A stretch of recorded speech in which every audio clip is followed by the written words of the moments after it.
free, we're going to be fine. But that's not where you want to be in this league.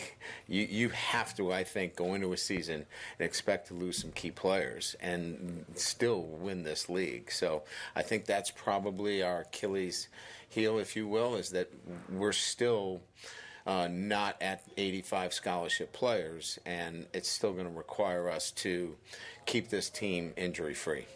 Fairly honest answer, I thought there from Brian Kelly. Yeah.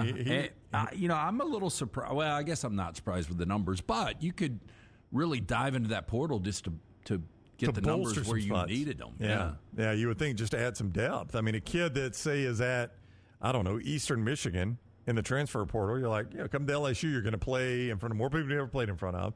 Chance you may start, man. You may come down here and win a job. But if nothing else, you're going to come play SEC football. Now, if you just want to go play somewhere. But that does tell me that he is super confident in this team. I think this team's going to be really good. That's what I took from that. Is his objection wasn't to suggesting that they had arrived at a level where if they stay healthy, they can compete. His objection was, if we don't stay healthy, it's going to be a problem. Yeah. That he didn't blow up and say, oh, man, our roster is nowhere close. He just basically said, well, all we need is a little more depth. Man, so I just saw a team that got better and better last year. Yep. And I think they've got a ton of momentum coming into this season. I wonder what the scholarship number is for them right now. I don't know. It's obviously a concern for them. I mean, but dude went to Atlanta year one. I mean, that is hard to do in this league. Hard to do. And year two for elite coaches is normally that year. Urban Meyer won a national championship. Saban had an undefeated regular season. I think it could be a special year for LSU, especially with the unknowns right now at the quarterback position for Alabama. Yeah. I thought that was such an informative answer because, his objection wasn't like, our roster isn't up to the level of an Alabama or a Georgia or an Ohio State or somebody like that. He basically just talked about depth. So you're right. The unsaid in that answer is he really likes his front end talent. Yeah.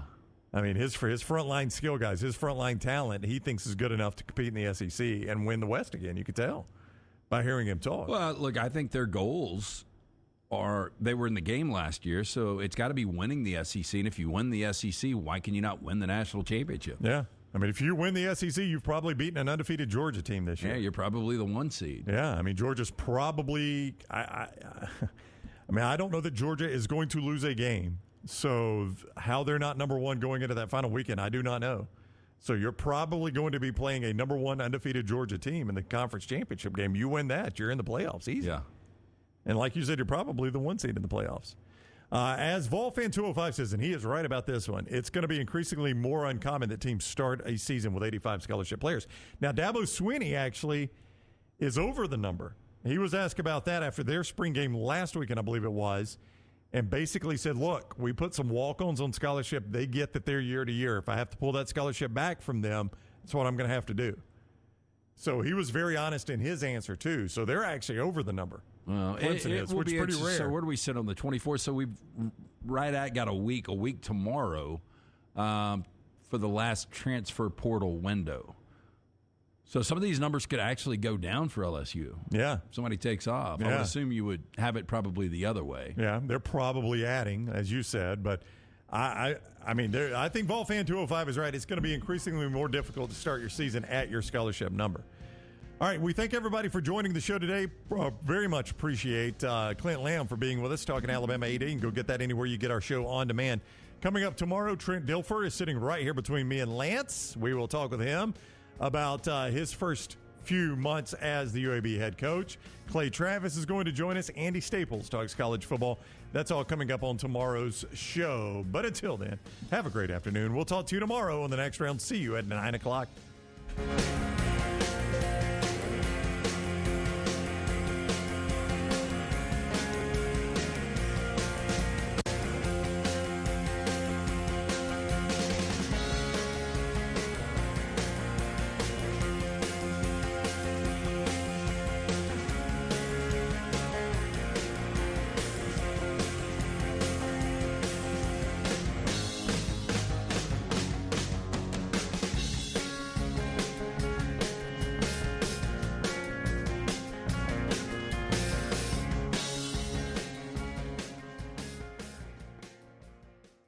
Take the next round anywhere you go with official Next Round gear. Buy yours today at nextround.store. Jim Dunaway, Lance Taylor, Ryan Brown, and Rockstar. Live from the Birmingham Racecourse Casino Studios, The Next Round, presented by Bud Light, is on now. Welcome in. Another day of The Next Round. Along with Lance Taylor, I'm Ryan Brown. Dunaway on vacation. He's in a very UAB mood this morning. Oh, I see that. With Trent Dilfer coming in the next segment. He's going to spend a couple segments with us here in studio, but Dunaway celebrating early. Who tried to color coordinate that, though? I think that was Scott Forrester. I think that was Scott. Scott, you did a bad job, apparently. Yeah, the hat doesn't match? I would have gone back with the white rope hat. I mean, that's the closest you're going to get there. Or the I was all trying to gray. change it up, man. Yeah, Scott just wanted to promote other things in the store, right, Scott? Okay. That's right. But we got the UAB shirt there. We'll give Coach one, too. You think you'll wear it on the sidelines for a game, Rockstar? He'd better. Yeah. I wonder if we could talk him into that. He doesn't seem like a formal guy. Yeah, I mean, you're trying to make a statement. Wear our shirt on the sidelines during a game, specifically a national TV game, if you don't mind. Like if we could select the game for you. Or a bowl game, whatever. Yeah, whatever you want to do. You think he'd wear one of those Joe Exotic shirts? What do they say? This calls from a federal prison or something like This that. call is from a federal prison. With a blonde mullet on it. So Coach is going to be in studio with us in the next segment. He'll spend a couple segments with us. We'll talk with Trent Dilfer. Andy Staples also with us. Clay Travis, a late scratch. He is on the road having to do some taping or some crap like that. I think it's really just Tucker Carlson. Clay's in mourning or he's negotiating for the job, one of the two. It's got to be. I mean, Clay rarely, if ever, changes his Tuesday. Yeah. And this was a late change, This too. was a late change. You know, when he was in Italy, we understood that. Sure. You know, when he was visiting Trump, Yeah. we understood that. But, the timing of the Tucker Carlson, I couldn't Clay even missing figure a out second. exactly what it was, by the way. I read up on that, and I couldn't figure out why he was actually let go. They had a big lawsuit settlement that I think stemmed back to some of the stuff he had said on the air. And that turned out to be a problem for him. They did not like that. $757 million, I think, was the reported deal there. Yeah, but how are you going to recoup that? You're not. You're just going to get a pound of flesh is what you're going to do there. Yeah, but I would almost say if he is the highest rated show on cable television. Make every dollar off him I can, Yeah, right? why not? Yeah, I don't know. So anyway, Clay not with us today. We'll talk with Staples about some college football, and we'll talk with Coach Dilfer about some college football as well.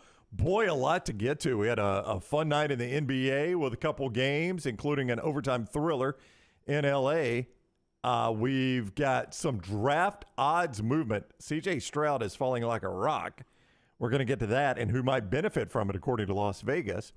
But the biggest story in sports is one that I thought you were onto something, Lance. I really thought this would make it to Thursday. After you said it yesterday. Well, this was the next best thing, though, right? After you said it yesterday, I'm like, Lance is spot on. This is going to drop the day of the draft. Well, and you just wonder if Aaron Rodgers' camp, they decided to, here's what we're going to do. We're going to make the announcement this week. It's a big week for the NFL, and we're going to do it on Thursday. And then Aaron Rodgers was saying this, and then his representation said, let's not do that. Like his reps are like, look, I know we want to make a splash, but this is not just a splash. This is a slap in the face of the league that pays us a lot of money. Well, and yesterday was 40 days since he went on Pat McAfee and said that his intention was to play for the Jets. Yeah, it's going to happen quick, yeah. So I don't know. And when you start to look at what was given up for Aaron Rodgers, it didn't seem like that it didn't seem like that big of a deal. Like, they've got a conditional second if he plays 65% of the snaps, which you assume, barring injury, he's going to play 65% of the snaps. So they are getting a number one. So I think this deal looks fair on all sides. It does, and the Jets get, their franchise quarterback. It is weird that this will be the second time a quarterback will go from Green Bay to the Jets. And the last time, I think you'd have to say it didn't really work out. No, I disagree. I thought Brett Favre missed the was playoffs. pretty good. Did they miss the playoffs? I thought they did. I thought they went to the playoffs. And he was hurt. Remember, he finished the season hurt. What Maybe that was 2008? Yeah, I don't know. They started. Yeah, I remember they 2008. started out very well, and then they lost to the Dolphins the last regular season game because it was Chad Pennington's return. I do remember that. It's going to take me a second. Brett Favre, quarterback, 2008 season. Yeah, they lost to the Dolphins. They lost 4 of their last 5, and that cost them a playoff. That was the year Dolphins won the division. Yeah, that would be a massive disappointment. I mean, when you look at the Jets now, I mean, Vegas has got them at 14-1 to win a Super Bowl. They're minus 150 just to make the postseason. I mean, they jumped up, I saw in a lot of places, to the number 2 spot in the East behind Buffalo. Well, you think about which is where the Dolphins were. The Jets give up their first round this year, number 13, for the Packers' first round, which is number 15. They just dropped 2 spots. There's a good chance, like you've got Garrett Wilson there. Breece Hall was really good before the injury. There's a good chance the Jets could get another weapon. I mean, imagine if Jackson Smith and Jigba. Well, I was about to say that. I mean, they're about to be able to draft one, right, if that's what they want. Yeah, I mean, I don't know if he's going to fall to 15, but if he falls middle round based on the injury from last year, boy, I will tell you, a couple of Ohio State receivers with Aaron Rodgers. I think a lot of people don't remember, though, this was not the greatest version of Aaron Rodgers we saw this past year. It was not. Now, there were times he was, Lance, like you go back to the second half. I'll just go selfishly here. Second half of the Dolphins game. He was fantastic in that game. That was a massive game for them. That was really a massive game for both sides. But it was definitely a massive game for them because that was a win to get in the playoff type situation for them, to keep their playoff hopes alive. He was terrific there, but then you go back and watch him in that Lions game, Rockstar, that ended the season. Your Lions, he was not great. Well, that's all they had to do was win that game. They had to win to get in, yep. And he was not great. So I don't disagree with you. You didn't get the best version of him. There were times you did last year. But, boy, everybody feels like this just makes the Jets almost like a Super Bowl contender right away. Yeah, I don't know if I agree with that. I don't. I think the Jets got a really good defense. I think they've got some young skill. But I just don't – when you start to look and you start to stack quarterback talent in the AFC, based on the Aaron Rodgers we saw last year, look, he had just won back-to-back MVPs coming in to 2022, but he had 12 interceptions last year. That was almost as many as he had 3 seasons combined, the 3 previous seasons in 13. He threw for the fewest yards in any seasons he's played in the last 15 years. And he didn't have a single 300-yard game. That's hard to do in today's NFL. Not throw a single 300-yard game. I mean, like, if he has those same numbers for the Jets, do you think they even make the playoffs? I don't know, man. Your division is loaded. It is. Tough division. I would say it depends on the health of Tua. Yeah, I mean, Buffalo, you can pencil them in. Right. I don't know if Buffalo's ever going to win a Super Bowl. But, boy, they're going to make the playoffs. Jinx, but they are going to make the playoffs. Yeah. So, and I still think, even with Aaron Rodgers, this is not the best team in the division. Trent Dilfer's a guy that can speak on the NFL, and we can get his opinion on this. But I still would put Buffalo 1. It's really tight between Jets and Dolphins. I thought if you can give me a fully healthy Tua for 17 games, I think I would lean your Dolphins over the Jets. I think I would too. I mean, don't forget the Dolphins have made a lot of offseason moves as well. Well, not a lot of offseason moves. Enough is Jalen Ramsey. Took Jalen Ramsey and Vic Fangio. I mean, on defense, it's going to be a much improved Dolphins defense. Yeah. And to your point, if Tua stays upright, what he was able to do when he was upright last year with Jalen Waddle and Tyreek Hill, I mean, that was a dynamic offense. Couple it with that defense, it's going to be a good team. Yeah, I would agree. So it's a really tough division now. It's so odd now seeing New England the obvious number 4 in that division, isn't it? I mean, how quickly that has changed. I mean, you'd have to say they're the obvious number 4. They are, yeah. I mean, I would be, I don't want to say shocked if New England makes playoffs because last year was the first time Belichick hasn't made the playoffs in forever. I mean, you go back to the season that Brady was injured, 2007, 2008. I forgot which season that was. When Brady was injured, that was 2008, same season we're just talking about. Favre was in New York, and the Dolphins won that division. Yeah.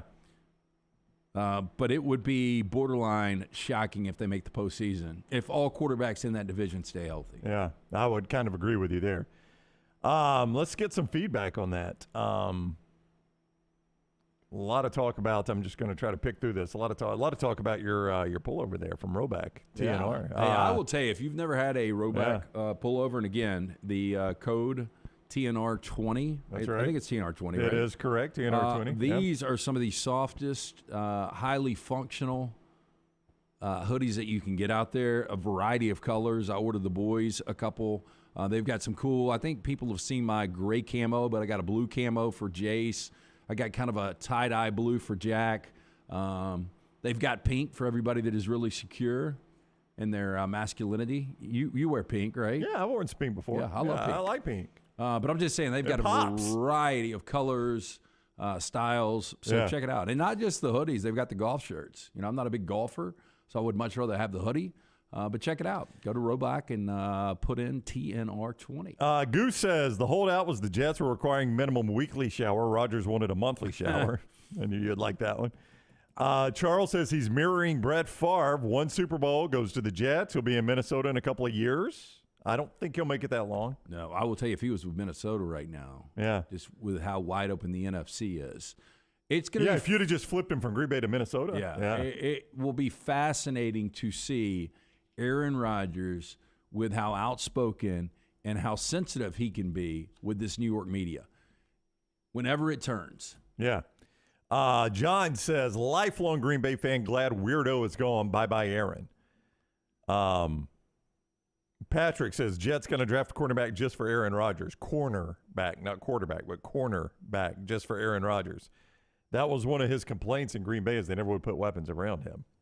He complained about that all the time in their draft. I think you've got weapons now when you look at this Jets You team. do, yeah. I mean, again, Garrett Wilson is going to be a complete stud. I heard Mike Greenberg, who's a big Jets fan, talk about if you're a fantasy football owner, you want to go out and get Garrett Wilson. And I don't necessarily disagree. He was really good last year, and they were bad at quarterback. Yeah, I mean, Brees Hall was averaging almost 6 yards carry before he went down. Yep.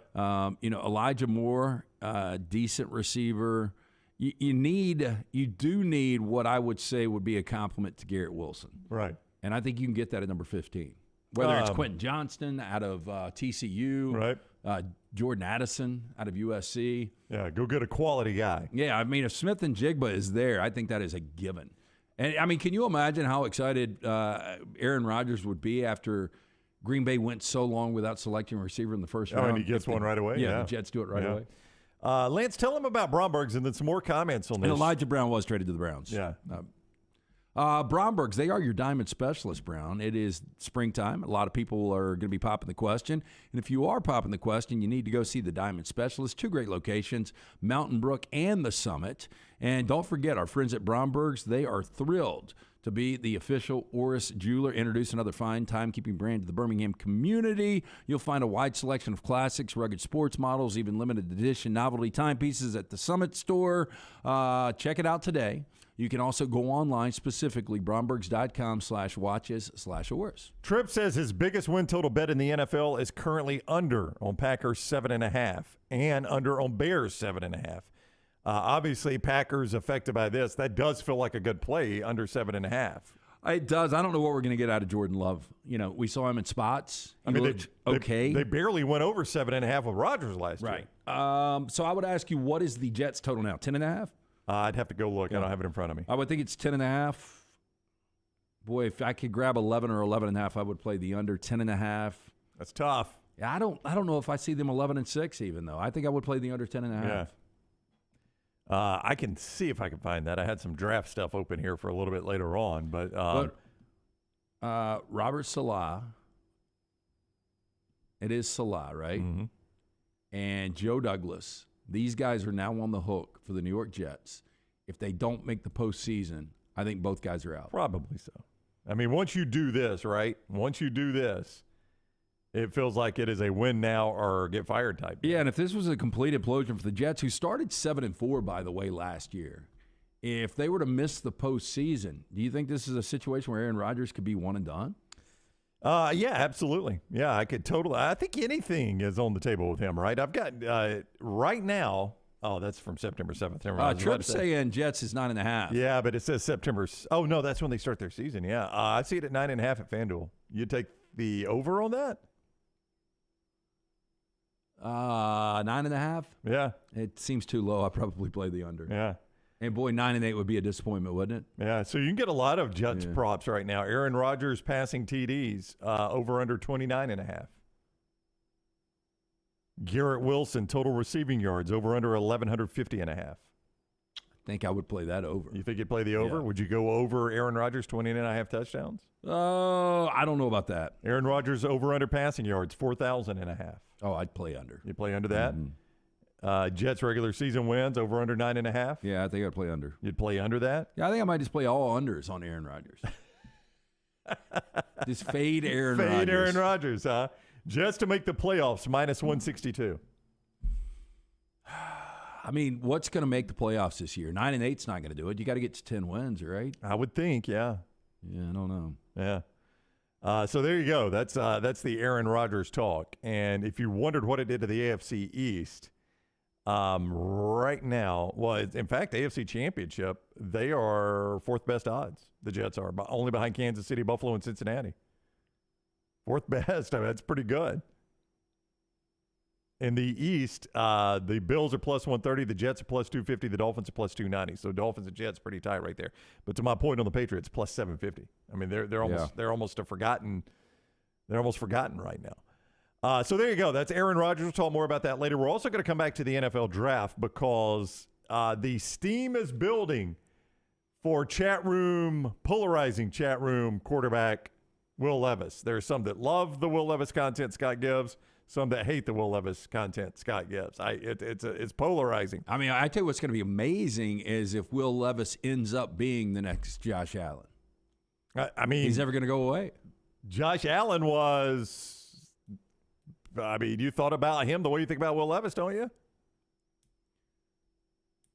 Well, the difference was I don't think Josh Allen you had watched more Will Levis than Josh Allen. Yeah, I'd watched more Will Levis, but I think the other difference was when Will Levis first hit this big board, it was last year. Right. After us seeing him transfer from Penn State, play 1 year in that Kentucky system, not look impressive, it came out of nowhere. Yeah. I mean, the Josh Allen was a little bit different than that. Yeah. Well, there have been some moves overnight. C.J. Stroud dropping like a rock. We'll discuss what that might mean coming up in the NFL draft. A lot to get to today. Andy Staples coming up a little bit later on. We'll talk some college football with him. And, of course, Coach Dilfer with us. Gutter cap, though.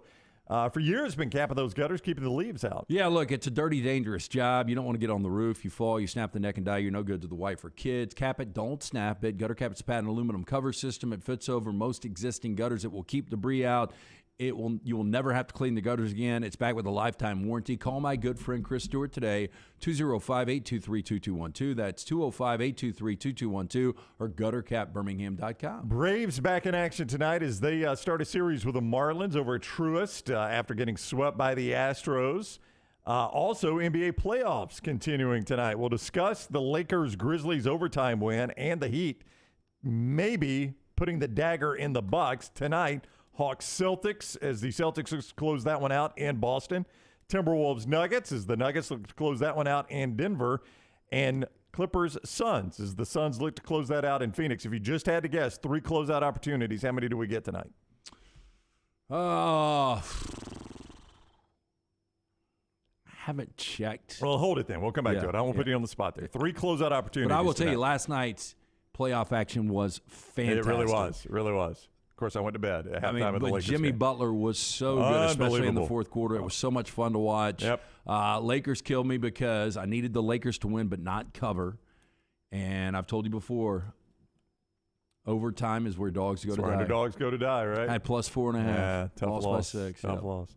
All right, some college football talk. Trent Dilfer, new UAB coach, with us in studio next. Follow The Next Round on Twitter, Instagram, and Facebook at Next Round Live. Hi, this is Wes McClooney, owner of the New Balance Birmingham store. Spring has sprung, and that means there's no shortage of things to do and places to explore. No matter what these upcoming months may have in store for you, be sure you're doing it in style. At New Balance Birmingham, we provide versatility, comfort, and function that all come together for a combination rivaled by no other shoe.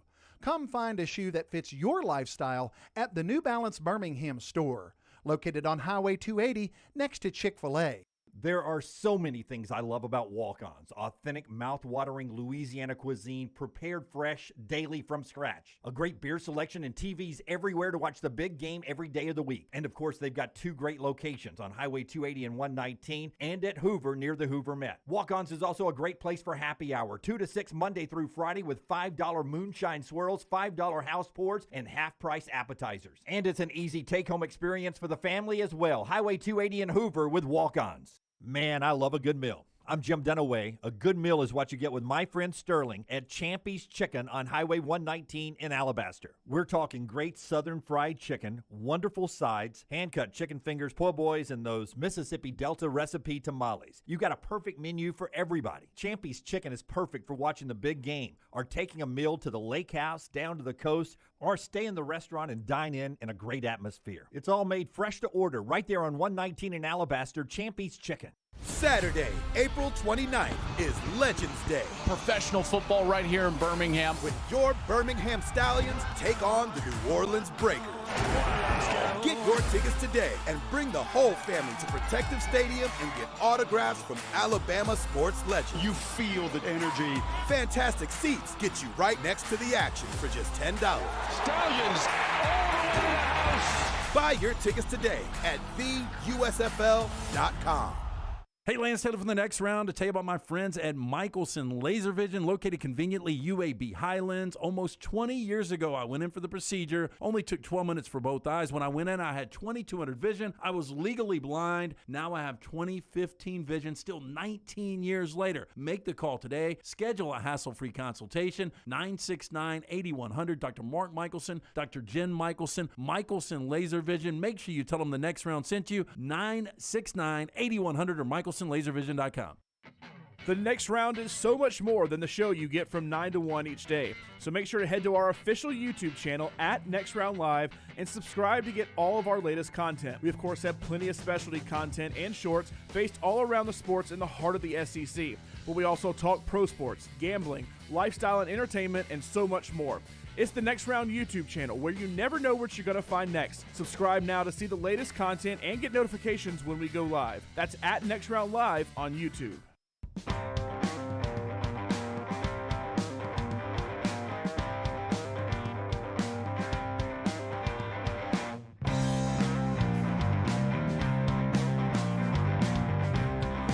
Welcome back to the next round. Along with Lance Taylor, I'm Ryan Brown. Dunaway on vacation. Rockstar Scott Forrester, John Lunsford, Tyler, all in the back room. And the head coach of the UAB Blazers on set with us now, Coach Trent Dilfer. Welcome in, Coach. How are you? Hey, thanks for having me. I'm fired up. We're getting Coach some coffee, too. Black. Black. I'll take black coffee. So what do you think of Birmingham so far? I love it. I don't like it. I love it. I actually went back to Nashville this weekend. It was my wife's birthday, and I was talking to some people that we hadn't seen in a while and just bragging on the city. I think, number one, I love the people. They're authentic. They're real. They're friendly. The hospitality has been incredible. The food, unfortunately, I've frequented too many restaurants too often. I've put on about 15 pounds. It's beautiful now that everything, I love the outdoors. I love golfing, though I haven't played for 4 years. Just driving around, seeing the different areas. It's a beautiful city. So I've just been blown away overall with my time here. Yeah, I was born here, and I wanted to get away after college, and I ended up coming back, and it gets better every year. I mean, you guys are going to love it. It's just a great place. And, Nashville's really cool. Nashville's gotten too big, though. Yes. I mean, too Nashville, Hollywood, too. Yeah, it's the Vegas of the South now. There's always something going on. It's like sensory overload. Yeah. It's a cool place, but it's too much. Agreed. And again, my time there was great. My family's still there. My daughter, her husband, my grandson, my wife's kind of splitting time. So I still get back a little bit. I still enjoy a lot of parts to Nashville, but it was just getting too much like the California that I left on purpose. So this is home for us now. I love being downtown. That's the other thing is I was very intentional about living downtown. I didn't want to live out in the suburbs. Not that there's anything wrong with that, but I wanted to meet the people in the city. I think the Blazers can be the team of the city, so I wanted to live in the city. And we're living downtown in a loft. We've never done that before. Always kind of had the house, raising kids out in the suburbs. So I'm enjoying downtown life. Walking my dog each night when my wife's not in town, and just enjoying a kind of a new empty nesting style of life. Well, I've got a place for you real quick. And not going to try to sell him a spot. No. So there's a place called Good Dog. Have you been yet? I haven't. Okay. So I've got a Vizsla. And so I love to take Ladybird to Good Dog, but it's downtown. So you can actually walk there, and it's just a cool indoor-outdoor facility. So you can just sit back, watch is that the TV. one right underneath the overpass of 24th Street? It's between, so it's off of 23rd. So I guess that's it. Okay, no, I have been there. Okay. I didn't know that was what it was called, but I have been there. Oh yeah, my Nala is a Rhodesian pit mix that my middle daughter, found outside a crack house in Louisville, believe it or not. And then I took her on when I was in Nashville coaching when I was living by myself. So she lives with me. She's my baby. We've had lots of dogs in our lifetime, but Nala's my. Everybody at the office will tell you she's my baby. She comes into work with me every day. So your daughter found the dog outside of a crack house? Yeah, driving home, there's this weird path that she would have to drive through, and there was this one block of a really bad neighborhood. And as they were going through, they always went through pretty fast. They saw this little puppy, almost ran her over. Picked her up, went out, did the, hey, does she have a chip? Went to put signs up in the neighboring neighborhoods or the near neighborhoods, and nobody ever bit. So she brought her down to Nashville to visit me one weekend, and I fell in love with her when she was a puppy and took her on the spot. Oh, wow. That's a cool story. Yeah. Coach Trent Dilfer is with us. We're bringing Taylor, our social media director, is bringing you some black coffee thanks, there. Taylor. Yeah, there you go. She make it just like you like it? Black. I love it. Yeah. It's so easy. How many cups a day? You know, I've got better as I get older. I've had less, probably 4 or 5 is all. There was a time when it was a couple pots a day. Right? Wow. Yeah. A couple pots a day. Yeah. All right, take a big, deep draw of that. I'm going to tell everybody, as they know, when we have on UAB guests, they're always presented by the official credit union of the UAB Blazers. That is Legacy Community Federal Credit Union. And right now, they've got that swap and drop. It can be used for auto loans or other recreational vehicles. Swap over to Legacy and drop your rate there.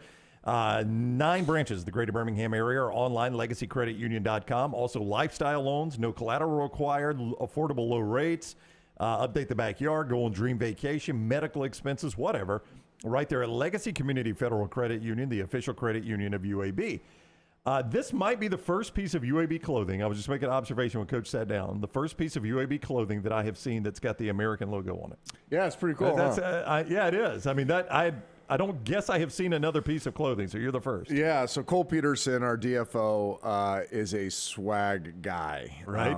I like it. You know, I mean, I've always been into swag, but I got enough on my plate. I kind of turned over the swag to Ryan and Cole this year, and every day we're finding new pieces, and everything's got the American logo on it. Our players love it. Our coaches love it. So it's been fun. It's been, we'll talk about the American, but just the overall rebranding, so to speak. Right. Remodeling of the program is how I'm saying it, has been a challenge, but been a lot of fun. Yeah, I mean, normally this was unusual circumstances that this was a job opening. Normally when it's a job opening, a coach has either done well enough, he's taken another job, or a coach has done poorly enough, he's gotten fired. I mean, it's pretty rare that you follow as good a job as Coach Vincent did. Really, it's the team that Bill Clark built, and he built a really good team. I mean, that's kind of a rare opportunity.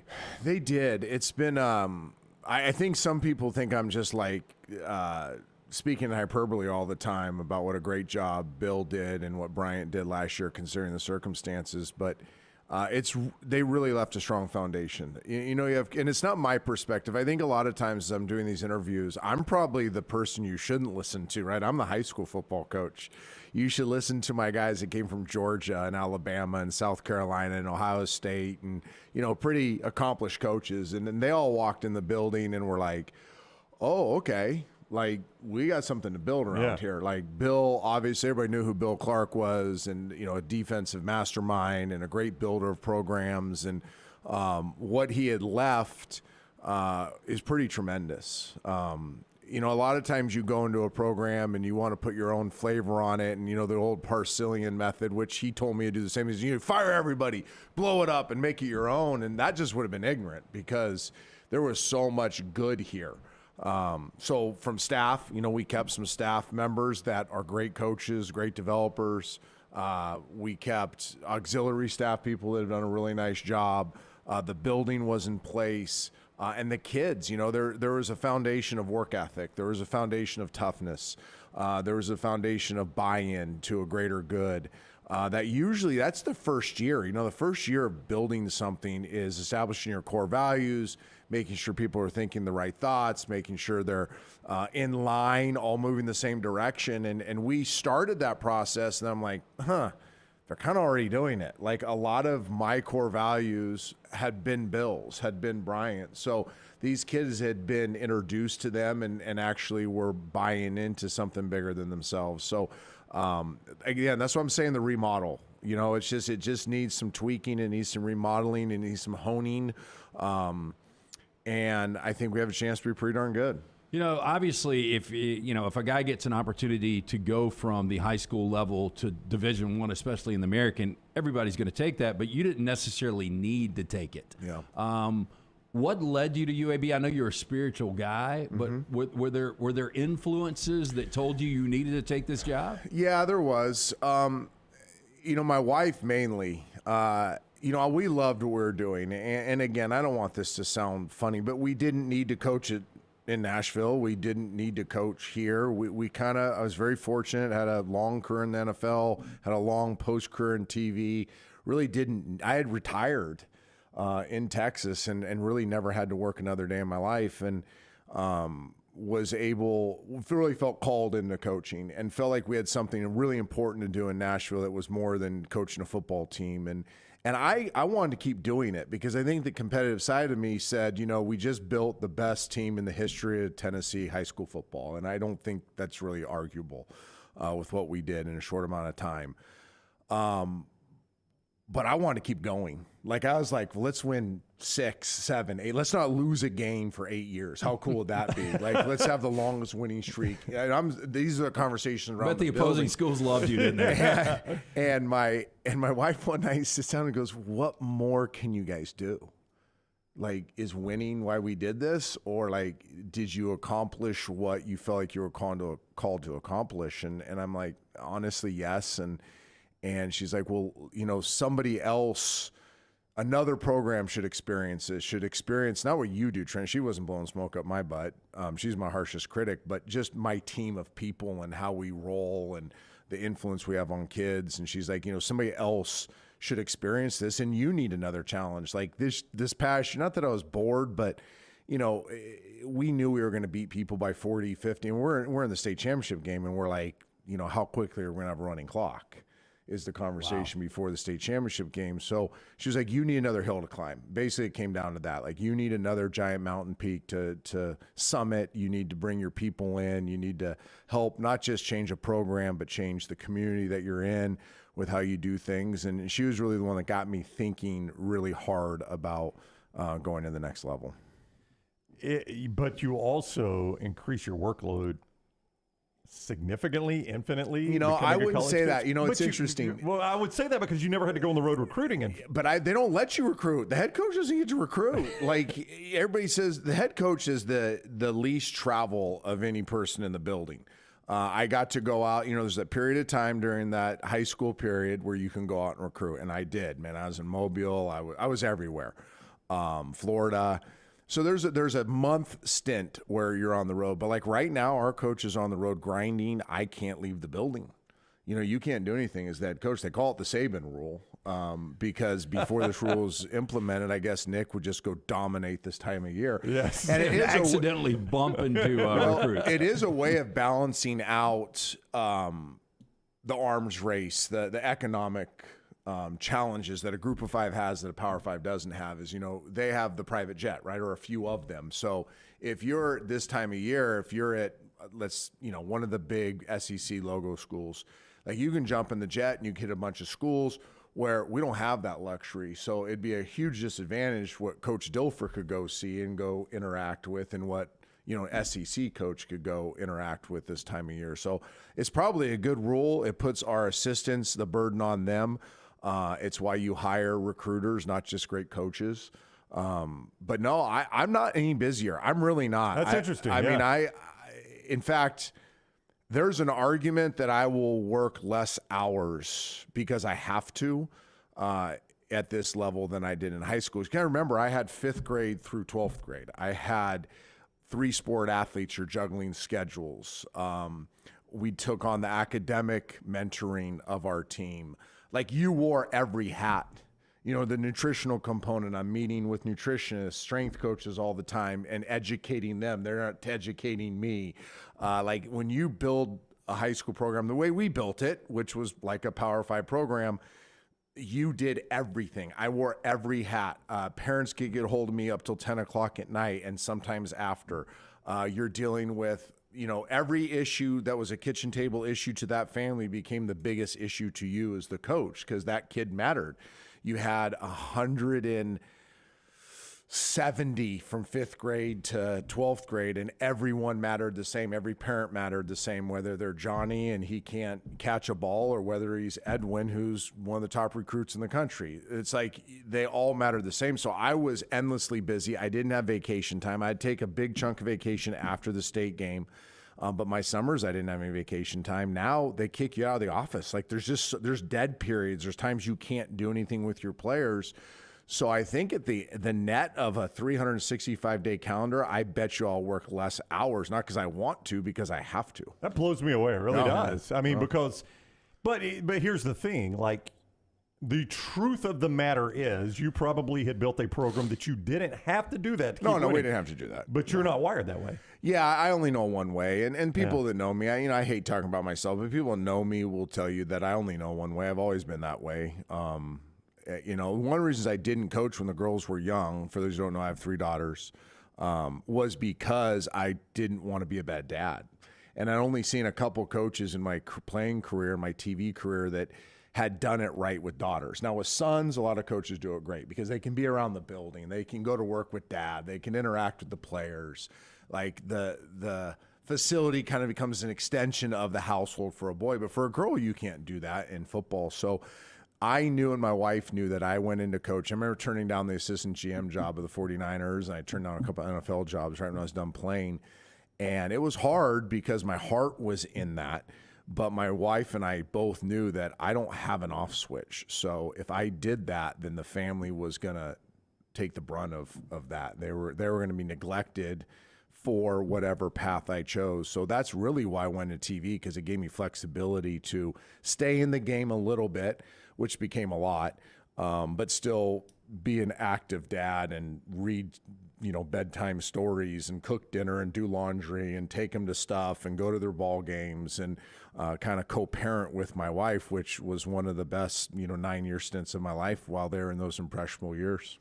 You know, it was just a few years ago where college football was pretty predictable. We've got parity now. It was just a little over a decade ago, TCU was a Group 5 team. 2 years ago, and they played for a national championship this year. 2 years ago, Cincinnati was in the college football playoff as a Group 5 from your league now, the American. Your wife said you need a new hill to climb. I mean, UAB with the facilities now, I mean, they've got an incredible stadium. What has been put there over the last decade, you didn't see. Maybe you've seen pictures. We lived it. We saw it. UAB now has an opportunity maybe to be a Cincinnati, a Boise State, one of these Group 5s? Well, that's the expectation. I mean, everybody says it, though. And I think this is the thing I've learned in college football. It's really easy to say stuff. ADs say it. Presidents say it. Fans say it. Radio guys say it. TV guys say it. It's really easy to throw that out there because you've seen a couple teams do it. The path from saying it to doing it is exponentially harder, I think, than people realize. We're living it right now in the portal world where we have a great group of kids that want to be here. But it's foolishness to think that the big pocket schools aren't enticing our kids to try to come and be part of their programs. And arms race isn't the right way to say it. It's an economic mismatch. Right? When now you have free agency in college football without guardrails, at least in free agency in the NFL, there's a period of time, right? There's the NFL office that has dozens of people monitoring what goes on behind the scenes, regulating what goes on behind the scenes. College football is the wild freaking West now. Like, it is free agency with no guardrails, with no regulation. And it's going to be very difficult for our level of football to compete with the big boys when you have 16, 17, 18, 25, $30 million gaps. Now, do we use that as a reason not to win? No. We expect to go to Athens week 4 and compete with the national champions. Like, that's the standard and expectation our building. But again, I want people to understand the realities of it. You know, you're dealing with a massive chasm between the economic ability of a Group of 5 school and a Power 5 school, and there's challenges around that. Now, I love those challenges. Our building knows this. Yesterday, they all heard it relentlessly, that we're using this as opportunity, that we're looking at challenges as opportunity, that we like hard things, that we like to be uncomfortable. That's going to bring the best out in us. But again, as you see these kids, because I'm sure you guys are talking about portal right now, as you see these kids leaving programs going, oh, wow, UAB should get on them. I'd be like, yeah, can you float me $100,000? You know, can you float the collective $100,000? Because that's that kid's going price right now. Yeah. You know, kid leaves school X in the Power 5 and he hits the portal and goes, yes, oh, Coach Dilfer, you know, they should get on him. And I'm behind my scenes, we're watching, you know, that's all we do all day is watch tape, and we're sitting there watching tape going, okay, what's his price tag? What's his price tag? What's his price tag? I mean, they won't even talk to you if you don't have it, right? They won't even talk to you. So you're looking for the right kind of kid that's motivated by the right things. And that sounds great. But they're hard to find. But when you find them, and this is the silver lining, when you find them, and we have them on our team, when you find them, they're playing for something bigger than a price tag. They're playing for something bigger than their brand. They're playing for the university. They're playing for their teammates. They're playing for something bigger. And I'm a believer, because I won a Super Bowl doing this, that when you get a group of people that have bought into something bigger than themselves, that are selfless, that want to serve one another, that want to sacrifice for one another, you're tough to beat. And then you add great coaches on that with great scheme, the ability to make teams eat their soup left-handed, and you got a chance to win. I guess my overall point is that it's really easy to say it. And I've seen a lot of people in higher ed and powerful positions say it. They have no idea how hard it is to actually do it. We're going to do one more segment with Coach Dilfer, Trent Dilfer, UAB football, with us in studio for one more segment. Lance got a list for him. We like to do a list with guests. I like lists. Yeah, we're going to run a list to get to know Coach a little bit better. A reminder, when something's not running right, flowing right, draining right, or flushing right, disaster could strike, and it has many, many times. The only place we trust here on this show is Hemp Hill Services. Adam, Chad, and the team at Hemp Hill, the only ones we trust to fix it and fix it right the first time. Hemp Hill Services does it right at a fair price. 205-229-2090. That's 205-229-2090 for Hemp Hill Services. Take the next round anywhere you go with official Next Round gear. Buy yours today at nextround.store. Let me introduce you to the new line of Red Wing athletic work shoes.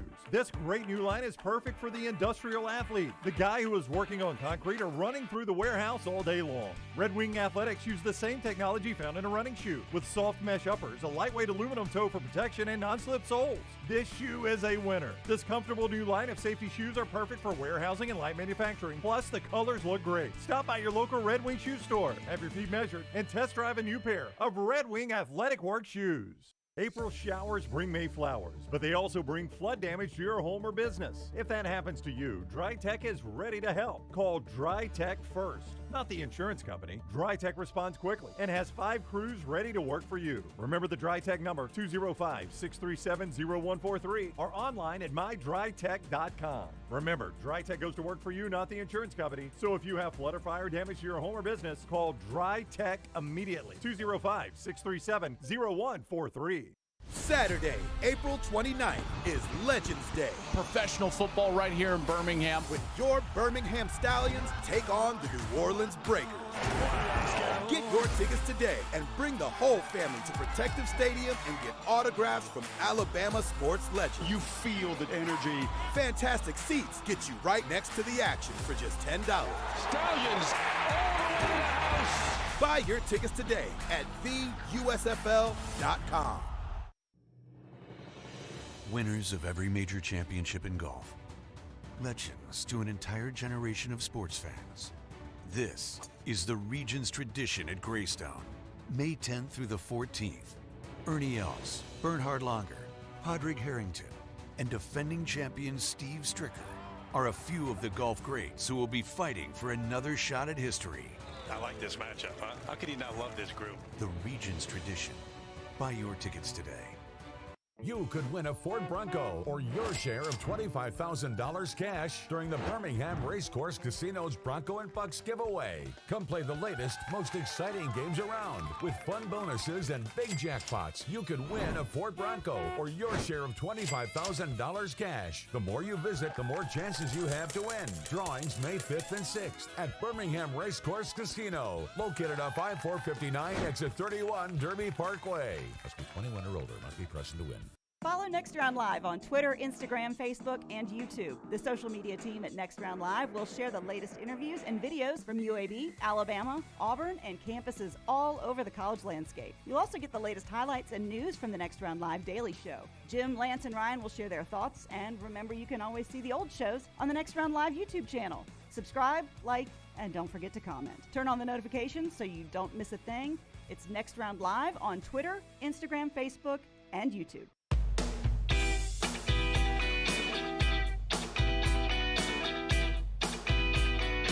We continue on the next round. Coach Trent Dilfer in studio with us for about 10, 15 more minutes. As always, UAB guests appear on this show courtesy of Legacy Community Federal Credit Union, legacycreditunion.com. If you're watching us on any of our video platforms, just scan that QR code in your top right corner there and learn more about Legacy. Anytime we have a guest on, especially ones that we don't know as well, though we know who Coach Dilfer is, we like to learn a little bit more about him. The way we do that, Coach, is with a list. We've done it with tons of people, and we always learn something. Yeah, I've got a list, but I want to ask you first. You were the motivation of former Colts general manager Bill Tobin calling out Mel Kiper.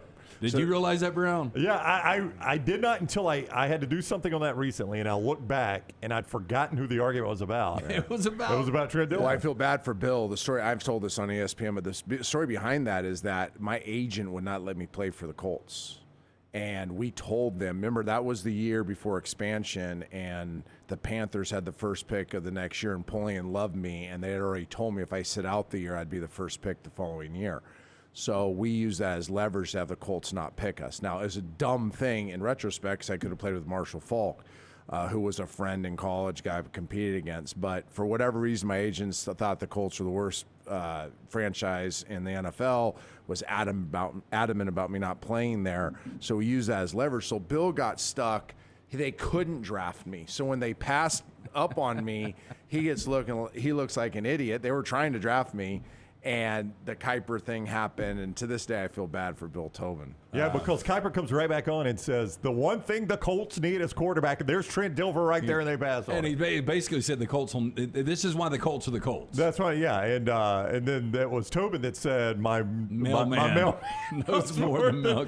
Who the hell is Mel Kiper? But I tell you what, though, Mel Kiper, well, first of all, now Mel's still going. I don't know. Oh, it's amazing. Yeah, I worked with him for 9 years, and we did those draft shows together. Yeah. We did these on-the-clock segments. He's a machine. Yeah, he preps more than anyone. He is a machine. I have always heard, though, the nicest guy. He's great. Because I think you watch him on TV, and he's a really big personality. Oh, he's an awesome human. Yeah, but I've heard he is an extreme. Everybody I've ever taught had any dealings with him tell you just what a salt-of-the-earth guy he is. Great human. Yeah. Okay, here we go. Hit me. Gladiator or Braveheart? Gladiator. Peanut butter jelly or grilled cheese? Ooh. That's tough. That's tough. Well, you went Gladiator quick, too. I'll go PB&J. Yeah. LeBron or Jordan? Jordan. Playoff hockey or playoff basketball? Basketball. Better former Packer quarterback, Favre or Rodgers? I actually think Brett's one of the most underrated players in the history. I'm going to go Brett. I watched the 3 MVPs up close and personal. They're smoking us in Tampa. I love them both. That's the qualifier, but I'll go with Brett. Yeah, well, I mean, Brett to me was, and this might not be fair to Aaron Rodgers, just seemed like more of the competitor and just loved the game. And he was transformational. Like, he changed the position. Yeah.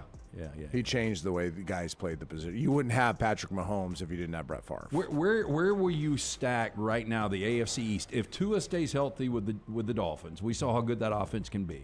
Obviously, Josh Allen and the Bills, they are one of the best teams in the NFL. But now when you put Rodgers with the Jets, where are they in the pecking order of the AFC? Well, I think the interesting thing is you can make an argument it's first time the Patriots will be the least talented team in the division. Yeah, we were just talking about I don't that. want to say the worst because I would never bet against Bill, but they're the least talented. You know, it's going to be interesting if Aaron can play Saleh's way of playing. You know, that's going to be a defensive-centric deal, and Aaron wants to play aggressively offensively. So I'm not sure if it's the best fit. I'm in wait-and-see mode if this is the best fit. Best player you've ever played with or against? So this is a tough one. I think I played with 12 Hall of Famers. I know Ray Lewis was one of those guys. Yeah. I would actually go Walter Jones. Wow. Ray, Sapp, kind of all tied for one. If I had to pick one, I would say Ray. But Walter Jones, it made the game look easier than anybody I've ever seen. Is he maybe the most underrated offensive lineman of all time? Oh, he's the best offensive lineman of all time. Yeah. And the other offensive linemen will tell you that. But, he's an Alabama I know, guy. I was about to say, Coach has been here long enough. He's like, I got to film me a state Alabama guy, Walter Jones. Ogden would tell you that. All the Hall of Fame offensive Orlando linemen, Pace. they would all tell you that Walter is the best of all time. He just made – I saw him block Bruce Smith for an entire game, and we had those Seattle Seahawk like weird blue jerseys that when you sweat just a little bit changed blue. And we're in the locker room after the game. We're all taking off our stuff, and the sweat's dripping off of us. And I look at Walter. I'm like, dude, you didn't sweat. And he goes, no, I didn't sweat today. He didn't sweat for 68 plays blocking Bruce Smith. Well, he was the guy that was pushing an Escalade in the offseason. That's how good he is. Best against, you have Reggie, Derek Thomas, Dion would kind of be, Prime.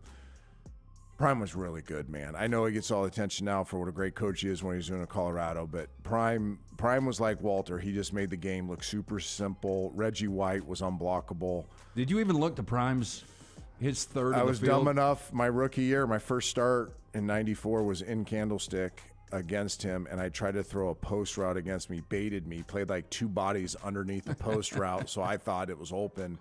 And I went to lay it out there, and he passed my receiver while the ball was in the air to pick it off. My first pass at that game was a square out to his side, and I wasn't that dumb. I was dumb, but I wasn't that dumb, and I threw the sucker in the bleachers. I wasn't about to try to throw a square out on him. So, yeah, I played against some great ones. I didn't get to play against LT. I saw him on film and crossover at the end of his career, but I did not play against him.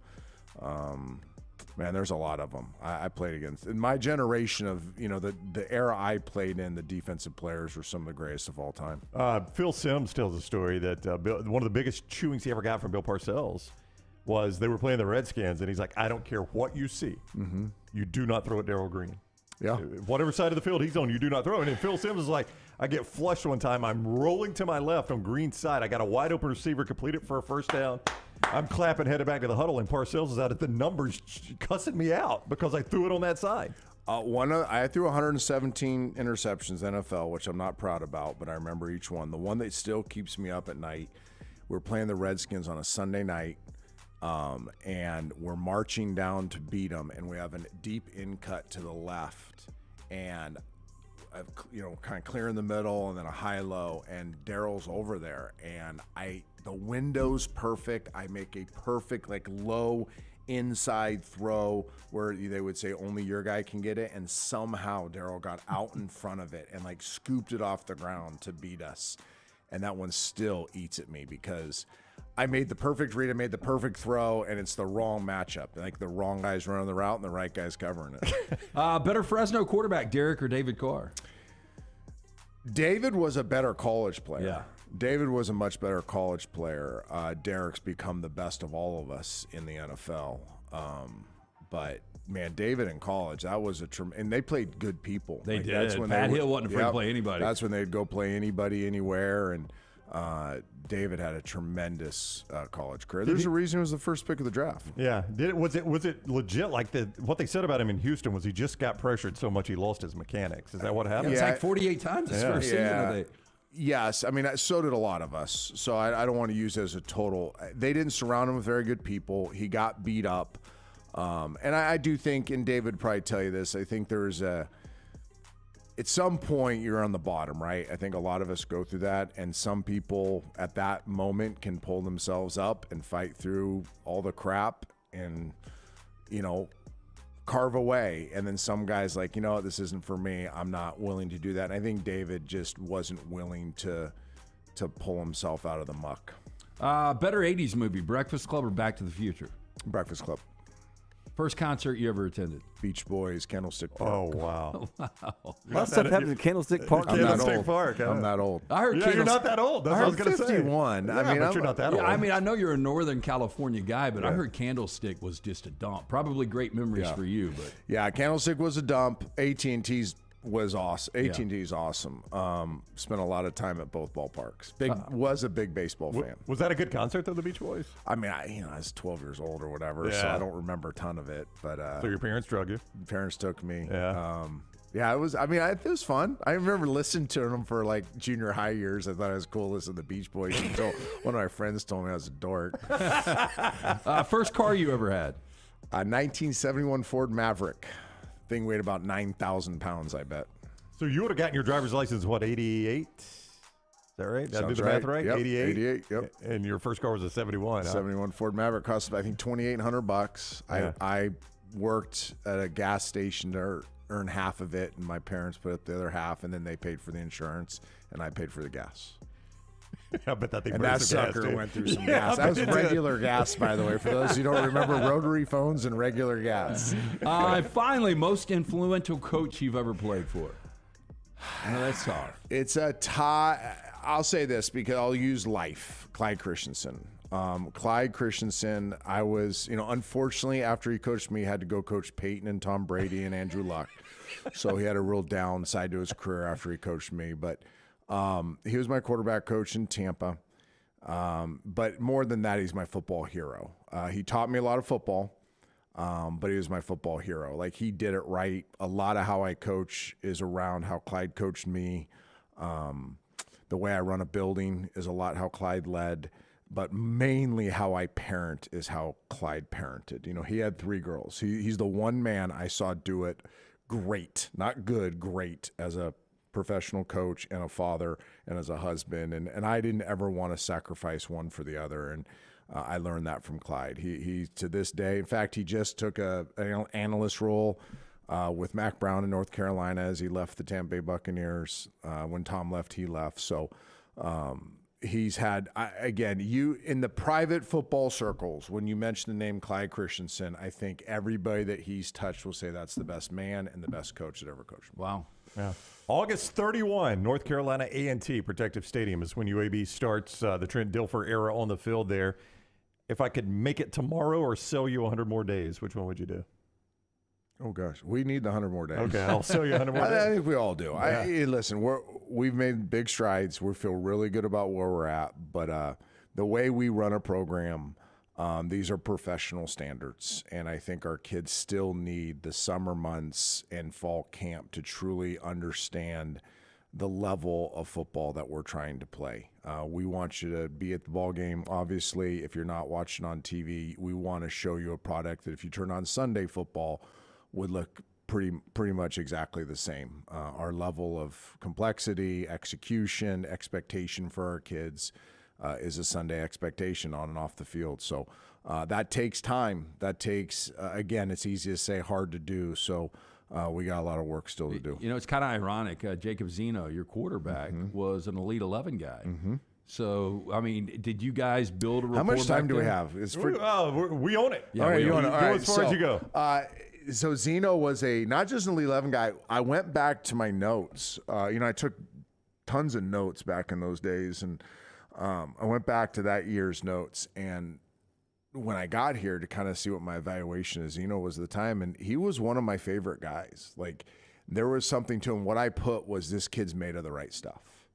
Talented, very accurate, smart, but made of the right stuff. Like, he is wired the right way. And that's the best thing I'll say about Jacob Zeno. He had a very good spring. He's a very talented player. He'll be even better after the summer months working and fall camp. But the best thing about him is that you can trust him, right? You could trust him taking your daughter on a date. You could trust him doing an errand for you. You could trust him to go to class. You could trust him to handle the locker room right. You can trust him with the offense. Like, he is wired the right way. And people ask me this time of year, the draft stuff, like when I was doing the draft, I didn't miss a lot. And it wasn't on the traits that I saw. It wasn't necessarily on the tape. It was an experience with these kids in a young age, knowing if they could handle the rigors of what playing quarterback is in the NFL. Well, that has now become college football. The rigors of playing college football as a quarterback are brutal. You're expected to be a co-offensive coordinator. You carry a larger burden than everybody else. So you got to make sure they're wired the right way. You got to make sure they're going to handle success well, failure well, all the different circumstances that come up in the course of an offseason and a season. And that's the thing I'm most proud of Jacob about, is the guy has not flinched since the time we stepped on campus, and we have challenged him in a way he's never been challenged before. And again, he's just got that no flinch mentality to him. Great story there. And you can see Jacob Zeno and all the UAB coming up August 31, Protective Stadium. Coach, thank you for the time. I appreciate it. I'll do it again. Absolutely. We'll take you up on that. As always, our guest from UAB, presented by Legacy Credit Union. Scan that QR code in the top right corner if you're watching us on video, and find out more about Legacy, more of the next round, and where these draft odds are going next. Call the next round now at 205-734-0923. Saturday, April 29th is Legends Day. Professional football right here in Birmingham. When your Birmingham Stallions take on the New Orleans Breakers. Get your tickets today and bring the whole family to Protective Stadium and get autographs from Alabama sports legends. You feel the energy. Fantastic seats get you right next to the action for just $10. Stallions all the way to the house. Buy your tickets today at theusfl.com. Storm season is here. Make sure you have a plan of action in place right now. Greg from Pell City and Storm Restoration Roofing should be your first call when storms hit. Insurance companies love working with Storm Restoration Roofing because of Greg Nelson's name and reputation in the industry. When storms hit, call Greg Nelson. He's local, 205-542-3531. He's the home of the free no-cost roof inspection. Greg from Pell City on Facebook, 205-542-3531. It's Storm Restoration Roofing. Want more of the show? Download the app or visit nextroundlive.com for the latest podcast. The Mystery Fifth Hour, our Not For All Ages podcast, The Last Call, and our entire Double Down Media podcast family. All at nextroundlive.com and on the Next Round app. Want more of the show? Download the app or visit nextroundlive.com for the latest podcast. The Mystery Fifth Hour, our Not For All Ages podcast like Bama and Bourbon, and the entire Double Down Media podcast family. All at nextroundlive.com and on the Next Round app. Make sure to start your day at nextroundlive.com. Get caught up on the latest podcasts and videos from the live daily show, plus specialty shows such as the Mystery Fifth Hour. You can also learn more about the whole staff at Double Down Media, find all of our social media feeds, see the latest videos from our YouTube channel and gaming channel, plus find other ways to consume the show like the Next Round mobile app, which you can download direct from the site via your iOS and Android device. Make nextroundlive.com your homepage and stay up to date with everything from us here at the Next Round. Make sure to check out our gaming channel on YouTube at Next Round Gaming, and also follow us on Twitter at TNR Gaming 247. That way you can know when we go live with our TNR Madden League, live game streams nightly, and more. That's at Next Round Gaming on YouTube. Start your day online with our website, nextroundlive.com, the latest videos, podcasts, and college football stories. It's also a great way to stream the show or shop in the Next Round store. Stay connected by visiting nextroundlive.com. That's nextroundlive.com. Winter weather can take a toll on your vehicle's performance. Don't let slick roads or new potholes leave you stranded in the cold. Vulcan Tire and Automotive has a team of ASE certified mechanics that have a plan for your vehicle's winter maintenance and repair. Tires, brakes, battery checks, and more. Vulcan Tire and Automotive has you covered. With 4 locations in the Birmingham area, be sure to tell the guys at Vulcan you heard about them on the Next Round. Your safety is their top priority because of Vulcan Tire and Automotive. Wherever you go, we go together. Jim Dunaway, Lance Taylor, Ryan Brown, and Rockstar. Live from the Birmingham Racecourse Casino Studios, the Next Round, presented by Bud Light, is on now. Another hour of the next round cranking up. Thanks to Coach Trent Dilfer for being with us in studio. Had a great time talking to him. Always fun. Exciting times coming up at UAB. We cannot wait to see what happens there. I mean, Coach, he sells a good vision, Lance. He's an excited guy. He's got the pedigree. Now it's about doing it on the field, and that can be the tough part. Like he said, a lot of people could talk. It was funny. I was just talking to him. I brought this story up yesterday. In 1994, I wanted the Rams to take him in that first round. And he actually went before the Rams selected at 12, but he was just telling me the Rams organization really wanted him.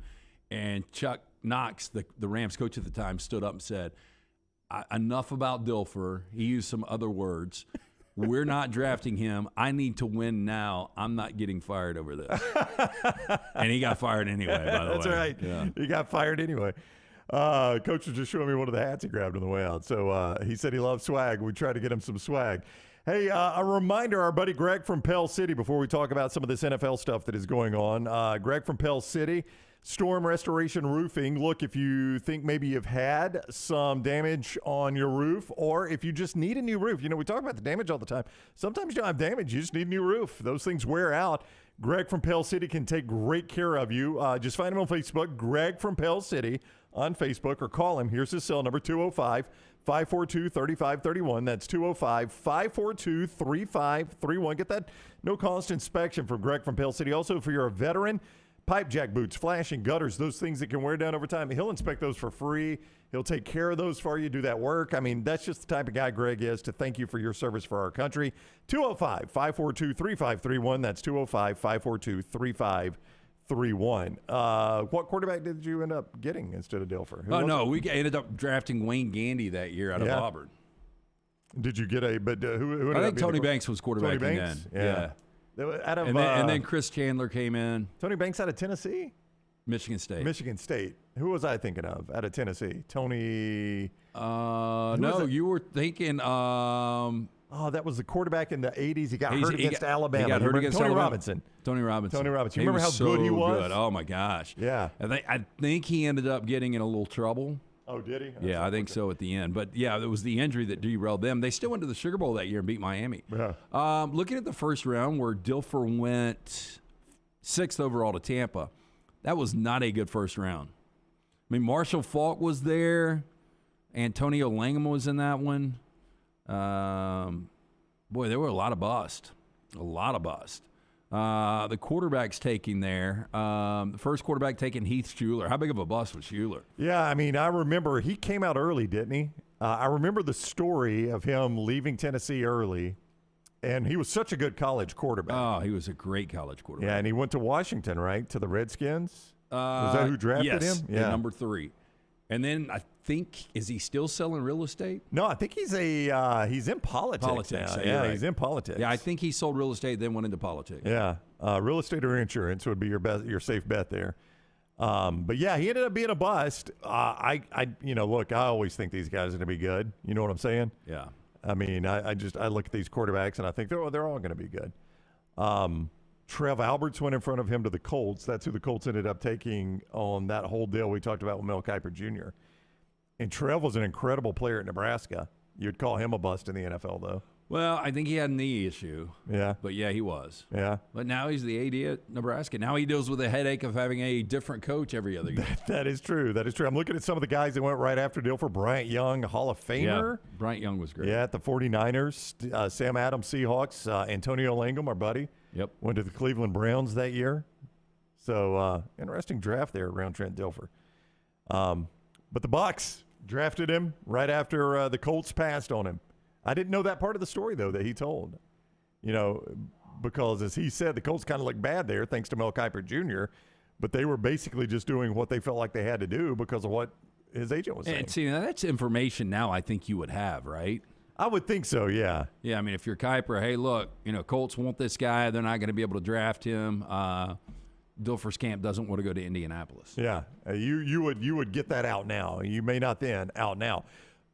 Funny you bring up the NFL draft because the odds are changing every single day on basically the first overall pick and the second overall pick, where the big odds are changing. And we're only 2 days away. Yeah, so, I mean, at some point, I guess these are going to settle out. You're going to have to tell me how big the gaps are here. I've learned enough from you to know kind of what this is saying, but I need to know how big the gaps are. So Bryce Young to be the number 1 overall pick currently is minus 1350. That's pretty significant, right? Yeah, he's going to be the number 1 overall And Will pick. Levis is plus 700.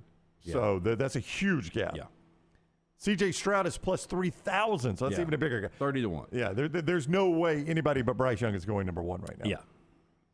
The number 2 pick is where it gets really, really interesting. Yeah, because I said yesterday, I think there's 5 different guys that could go at number 2. Yeah. The number 2 pick, who is the overall number 2 pick? Will Levis is your odds on right now at plus 150. Okay, I like this because I don't know if it seemed like 2 weeks ago, Dunaway had won another stake from me because we made this bet last year that Will Anderson, Bryce Young, and C.J. Stroud all had to go in the top 5. If Levis goes 2, there is a possibility that C.J. Stroud falls out of the top 5. Some people are even saying he falls out of the top 10 now. I'll believe it when I see it because I know how desperate for quarterbacks franchises are. But right now it looks like Will Levis is going to go number 2 overall to Houston. Will Anderson is plus 300. So what Levis is 15-1, Anderson's 30-1. Yeah, it comes down to this. DeMeco Ryans and the Texans, they know they've got to get a quarterback in this draft. Do they want to roll the dice and take an elite defensive player at number 2 and then see if you've still got your quarterback a little bit later? Yeah. Tyree Wilson, who's new to this conversation, you mentioned him yesterday, yeah. First time I've really heard him. He's 30-1. He's right there with Will Anderson. So C.J. Stroud is 4th in odds just to go number 2. When it looked like he was at least a lock to go 1 or 2 a couple of weeks ago. Yeah, he's plus 350 now. My hope here now is it looks like the Texans have passed for whatever reason on C.J. Stroud, unless it's a huge smokescreen. My fear is the Cardinals are trying everything they possibly can to get out of that number 3. We know the Cardinals will not take quarterback with Kyler Murray. No, because the number 3, Tyree Wilson, is the favorite to go number 3 because of that. So they're not going to quarterback. So top five. Will Levis is minus 1,500. Will Anderson is minus 1,000. Stroud is still minus 1,000. So there's your bet right there, right? Yeah. Tyree Wilson minus 700. Anthony Richardson minus 115. Jalen Carter plus 300. Well, there are 3 teams in the top 5. 100% will take a quarterback, unless the Texans decide to take their quarterback a little bit later. It's Carolina at 1 with Bryce Young. The Texans at 2. We'll just say Will Levis. It's Indianapolis at 4, whether it's C.J. Stroud or Anthony Richardson. Then the wild card becomes Seattle at number 5. You've got Geno Smith for 2 more years. He played extremely well this year, but you need a quarterback of the future. So is that the team that actually takes C.J. Stroud at number 5? Yeah. So Will Levis is rocketing up this thing right now. The best odds currently in Vegas to be the overall number 2 pick. We'll talk more about this with Furman tomorrow and get kind of, the last minute odds there with him. But plus 150, I remember. Well, to do this real quick, tell them about Slice. Let's tell them about our good friends at Slice. And I want to reminisce on Will Levis just for a moment. All right. Yeah, I want to read something that Taylor actually sent me, our social media director, yesterday about Slice. About Slice. Again, I had Young Reed's birthday dinner there on Sunday night. Me and Jack went with that Hot Mama. It's local pizza. It's local ingredients. It is absolutely fantastic. But a lot of our listeners, big Slice fans, obviously. If you've never been there before, 4 great locations. The original in Lakeview. There is one right there in Vestavia, right down the road. And, of course, Montevallo and the newest in Crestline Park. I don't know why I can't find this. Here it is. If you ever wonder whether or not advertising is effective, when asked where I wanted to eat today, at Slice Pizza Brew was my answer. Turned out to be an excellent choice. You can't thank at Next Round enough. Oh, that was you're from welcome. Kyle. Wow, you're welcome. Kyle Parmley, who you know. Yeah, I know Kyle. Yeah. How so about there that? you go. Local pizza, local ingredients, 4 great locations. Again, specialty pizza's the best. Great beer selection. Stop into one of those locations for lunch or dinner or online, slicebirmingham.com. All right. I remember walking in here one day, and this has been roughly a year ago today, I think, because I think it was on the heels of the NFL draft. And I had a story from CBSSports.com. I remember it vividly. And I remember telling Dunaway, hey, when we can get to it, this is a mock draft for next year already, right? Got a mock draft for next year. when we can get to it. CBSSports.com. All right. So we finally get to it, and I'm like, guys, you will not guess who they've got going in the top 10. And I remember saying Will Levis, and it stopped the show. Yeah. Everybody's like, who is this guy that's got Will Levis? In fact, I would like to shout out, I'm going to see if I can find the CBS Sports draft guy, because he's the first guy I ever saw do it. Yeah, got to give him a lot of credit. I mean, I never saw this, and now it looks like this guy might end up going number 2, Lance. I mean, because to me, and I'm sure he talked to some insiders, but to me, the balls to throw that out there because everybody was laughing about that. And then not far behind was Anthony Richardson. Yeah. I remember. I think it was. I think I've got it right here. I do believe it was Ryan Wilson. I think that's who it was. CBS Sports. First guy I ever saw say this about Will Levis. Kuiper still has Jalen Carter as his number 1, at least talent. Well, Michael asked whose stock has fallen further, C.J. Stroud or Jalen Carter, and we will not know till Thursday night. Yeah, we won't know. I think it's probably going to be Jalen Carter. But Carter was probably not going to go till at least number 3. He could have gone 2, possibly to the Texans. Yeah, but maybe. more than likely, he was going to go 3 to Arizona. But C.J. Stroud, there was a little bit where it looked like he was going to go number 1. Yeah. So you got to see, does Stroud fall further from 1 or Carter fall further from 3, I think would be your good test there. And I don't know which one that's going to be. We'll have to wait until Thursday night. But they are both falling right now. Carter, you understand why. Stroud is a little bit more of a mystery unless you start digging into these score results and things like that it looks like are killing him right now. And we'll see 2024 mock drafts will be flooding come Friday morning. I can't wait to see the surprise. I'm not going to discount it as quickly as I did Will Levis, I'll tell you that. You're going to have Caleb Williams at number 1. Right. And right there at number 2 is going to be Drake May. I'm fine with that. Yeah. And then I think Brock Bowers will be a top 5 guy. I really do at the tight end position. The way the game has changed for tight ends, why not? Harold Perkins will not be draft eligible. I would think that he would be a top 10 guy. Well, just wait till he is, yeah. I mean, he's Will Anderson 2 years ago, right? Yeah. I mean, that's who he is. He is. That's who he is. And Will Anderson's probably about to go in the top 5. And I think Harold Perkins is the best defensive player in the Southeastern Conference this year. Oh, he is. He might be the best. Well, him and Brock, one of the best in the country. Well, him and Brock Bowers might be the 2 best players in college football. Yeah, I'm fine with that. I mean, you said it on one team last year with Bryce Young and Will Anderson. Yeah. Why not one conference, right? It seems like that's easier to do. So the draft tomorrow night, or Thursday night, we will be live at Twin Peaks there in Hoover, discussing it leading up to the draft. We'll be talking about it. And then a little bit more hanging out and just spending time with all you good folks out there at Twin Peaks. I've got some details coming up on this. I don't know if they've been sent over yet or not, but I will check that in the break, and we'll give you everything we can. Yeah, so Bud Light and Twin Peaks out there. Just real quick, some reaction in the Coke Zero chat room here. Bobby says, when you guys lost your mind last year and Levis started popping up at the top of the mock drafts, I reminded you that Josh Allen also put up crap numbers at Wyoming because the talent around him sucked. See, you can't, I agree with that with Josh Allen. It's not as much of an excuse, Lance, with Kentucky. You watch Kentucky. I don't think it's fair to say the talent around him sucked at Kentucky. No, I don't think so. I mean, this is a Kentucky team that won 10 games. Yeah, and with him putting up pedestrian numbers, that's what I'm saying. I don't think it's fair to say the talent sucked around him at Kentucky. Now, was it Alabama or Georgia talent? No, it was not. Now, look, the biggest comp is Anthony Richardson to Josh Allen, but I still think there's some Will Levis, Josh Allen. I mean, Will's not as big, but Will's still a physical guy that can run the football a little bit. But, Josh Allen did not have talent around him at Wyoming. Yeah. No, that's true. Tripp says Jalen Carter is the best player in the draft. You find guys with his size, skill, and athleticism maybe every 25 years.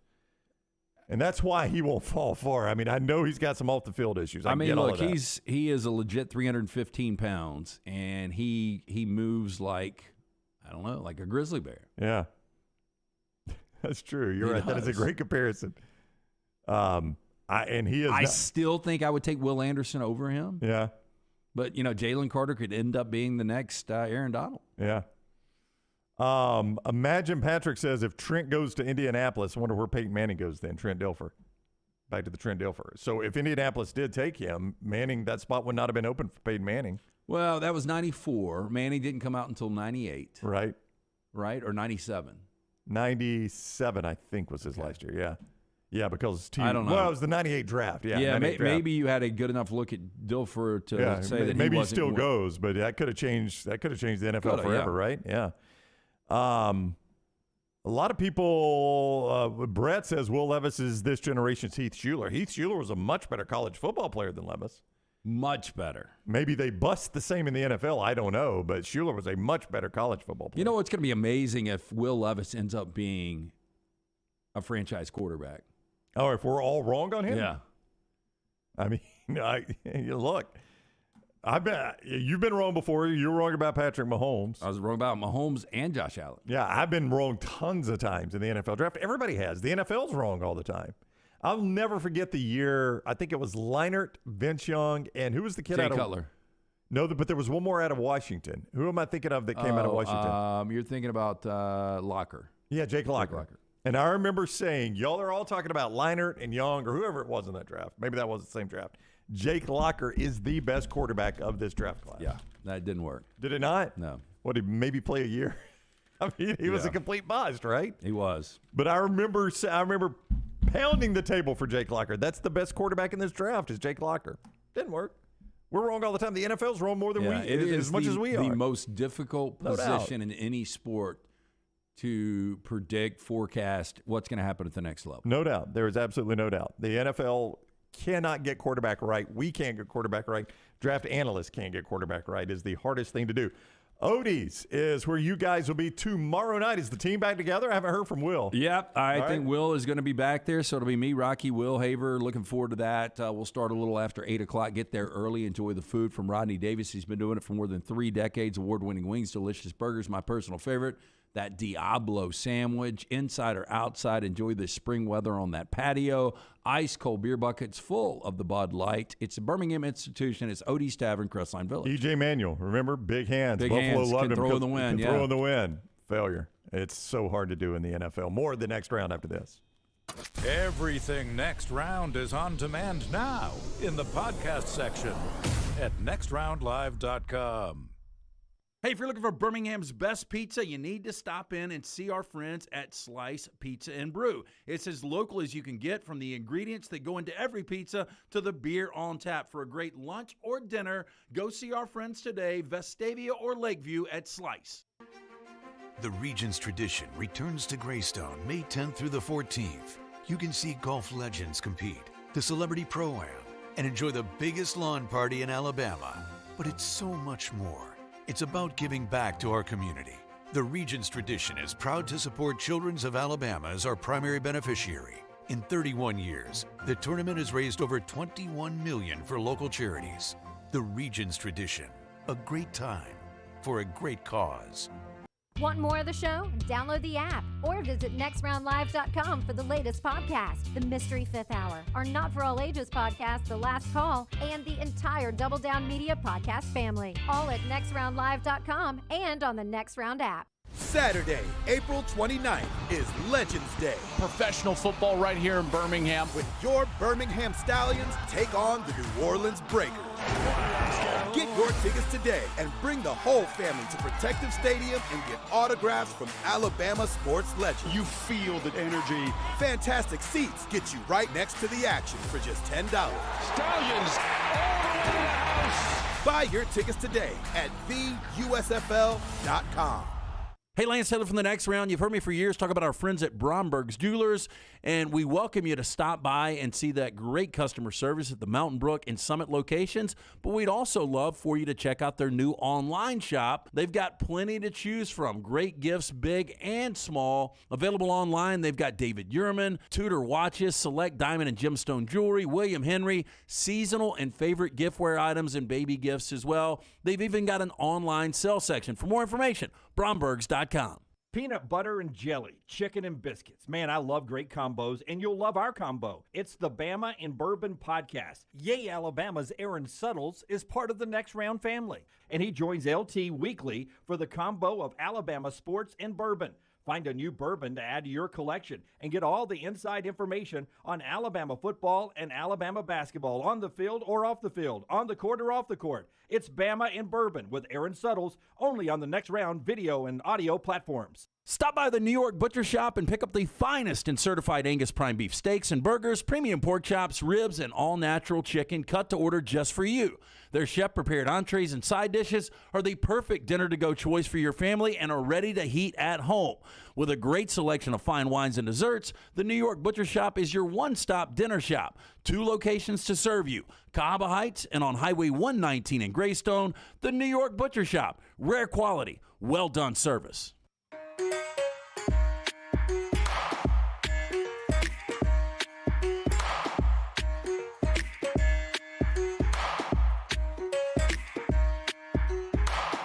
So, Brown, there were a lot of questions that I'm getting texts from listeners that they wanted me to ask Coach Dilfer. Wow, those texts would have been helpful about 30 minutes ago. I know. Yeah.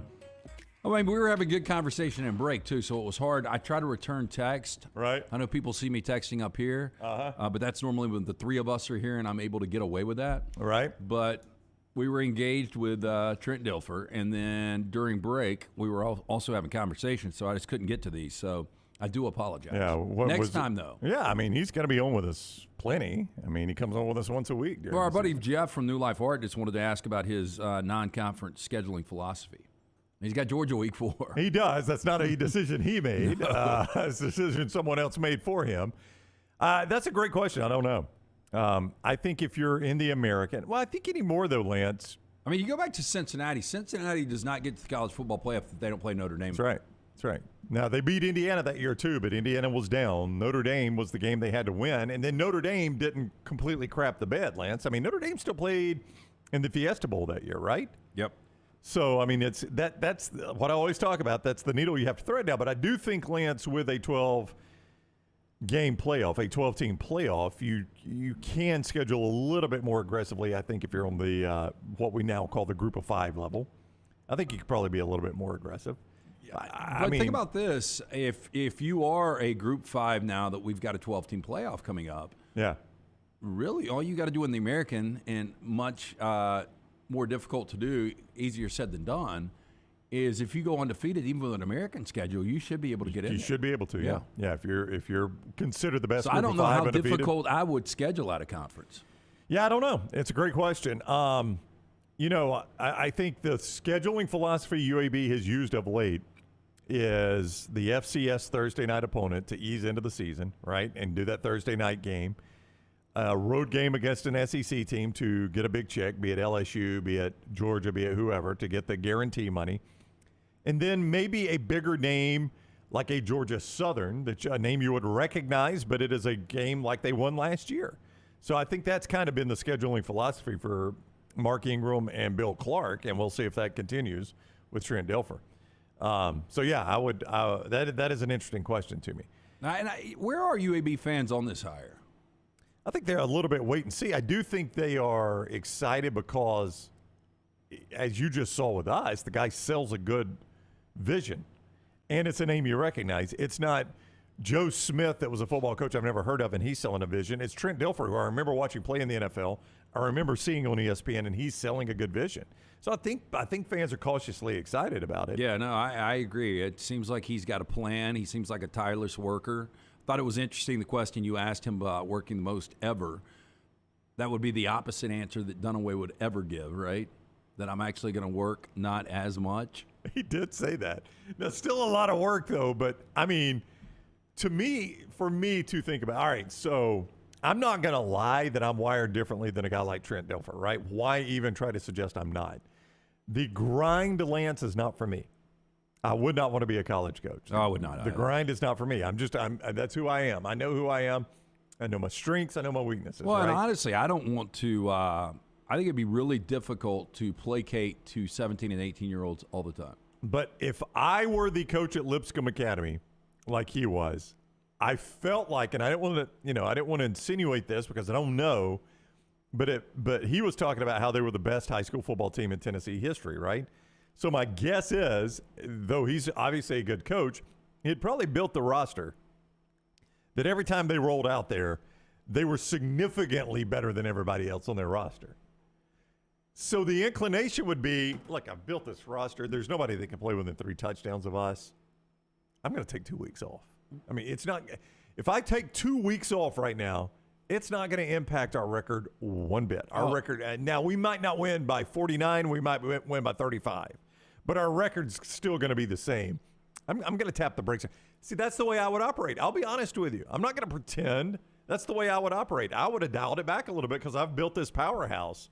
And now people in the chat room and everybody on Twitter is going to say, that's how you lose the powerhouse, is you back off a little bit. Yeah, probably not. I think I can probably still keep it at an elite level. Do you think Jason Brown, last chance, you would have backed off a little bit? He would never have built at that point. Hey, hot tub scene. Back room. I'm an offensive Lunsford. The classification Lipscomb was it one of the higher ones or no? No, it was low. So, Okay. you remember Joe McKnight? Yeah. Played for USC. Oh, yeah. So he played for a school like that. The late Joe McKnight. Yeah, played at John Curtis in Louisiana. Kind of the same thing. One of those really small private schools that just crushes everybody. They beat Thompson last year. Thompson should have won, but that's a different story. Oh, Lipscomb did beat Thompson? They came to Thompson and beat him. Ran a 100-yard fumble return back to win the game over Thompson last year. I mean, that speaks volumes because Thomps's been the best program in Alabama, regardless of classification. They were by far the best team in Tennessee. I don't know if I'd say history, but last year, definitely. Yeah. But you see what I'm saying, right? Is you can't do that in college football, though, what I'm talking about. Like Nick Saban can't just say, I'm going to tap the brakes for a little bit. I'm going to take a month off. Alabama would lose that edge. You saw how quickly, Lance, they lost the edge to Georgia with Nick Saban still going balls to the wall. Yep. I mean, he hasn't taken any time off, and they've lost to Georgia a little bit. Nick Saban himself said that on our show last week. If Kirby Smart decided, you know what, this build is fun, back-to-back college national championships, I've built a program that everybody wants to be right now, I'm going to take a month off, he would lose that edge. You just can't do it in college football. So it blows me away that he was doing that already in high school football. In high school football, Lance. Well, I mean, if you're a UAB fan, you got to be excited about that, though. You know high school football coaches. And I'm not saying they don't work hard. They work their tail off, but they have to cut the grass. They got to cut the field. They do. They got to line it off. I mean, teach. You got to teach. I mean, that's not what he was doing. Driver's ed. I mean, Trent Dilfer. Yeah, that's what people in the chat room were saying. Yeah, but Trent Dilfer didn't have to do driver's ed. I mean, they didn't. Like Rockstar, the high school football coach that of my entire life that was the best high school football coach at Sacs, Bobby Joe Johnson, coaching legend in this state, took Sacs to the state championship game. He taught me in driver's ed. Buddy Anderson taught math. Buddy Anderson taught math. He was my ninth grade math teacher. Yeah. So like he was actually teaching a core subject. Yeah. And I can remember vividly, Lance, as a kid driving by Sacs High School and the head coach is out on the tractor with the pool behind him, cutting the field, up and down the field. Friday night. And a lot of high school coaches like this, by the way. I know some that like the lining off the field. I don't know why. I don't know if it appeals. Like, I would hate having to do that. But it appeals to their meticulous nature or whatever. I don't know. But they like that Friday night. And, I think they probably, in some places probably got a cooler beer out there and they order some pizza and they all go line the field off for the game. That's not what Trent Dilfer was doing. And still that guy was working more hours than he thinks he'll work for a college job. Baffles me as a high school coach. It really does blow me away. Tom says Jalen Waddle played private school like Lipscomb. The open field at that level was just funny. Boy, I bet. Jalen Waddle in a private school. I'd like to go back and find some of that film for the state of Texas. Same with Joe McKnight, though. I mean, Joe McKnight, I don't know if you remember how good he was. Oh, I do. Do you remember watching him in high school? Like, did you see any high school film of him before he played at USC? Yeah, not fair. Yeah, I don't imagine it was. So we appreciate Coach being with us. He'll be with us throughout the football season, as always. And I don't know if Coach partakes, but if so, Redmont Vodka. The vodka of our great friend Charles Barkley is easy to find in this city. Yeah, hey, locally owned and operated. Redmont Vodka, as you mentioned, Charles Barkley, one of the great faces behind the product. Their aim is clarity and taste. It's color and smell. It is vodka perfection. Again, it is 8 times distilled. It is gluten-free. Available at your local package store, including Pink Package, Beverage Place, ABC stores. Available in 22 states now. Ask for it by name. It is Redmont Vodka. So when Deion Sanders took the job at Colorado, we played it for you, one of his first team meetings. He stands in front of his team and says, hop on in the portal. If you want to, hop on in that portal. I believe was the direct quote. Hop on in that portal. And we wondered, wow, that's a bold strategy there. You take a job, you show up, and you tell your team to hop in the portal, but I would imagine most guys are excited to play for him. Seemed like a lot of people listen. Yeah, maybe not so much. Maybe they're not as excited to play for him. Scott was telling me the number earlier. Rockstar, can you give me Scott's mic? I know it's 30 this month, Scott. How many is it in total that have hopped in that portal since he took the job? The crazy thing to me is that just yesterday, 18 yesterday. 41 since he got there. 41. I mean, that's half your scholarship players. You see it, Scott showing it to you if you're watching us. Max Olson, Colorado, had 18 players into the transfer portal Monday, 41 since Deion was hired. 63 of their 83 scholarship players have moved on.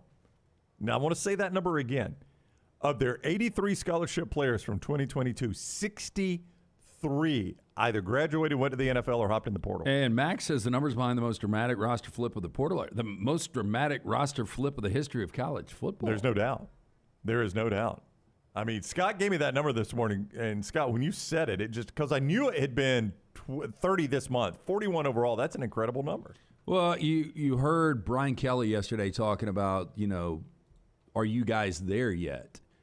And he said, barring injuries, we just don't have the depth yet. They're not going to have any depth in Colorado. None. I don't know how you build it back. I mean, I don't know how you get that many guys out of the portal that are quality players. This could be a really, really bad year for Colorado football. Yeah, I think so, especially when you look at their schedule. Yeah. I don't know how you build that depth back, Lance. I mean, because what is the net gain? So you lose 43 guys in the portal, and you add 43 guys in the portal. Do you assume there's going to be a net gain? Like the 43 I add are better than the 43 I lost? I mean, the total of the 43 I had better than the total of 43 I lost? Can't you run these guys off after the fact? Like, let's play a year of football. Let's see how this thing plays out. At least where we've got numbers, we've got some depth. And next year is that year where you have the mass exodus and you start to really rearrange the roster. I will say this about Deion, though. I will say this about him. And Jeff says instead of the Junction Boys, Prime's doing Portal Junction with his team. It's kind of the same thing. I mean, Bear Bryant took that Texas A&M team out to try to separate the men from the boys, and he took, I can't remember the numbers, but like 60 out and brought 15 back. I mean, there are a lot of guys that are like, I am out of this, man. This is not for me. Yeah, Deion's not dragging them to a dust bowl somewhere. No. This is a little bit different with Deion, but this is the way you would see a guy coach if more coaches didn't worry whether they kept their job or not. Like, do you think Deion's sitting around sweating whether he keeps this job? I mean, you heard Trent Dilfer earlier saying, look, he didn't need the money. He was retired. Yeah, he didn't say it that way, but that's what he was saying was I didn't have to coach. Like, I had the money I need to live the rest of my life on. And I don't think he's got prime money.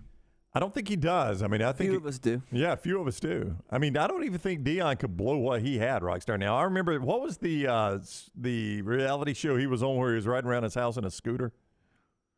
I don't even know if that was real. I think that was just a clip. Like, was that just an interview? Yeah, I think it was an interview. Like, I don't think he was on a reality show. Yeah, no. So he had like a rascal that he was riding. He was on a reality show. Yeah, it was. I think it was. I can't remember the name of it, but he was on a rascal, Lance, riding through his mansion in Dallas. Now, if you're going to ride through a mansion in Dallas on a rascal, you're probably a spender. Yeah.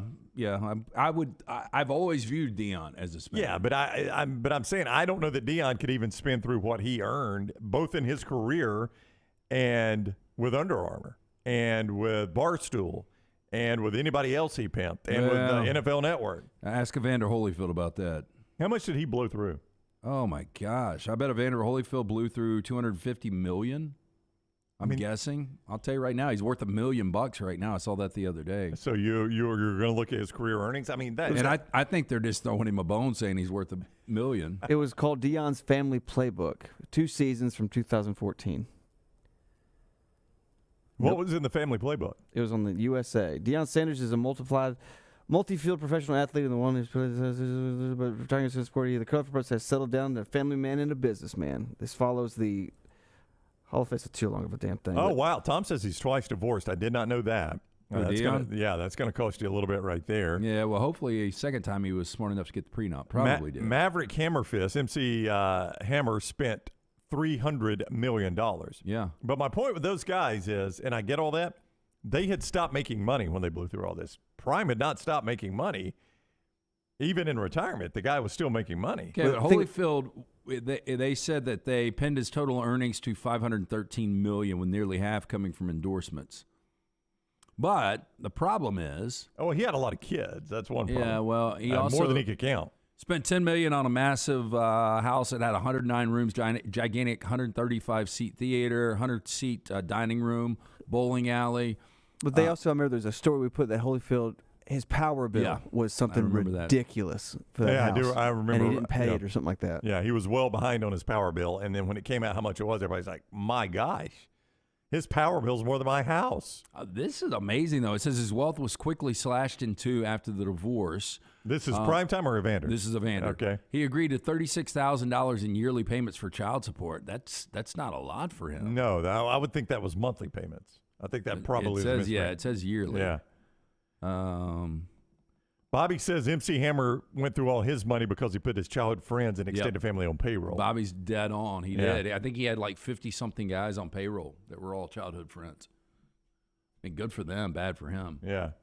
Well, that caught up with Holyfield. I think Holyfield had 11 kids, if I'm not mistaken. Or I think that's what they claim.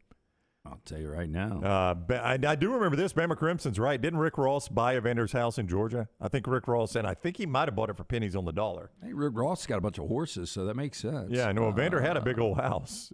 He did. Horses was that line. Interesting. Yeah, horses is that line. Probably different. Holyfield has 11 children with 6 different women. Yeah, I knew it was 11. I thought it was 8 women, but 11 was 6, huh? Yeah. I mean, that'll add up on you now. He also founded a record label, which I didn't realize. Yeah, real probably Deal Records. Probably did not work out, if I'm going to guess. Man, that's when you take the beating. Wouldn't you say Holyfield took a beating for that money? I mean, boxing is not an easy life. Cost him an ear. It did. Cost him part of an ear. Boy, early on, he didn't take much of a beating. But, yeah. I mean, he earned his ultimately, money. you've taken a lot of shots to earn that money. To just blow through it that way, man. I mean, like, I got to think if I worked that hard to get that many millions, I'd like to think I would think. I would stop at one point and say, I got my head beat in for this. Well, and I'd I gotta like slow to this think down. that I would never have to be on Dancing with the Stars. To me, for a lot of people, that means that you've gone the wrong direction. Well, it's interesting. I think it goes back to you have an app on your phone that has access to your bank account, and I look at it all the time going, oh, my God, what's going to be today? Oh, my God. But just somebody like that where you just see millions and millions, just like, I can buy a car. There's millions. And you just keep doing that every day until it catches up with you. You just kind of become addicted to it. So people like me can't have that. Well, he can build this back. It says as of 2019, he's earning about $1.2 million a year through personal appearances. So, I mean, you're making 1.2. Yeah. I mean, a lot of those kids are off the payroll. They're old. Real Bama man says, my son and I often debate who is the best member of the next round. With Dunaway out, I know the answer. That's a heck of a compliment to Dunaway. It's a low bar, but a heck of a compliment to Dunaway. It really is. And I love the fact that your son and you are so passionate about the show that you debate who the best member is. That actually makes me feel really good, even though Lance and I both lost. That's okay. Yeah. Give Live Dunaway to a fight win. another day, Give man. Dunaway a win while he's out. I heard from him again last night. Did you really? I did. All right. Rockstar. Did you get that text from I JD? have not heard from him since Friday. He shook my hand and said, I love you, and he left. Yeah, I don't want to make you jealous. If this was opposite, if this was Brown texting me with Brown out and Dunaway's here, how pissed would Dunaway be? Huh, Brown didn't text me. Yep. Thought we were friends. We share everything. Medical Properties Trust presents the Children's of Alabama Indy Grand Prix powered by AmFirst. It is April 28th through the 30th. You can accelerate your weekend, experience 3 days of racing featuring drivers from the iconic IndyCar series. The Barber Motorsports Park, recognized as the Augusta of racing. Enjoy the food trucks, interactive fan zone, Ferris wheel, kids corner, and more. Tickets are limited and selling fast. Kids 15 and under get in free. Get yours today. IndyAlabama.com. That is IndyAlabama.com. Lance is a little groggy today because he stayed up late watching the Lakers. What a win for the Lakers, Lance. You got to be so fired up about this team. Well, look, they're up 3-1 now. Yep. You've got a 7 seed up 3-1. You've got a 8 seed up 3-1 now with what the Heat did. Wide open in the West. Yeah. Lance, you're smelling championship. Wide open in the East, too. I mean, I thought coming into these NBA playoffs, it was going to be really interesting. You look at the Lakers again with how they reassembled this roster. They're 12-3 their last 15 games. It's a good Lakers team. It is. We'll talk more about what happened last night and what's coming up in the NBA playoffs when we return on the next round. Andy Staples talks college football in about 15 minutes. Follow Rockstar on Twitter @RockstarBHM. Spring is here, and that means it's time to prepare for moving season. Let Holly Mack Wilson guide you and help get your home prepared to sell. Whether you are looking for the perfect home or need to sell yours, Holly Mack Wilson can do it all and can do it anywhere in Alabama. Call Holly Mack Wilson today, 205-901-9446, or visit her website, hollymachomes.com. Holly Mack Wilson, your home prep expert. Holly Mack Wilson, a trusted anywhere in Alabama Keller Williams realtor you can always depend on. Let me introduce you to the new line of Red Wing athletic work shoes. This great new line is perfect for the industrial athlete, the guy who is working on concrete or running through the warehouse all day long. Red Wing Athletics use the same technology found in a running shoe, with soft mesh uppers, a lightweight aluminum toe for protection, and non-slip soles. This shoe is a winner. This comfortable new line of safety shoes are perfect for warehousing and light manufacturing. Plus, the colors look great. Stop by your local Red Wing shoe store, have your feet measured, and test drive a new pair of Red Wing athletic work shoes.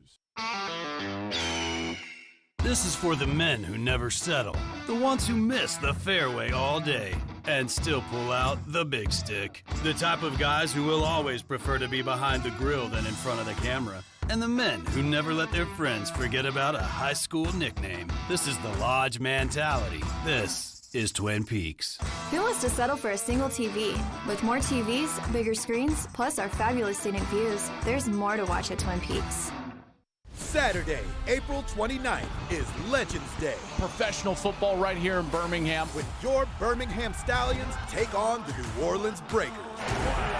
Get your tickets today and bring the whole family to Protective Stadium and get autographs from Alabama sports legends. You feel the energy. Fantastic seats get you right next to the action for just $10. Stallions all the way to the house. Buy your tickets today at theusfl.com. Want more of the Next Round? Download the app or visit nextroundlive.com for the latest podcast, The Mystery Fifth Hour, our Not For All Ages podcast, The Last Call, and the entire Double Down Media podcast family. All at nextroundlive.com and on the Next Round app. Winners of every major championship in golf. Legends to an entire generation of sports fans. This is the region's tradition at Greystone. May 10th through the 14th. Ernie Els, Bernhard Langer, Padraig Harrington, and defending champion Steve Stricker are a few of the golf greats who will be fighting for another shot at history. I like this matchup, huh? How could you not love this group? The region's tradition. Buy your tickets today. Hey, if you're looking for Birmingham's best pizza, you need to stop in and see our friends at Slice Pizza and Brew. It's as local as you can get, from the ingredients that go into every pizza to the beer on tap. For a great lunch or dinner, go see our friends today, Vestavia or Lakeview at Slice.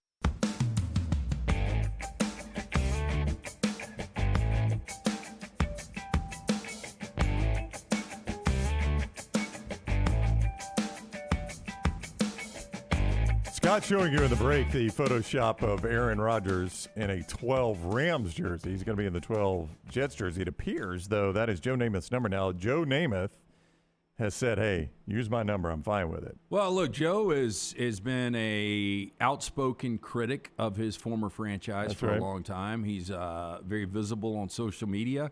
He wants the Jets to win. I think he wants to see another championship before he dies.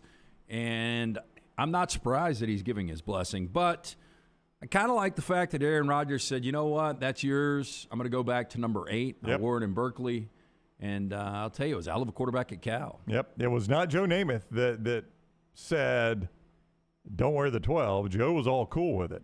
In fact, the quote from Namath, I am a big Rodgers fan. I notice he wears number 12, of course. I'm thinking, well, man, if we get him on our side, is he still going to be wearing number 12 because that number was retired years ago? Yeah, I want him to wear his number. We establish ourselves. We've got a real respect for our numbers. And Aaron Rodgers, God almighty, yeah, it'd be great to have him in New York. Joe Namath was all on board. But Lance just said a nice thing about Aaron Rodgers, Rockstar. Let's mark that. He was good in college. I mean, it was. He said that is a class thing to do, is to come in and say, hey, no, Joe Namath is number 12. I'll wear number 8. I'm surprised. I really am. But I think it is the right move for Aaron Rodgers to do this. Yeah. I mean, look, there is one quarterback that has won a Super Bowl for that franchise, and it was Joe Namath. I mean, he is Broadway Joe. He's synonymous with the Jets. I mean, to this day, I don't know that he's the best Jets player of all time, but he might still be the face of the Jets all time. I don't even know who you'd say the best Jets player ever is. Altoon. Altoon was good. Altoon was a good receiver. Wayne Walker was good. Wayne Corbett was good. Curtis, my favorite Martin. My favorite Martin. Hey, Curtis Martin's still, I think, top 5 rush yards in NFL history. It might be him. I mean, that may be the guy, really. Jonathan Vilma was really good. Revis Island was really good, yeah. Yeah, Revis might be the guy.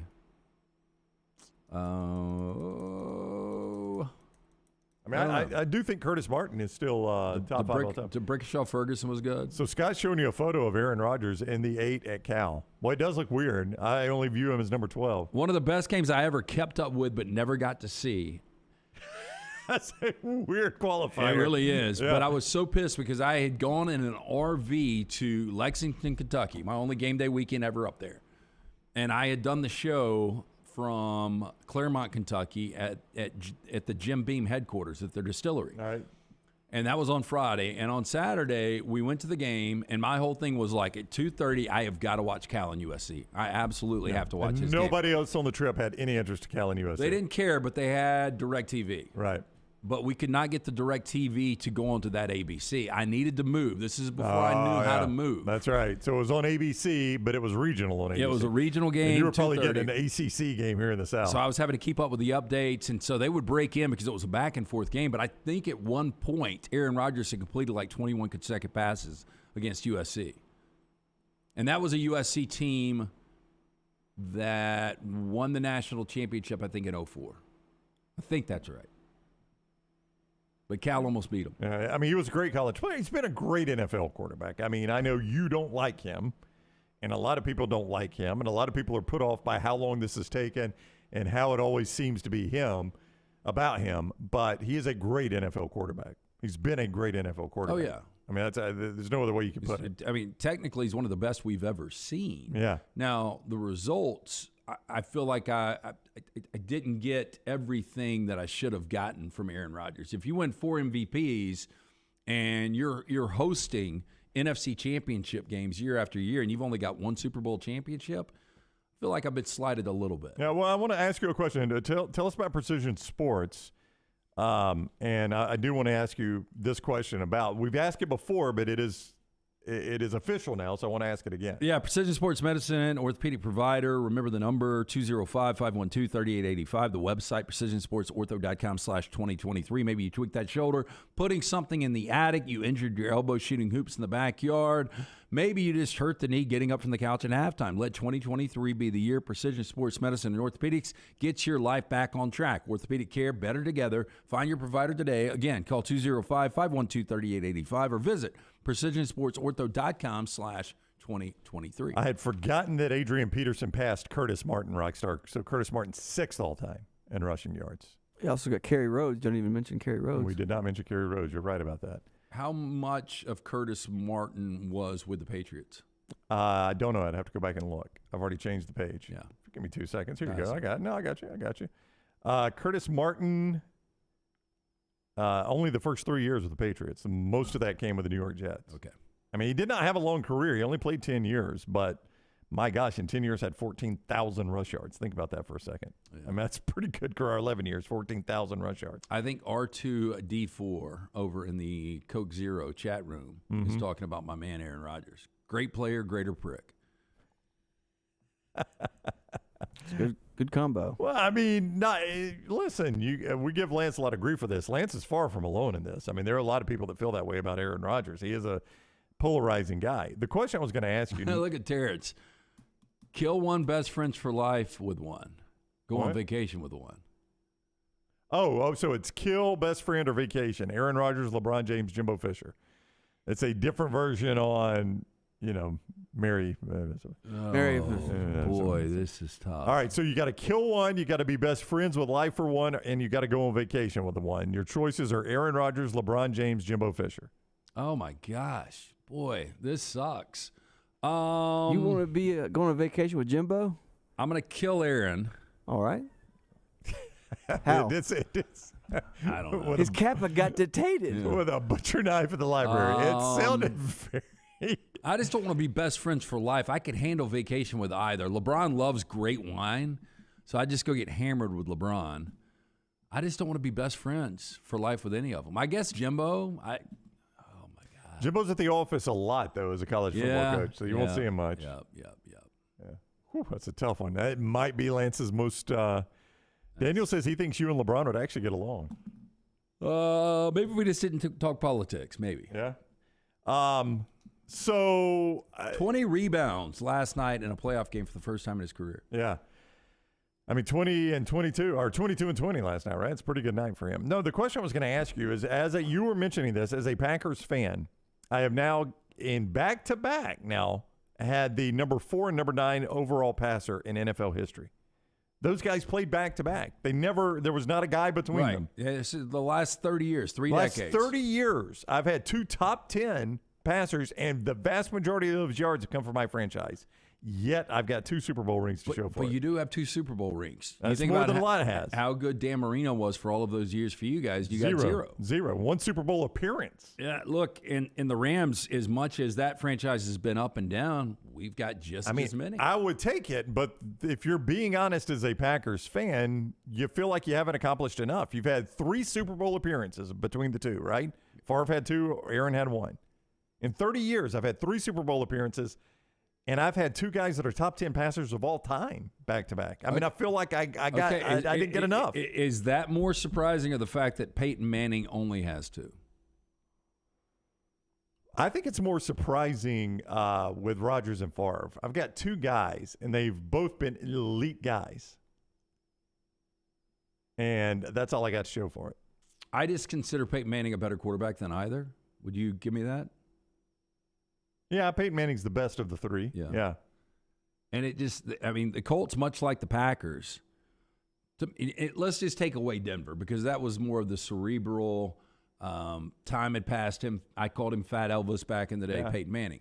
But Peyton Manning, all of those years with the Colts.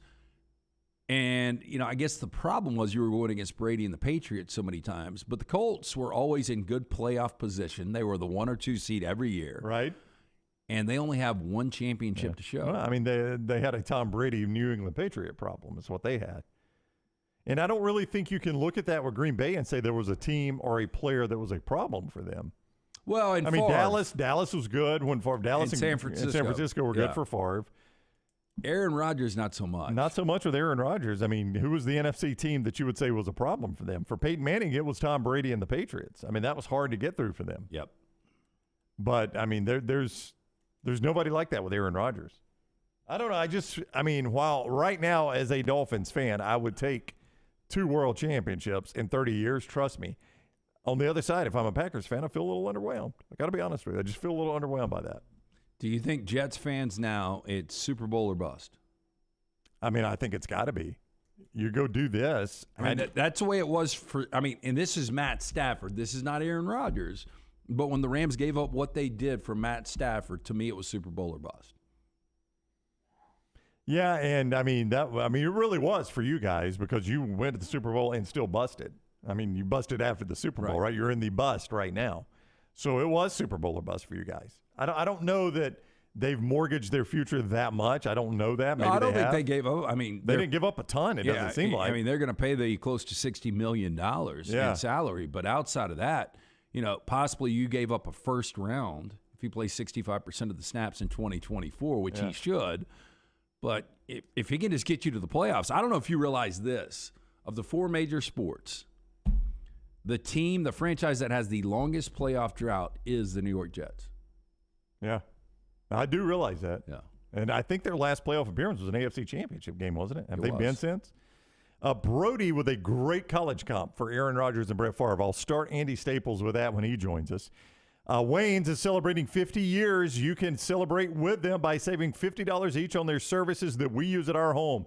The yard service, the pest control, the termite control, the mosquito control.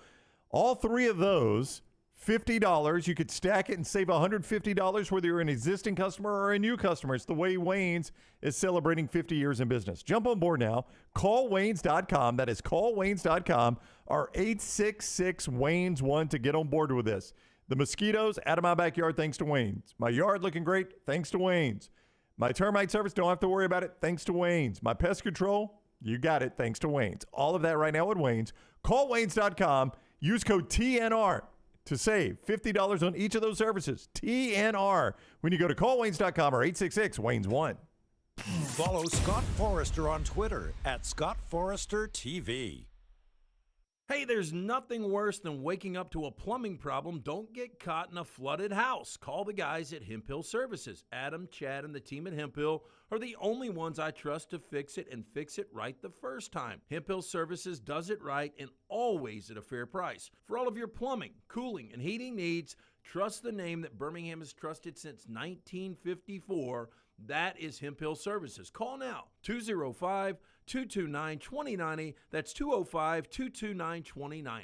If you're looking for a fun golf atmosphere that is laid back with a peaceful environment, the Meadows Golf Course in Harpersville, right off of Highway 280, is perfect for you. Just a short drive from Birmingham, this 18-hole, 200-acre track with rolling fairways and ample greens is the definition of peacefulness of the country just miles from the city. Enjoy a great lunch before your round and a cocktail on the wraparound porch after 18. Come see us today. The Meadows Golf Course in Harpersville, right off of Highway 280. Spring is here, and that means it's time to prepare for moving season. Let Holly Mack Wilson guide you and help get your home prepared to sell. Whether you are looking for the perfect home or need to sell yours, Holly Mack Wilson can do it all and can do it anywhere in Alabama. Call Holly Mack Wilson today, 205-901-9446, or visit her website, hollymachomes.com. Holly Mack Wilson, your home prep expert. Holly Mack Wilson, a trusted anywhere in Alabama Keller Williams realtor you can always depend on. Peanut butter and jelly, chicken and biscuits. Man, I love great combos, and you'll love our combo. It's the Bama and Bourbon Podcast. Yay, Alabama's Aaron Suttles is part of the Next Round family, and he joins LT weekly for the combo of Alabama sports and bourbon. Find a new bourbon to add to your collection and get all the inside information on Alabama football and Alabama basketball on the field or off the field, on the court or off the court. It's Bama and Bourbon with Aaron Suttles, only on the Next Round video and audio platforms. Saturday, April 29th is Legends Day. Professional football right here in Birmingham. When your Birmingham Stallions take on the New Orleans Breakers.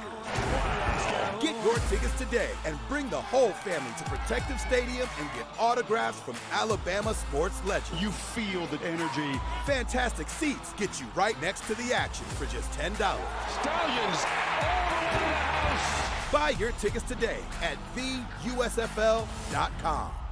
Stop by the New York Butcher Shop and pick up the finest in certified Angus prime beef steaks and burgers, premium pork chops, ribs, and all-natural chicken cut to order just for you.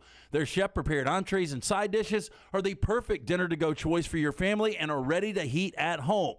With a great selection of fine wines and desserts, the New York Butcher Shop is your one-stop dinner shop. 2 locations to serve you, Cahaba Heights and on Highway 119 in Greystone. The New York Butcher Shop, rare quality, well-done service. Jim Dunaway, Lance Taylor, Ryan Brown, and Rockstar. Live from the Birmingham Racecourse Casino Studios, the Next Round, presented by Bud Light, is on now.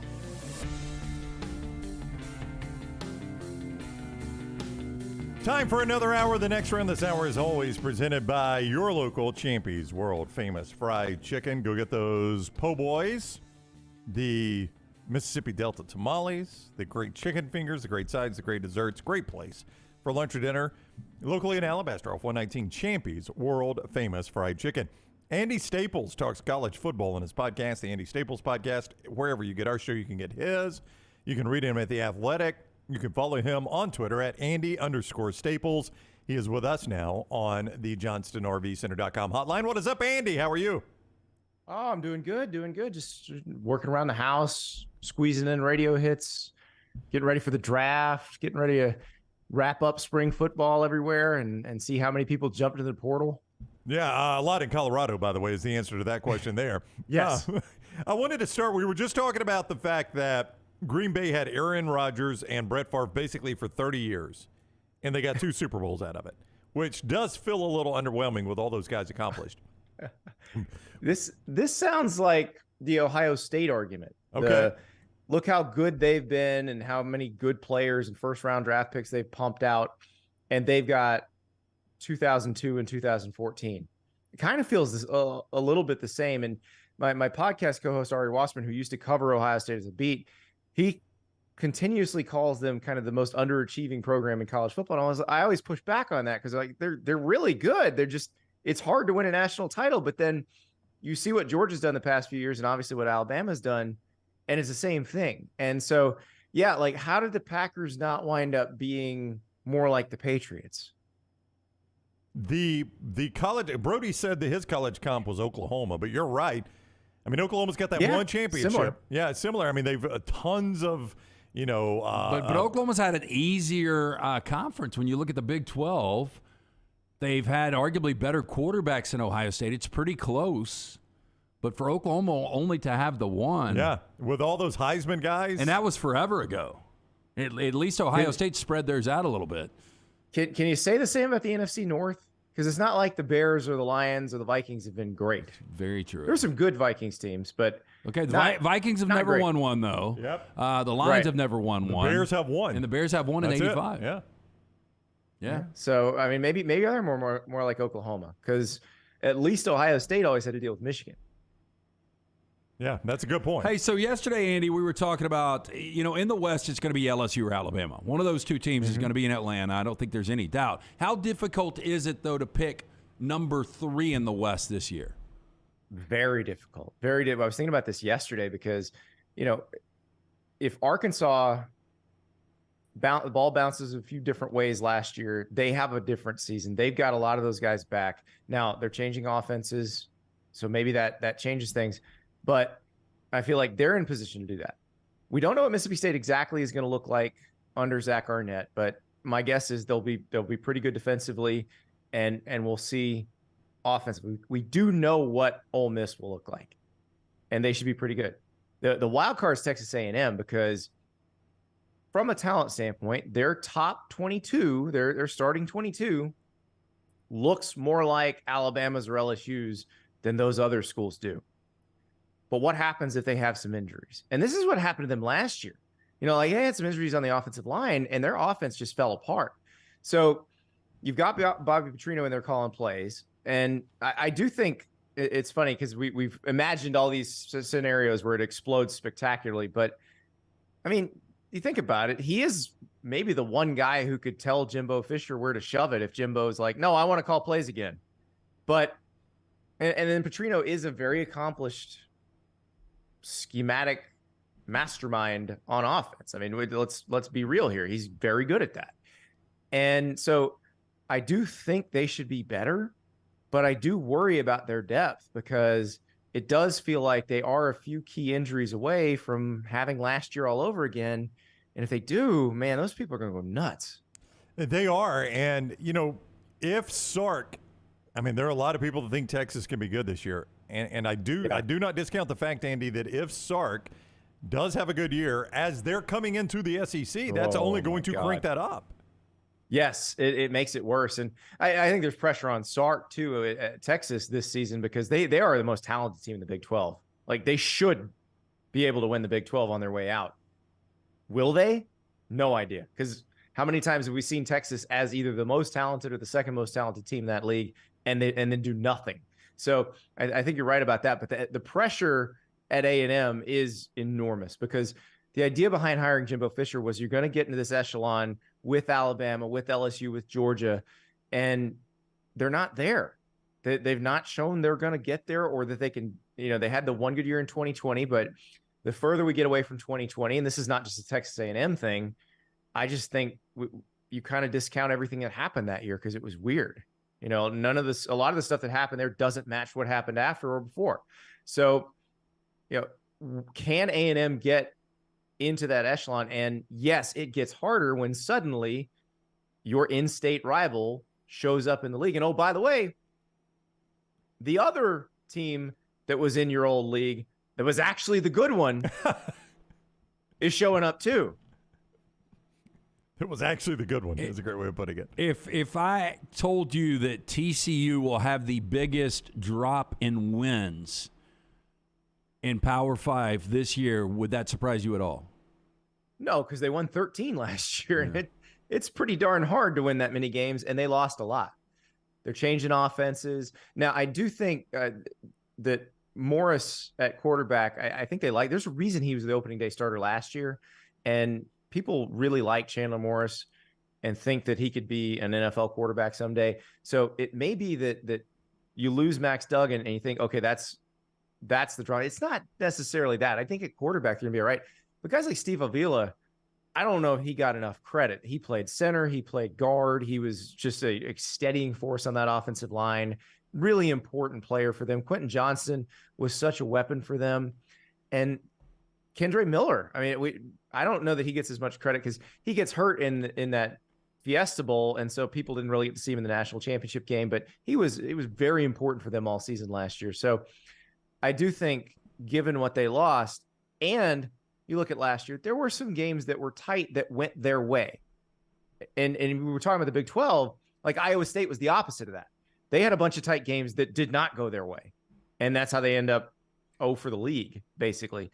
And I think I always feel like those things tend to even out over time. Like if you're close, if you're right there, if you lost a bunch one year, you're probably going to win a few the next year. Like that seems to even out. So yeah, I would not be shocked if you said TCU is the team that drops off the most. I'm trying to think around the country who else might be due for that sort of thing, but there's not really anybody else who lost the amount they lost and had the amount of good fortune they had. It's not to say they didn't have a great season. They did, but they also had some things bounce their way. Andy Staples for a few more moments on Twitter at Andy_Staples. You can get the Andy Staples Show podcast wherever you get your podcasts, including Apple Podcast, and read his work at The Athletic here on Sirius XM College. He is on the JohnstonRVCenter.com hotline. Do you get, and this subject may not have come up, but Deion Sanders is reality TV as a coach. When you talk to other coaches across the country, do you get any reaction to what he is doing in this sport?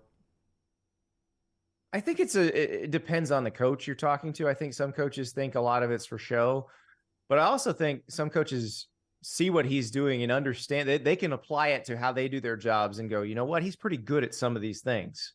And roster management seems to be one of those in terms of having more talent than your opponents. That's what he did very well at Jackson State.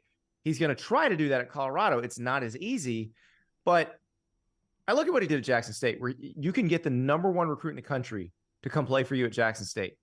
Well, it's easier to do that at Colorado than it was at Jackson State.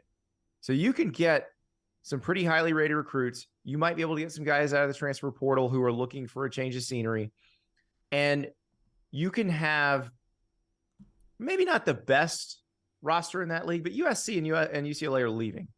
So let's say you have the 3rd best roster in that league behind Oregon and Washington. If you coach them up pretty well, you can win that league. You will be in it every year. I think he can do that. I think that's possible. I know there are a lot of people who don't like the for show aspects of it, but I kind of think at Colorado, you have to do that. I don't know that like in the SEC, I don't know that there's a lot of schools where you have to do that.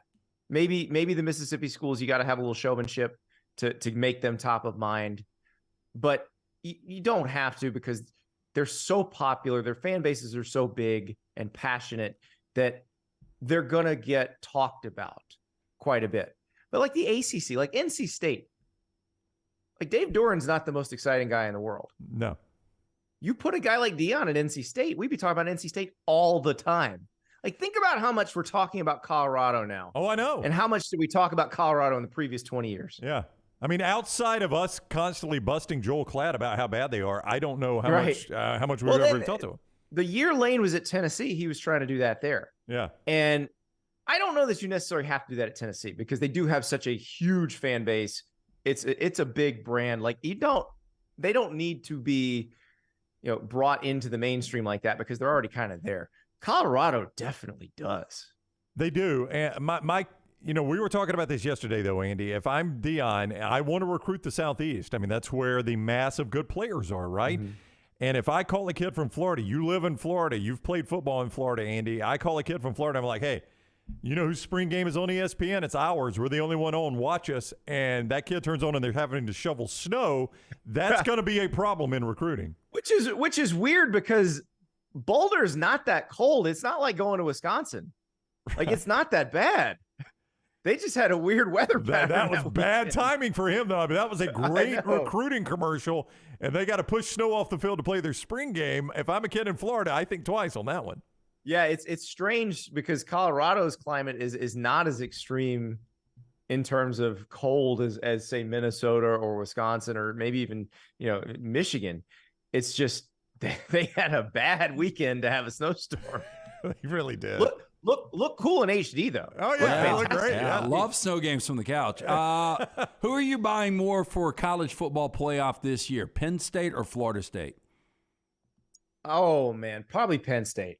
Penn State's they've had a couple of good recruiting classes where those guys are kind of coming of age. They tend to play Ohio State tough. This is an odd year, which means I believe Michigan comes to them. For whatever reason, Penn State doesn't do Ann Arbor.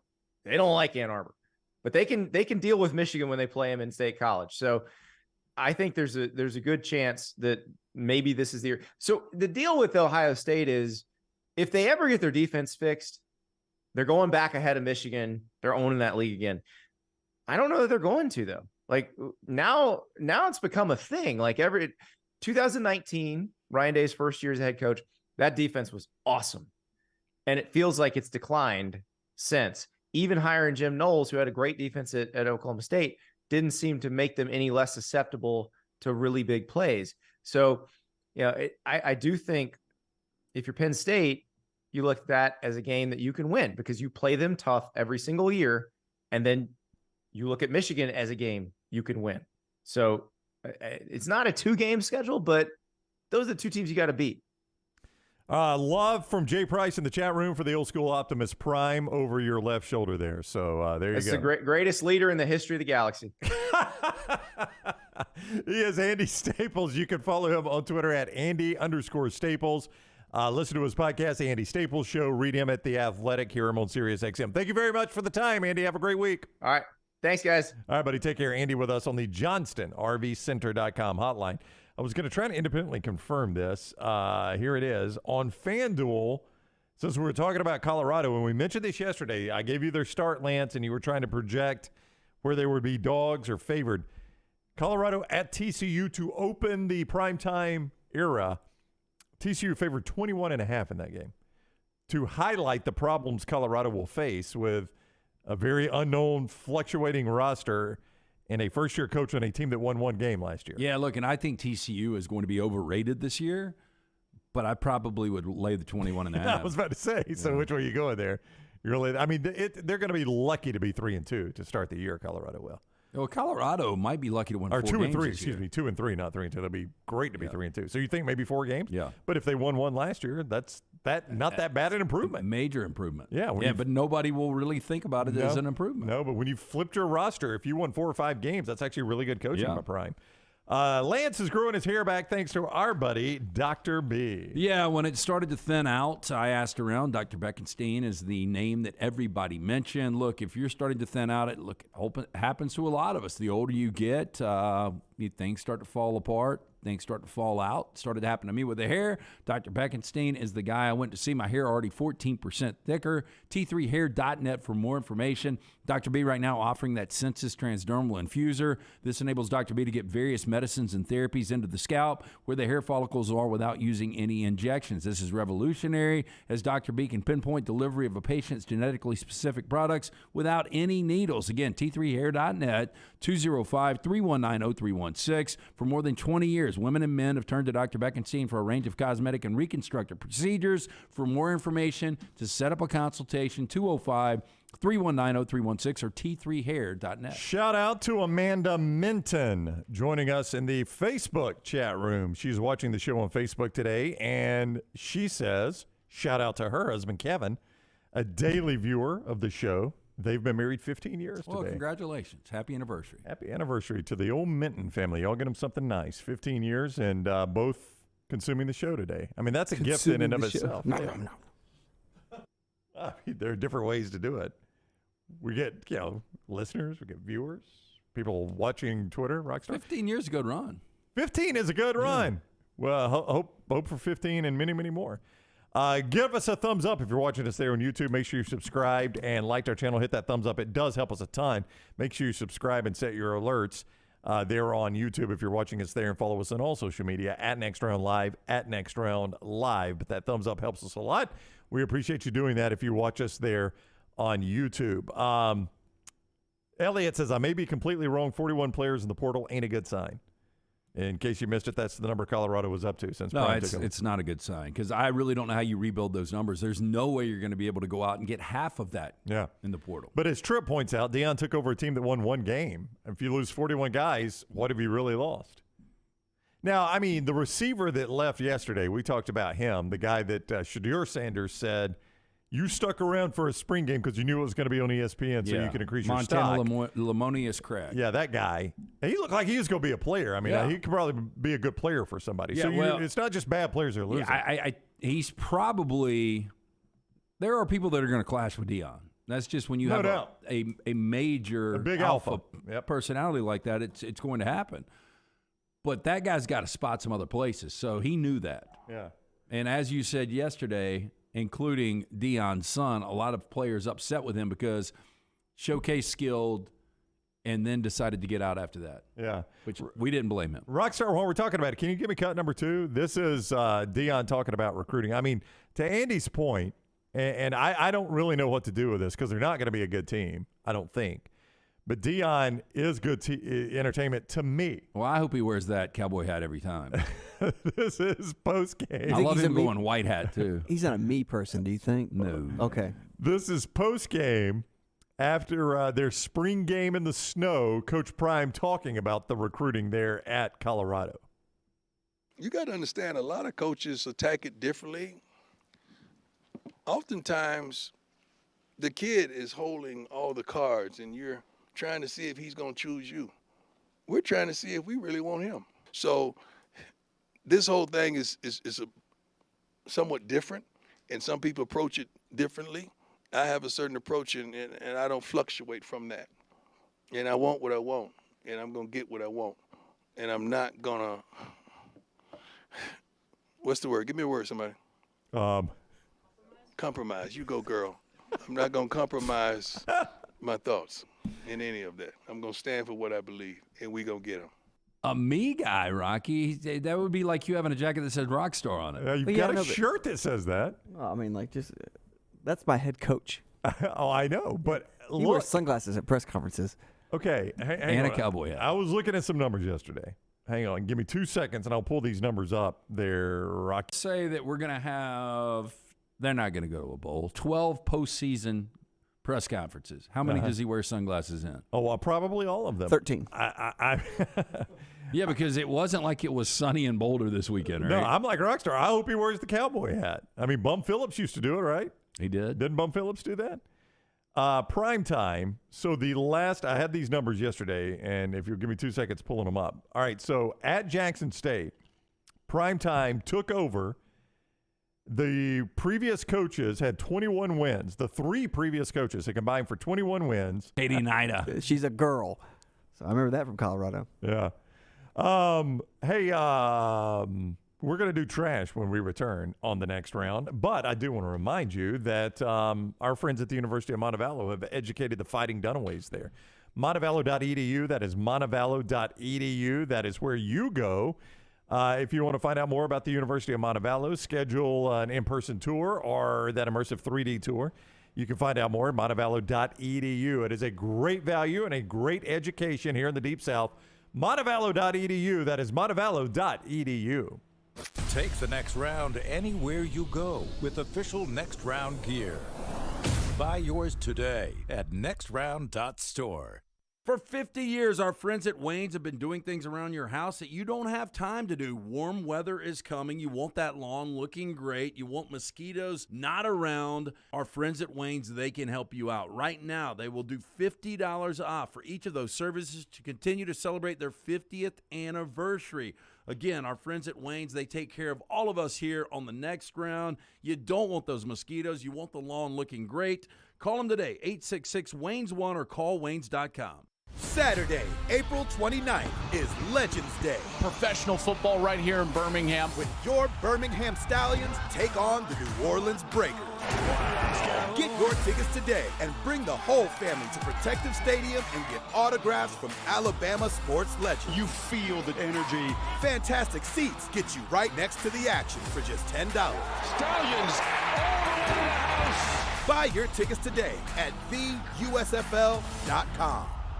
Winter weather can take a toll on your vehicle's performance. Don't let slick roads or new potholes leave you stranded in the cold. Vulcan Tire and Automotive has a team of ASE certified mechanics that have a plan for your vehicle's winter maintenance and repair. Tires, brakes, battery checks, and more. Vulcan Tire and Automotive has you covered. With 4 locations in the Birmingham area, be sure to tell the guys at Vulcan you heard about them on the Next Round. Your safety is their top priority because of Vulcan Tire and Automotive. Wherever you go, we go together. Winners of every major championship in golf. Legends to an entire generation of sports fans. This is the region's tradition at Greystone. May 10th through the 14th. Ernie Els, Bernhard Langer, Padraig Harrington, and defending champion Steve Stricker are a few of the golf greats who will be fighting for another shot at history. I like this matchup, huh? How could he not love this group? The region's tradition. Buy your tickets today. Stop by the New York Butcher Shop and pick up the finest in certified Angus prime beef steaks and burgers, premium pork chops, ribs, and all-natural chicken cut to order just for you. Their chef-prepared entrees and side dishes are the perfect dinner-to-go choice for your family and are ready to heat at home. With a great selection of fine wines and desserts, the New York Butcher Shop is your one-stop dinner shop. 2 locations to serve you, Cahaba Heights and on Highway 119 in Greystone. The New York Butcher Shop, rare quality, well-done service.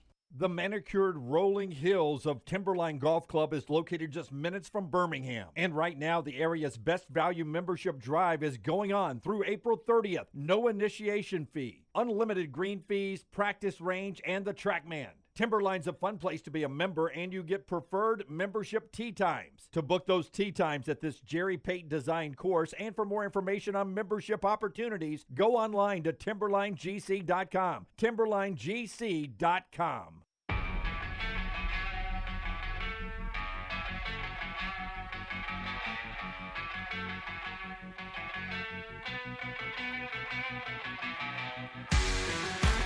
We continue on the Next Round.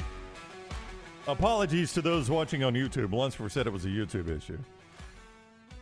Is that the official line from the back room there, Lunsford? YouTube issue earlier? Yes. I think I've seen it in a couple other places too. So. Oh no, what happened? Servers go down sometimes. I don't know. Even at YouTube? Even at they Google, got all the yes. money in the world, don't they? Yeah, but no, we're good. All right, so apologies if you had some struggles there with YouTube. It was a YouTube issue, not a Next Round issue. We always appreciate you doing that. Give them a thumbs up just to make them feel better there on YouTube. Before we go to trash, a reminder that we're going to be out at Twin Peaks Thursday night for the draft with our friends at Bud Light. Come out and hang out with us from 5 to 7. We'll do a specialty show from 5 to 6. We also have a specialty show Friday from out at Barber Motorsports Park for the Indy Grand Prix. So a couple specialty shows this week.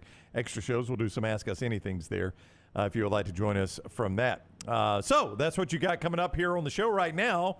Let's hit that big button and get to trash, Rockstar. Tim Peeler thought he was calling coyotes. Instead of them, him. This thing was 10 foot tall. He had beautiful hair. LT's Trash is presented by Mortgage Right. Mortgages done the right way. What was he calling? He saw Bigfoot, but him saying instead of a them, it was a him. Yeah, well, beautiful hair. Beautiful hair. Beautiful hair. Hey, are you a veteran looking for a VA loan? Mortgage Right has been advocating for veterans since their company began. As a veteran-owned, operated company committed to your well-being, they can help you find the best terms available and guide you through every single step of the process. For active military or veterans, VA loans can be a great way to help you purchase a home. Let Mortgage Right take care of everything from the pre-qualifying through the closing. Their mortgage experts will work with you to find the best rate and loan program available. Visit locations, Highway 280 in Birmingham, Parkway Drive in Leeds. You can apply at mortgageright.com/VA NMLS/TNR NMLS 2239. Do you think this is coincidental? I read this headline, and it said 2 Russian officials found dead on the same day. Yeah, that's generally not coincidence when it's Russian officials. They shot themselves in the back by suicide. Yeah, they fell to their death.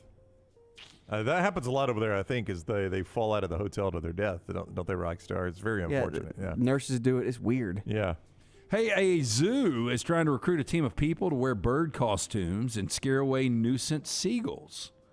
Now, the Blackpool Zoo in Lancashire put up an advert after bosses said the birds had been persistently stealing food from visitors and animal enclosures. You guys might ask, what would the outfit look like? What would it look like, Rockstar? Well, we have a picture. Oh, yeah? I bet it's going to look like the St. Joe's owl. Ooh, I was right. I mean, that would deter the hell out of me if I was a bird. My God, it's a big bird. Get out of here. Can I still wear my glasses?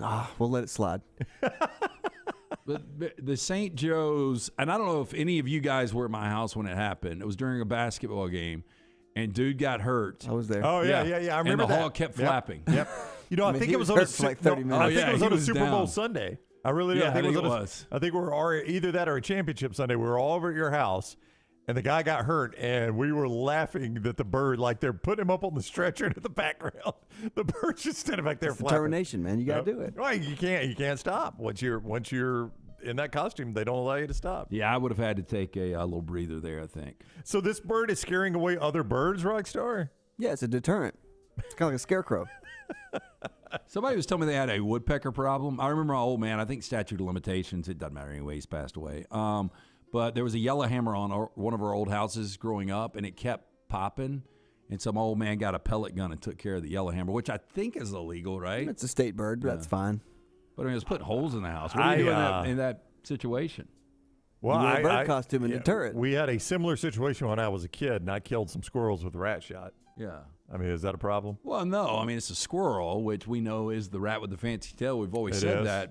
But a little different when we're talking about the state bird. I don't see a lot of yellowhammers around, do you? I don't know that People I can keep shooting them. Independently identify one. Now, I'll tell you, when we stayed at the Alamite Hotel last week, it was a week ago today, the elevator inside of it had pictures of yellowhammers all over. Right. Did you notice that? I did not. No. Okay, Again, I don't know what a yellowhammer looks like. Rockstar's going to... That's the yellowhammer? I thought it would be much larger. No, that's not the yellowhammer. Well, I mean, Rockstar just pulled it up. Yeah, that's not the yellowhammer I remember. Boy, it's changed a lot over the years. Yours had a bullet in his head. How do you remember what? No, I remember the yellowhammer being more of a not as yellow and more hammer. Yeah. Yeah, more hammer. There it is. Less yellow, more That's hammer. the yellowhammer. That's well, that looks totally different than the first one. That's a yellowhammer. That's a yellowhammer woodpecker, the old northern flicker. Yeah, that's our state bird. That's the one my old man shot. Yep, I'd say that's a problem. I had to throw it over the fence just in case a neighbor saw it. No, when Oh shit. No, when I killed the squirrels that were causing damage to our house, I left them laying out there for a little bit. What, to let the other squirrels Oh, yeah, it sends a message to the rest of the squirrels. When the other squirrels are smart enough to know that. Oh, damn. Well, I mean, he's going to shoot me next. Yeah, I know. When the squirrels come up, they see a dead squirrel. I think they know something went down there. You give me that yellowhammer is a lot different than the other one. I would agree completely. Yeah. It's a beautiful bird, in fact. No, it is a good-looking bird. We got a good state bird. But you don't see a lot of them. I mean, how do you pick a state bird, and why do you pick a state bird?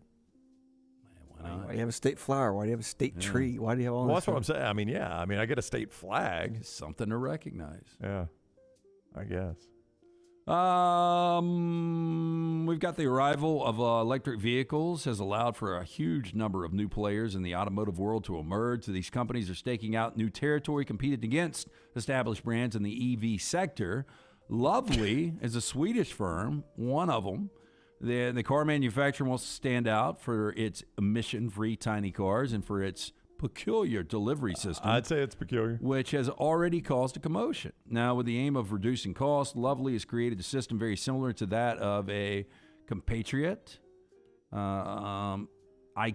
Now, the cars are manufactured in pieces being sent to their destination. This means that shipments can be used much more economically, to the point that in a container with a capacity of 4 cars, it's possible to fit the parts needed for 20 Lovely vehicles. So they ship me this and I put it together myself? Happy Sweet 16, honey. Get after it. Okay, first of all, I'm not comfortable putting like a baby crib together. No. I'm sure as hell not going to put a car together. I mean, this does seem like a bad idea, Rockstar. Well, I think the thing is they have people that come and put them together for you. So they meet me at my house and assemble Yeah, it? But sure. even still, I kind of want my car assembled on the assembly line. It's a good looking car, you got to admit, though. Okay, you get T-boned by, I don't know, let's just say a Ram truck. Yeah, I think it's over for you.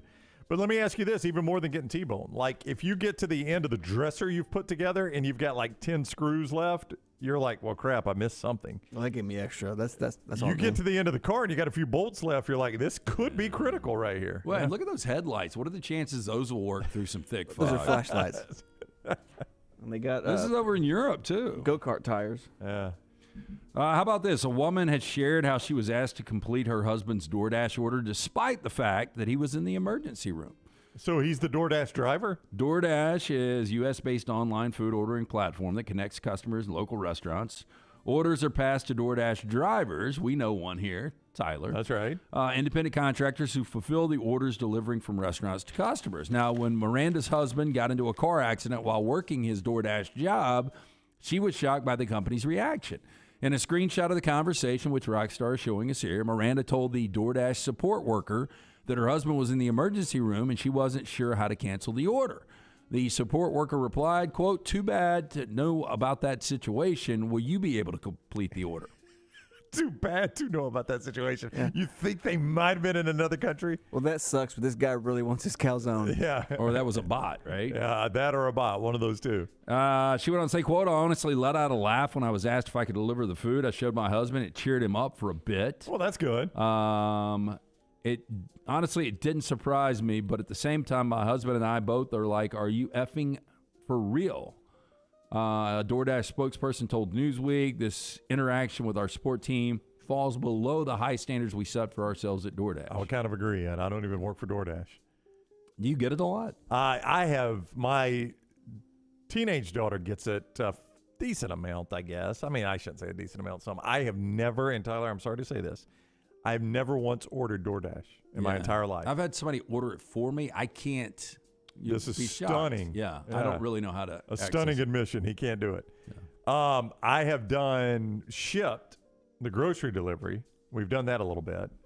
And I remember you gave my wife hell for that on the show. So it's interesting that you're doing DoorDash now. I just thought I'm not doing DoorDash now. I said I've done it a couple of times. You've done it. I mean, you have done it. Yeah, but I think it's if you knew how, you would do it more. Much, I mean, this can be a poll question if Taylor wants to put this together. Much more normal to have food delivered, like fast food, and then groceries delivered. Unless you're an old lady and you can't drive. Boom. Gauntlet. I don't see the difference at all. There's a huge difference. What is the huge difference? You do one and don't do the other. Because you're getting a meal on the fly. It's the shipped order actually seems like it would take a long time too. I gotta get carrots, I want to check onions. I mean, look, I love Jennifer Brown to death, but how many days a week does she work? Oh no. Yeah, see, that's the other line he likes to go to. No, I'm just saying, she's got time to go grocery shop. I can go grocery shopping for myself. Yeah. One, she's a girl. I know. Lance likes to drag him by the hair back to the cave. Is the way Lance likes to do it. Yeah. You're the most old-fashioned. That's not true. The other night. Am I right about this? Lance is the most old-fashioned when it comes to his view on females, is all I'm saying. Okay, all I will say, and you remind me if I'm wrong, on Wednesday night, when we were talking about the movie The Purge, and you brought up that the chick from Lost was the president in it, and Brown went on to say that can't be a believable movie because there's no way a woman can be a president. That's a joke. Well, you don't think I'm saying that this is a joke too? There's a little bit of truth behind the jokes, you know. There's a little bit of truth. Well, there has never been a female president. I agreed with you, but I'm just saying you're the one that made the point. I mean, well, Evan says, I think we need the poll question. Do it. I mean, what is the question? The poll question is, what is what's more normal, having groceries delivered or having fast food delivered? Yes. To your house. Yep. That's the Bud Light poll question. And Evan is correct. I do have my dry cleaning delivered too. They don't charge any more for it. Why would you not do it that way? I just don't get anything dry cleaned anymore. Yeah, I mean, I barely do. I have to have my shirts for TV on Sunday night. That's the only thing I get dry cleaned. Yeah. But, I mean, they don't charge any more for it. They literally come pick it up and bring it back to my house. Why would I not do that? That is so much easier. So prosecutors in Mexico said Saturday they have seized a huge collection of exotic animals, including 10 tigers, 6 jaguars, 5 lions and other species in the cartel-dominated town. Now, the announcement came in a week after U.S. prosecutors revealed that a boss in the cartel fed his enemies, alive and dead, the tigers he kept. Yeah, that's good. I'd rather be fed dead to the tiger. Yeah, I think so too. I don't want that to be the way I saw go. a tiger saw a man. No, don't you think you probably go pretty quick when a tiger's eating you? If you're alive, no. No, I think you're probably going to black out from the sheer Loss of trauma. blood, Yeah, the yeah. loss of blood and the trauma. I mean, you're going to lose a lot of blood quickly. Probably is. I've watched on TikTok when those lions and tigers catch their prey. When the lions and tigers catch their prey, it goes quick, Lance. Have you ever watched those videos? You've seen them. Yeah, oh yeah. Like when they get that gazelle, first thing they do is like when the lion gets the gazelle, it's incredible. Well, they go right for the jugular. Yeah, that's right. They attack them in the neck to kill them and basically in a humane way, like go down quicker. Well, I mean, they do. I mean, they're going just like that, man. That gazelle does not fight back. He's dead as a hammer. Okay, so the discovery announced Saturday came in the western state of Jalisco. This is the turf of a cartel of the same name. Authorities did not identify the owner of the land where all of the cats were found. They also found antelopes, a llama, deer, and birds at the property. Now, the seizure came a week after U.S. prosecutors revealed grisly details about how drug lords were using these tigers. Now, these are the two brothers, the Salazars, the two brothers of El Chapo. El Chapo's still with us, right? Yeah. But he's not in the clink anymore. He keeps busting out. No, he's in still prison. Yeah. Oh, I thought he busted out. Is he in the one that's in Denver that nobody's ever escaped from? Or it's in Colorado? Shawshank? No, I don't know. No, there's one in Colorado that's never been escaped from. Ever. Have you ever seen? Never ever. It's like the highest security we got. I'll And look that's it where up. El Chapo is. I think that's where he is, Lance, if he's still in. I thought he had gotten out because I thought he escaped one last time. We He never got him escaped again. one, then he got back in. Got him back Okay, in. Raggy, when I pre-read this story, I didn't catch something that I think is very important, so I'm going to ask you. I'm going to reread it, though, and see if I can get it this time. Leg lengthening is an intense and expensive procedure, but one that has become more popular and accepted in the last 5 years. Now, this surgeon at the Height Lengthening Institute in Burbank, California, who performed operations on a guy named Alex, went on to say, quote, I even have 60, 65-year-old guys that have come to me to undergo the procedure because it just doesn't stop. The short jokes keep going on, and they feel inferior. Now, the $75,000 4-hour operation, which is generally not covered by insurance, involves cutting the thigh bones in each leg, inserting rods inside of them. Yikes. Then over the next 3 to 4 months, the rods are lengthened up to 0.04 inches per day. Oh, my God. So that's how much he grew? Grew, yeah. Well, I mean, he did. He's bigger. No, he got about 4 or 5 inches out of that. Yeah. I like how we blur his face. He's wearing a mask. I don't think I'm going to be able to figure it out. Hey, why would you not start this early on a guy like Bryce Young? Well, but, you're right. Well, I think it's like learn to walk again too. You got metal rods in it. Well, you got your legs are long. I'm sure that first walk's got to be super hard. Yeah, but at some point, I mean, your torso's not going to match up with your legs. I mean, you can only go so far on this. Now, the process costs about $100,000. Again, not covered by insurance. I mean, you got to hate being short to pay $100,000. I will tell you, man, health insurance is such a joke. Did I tell you that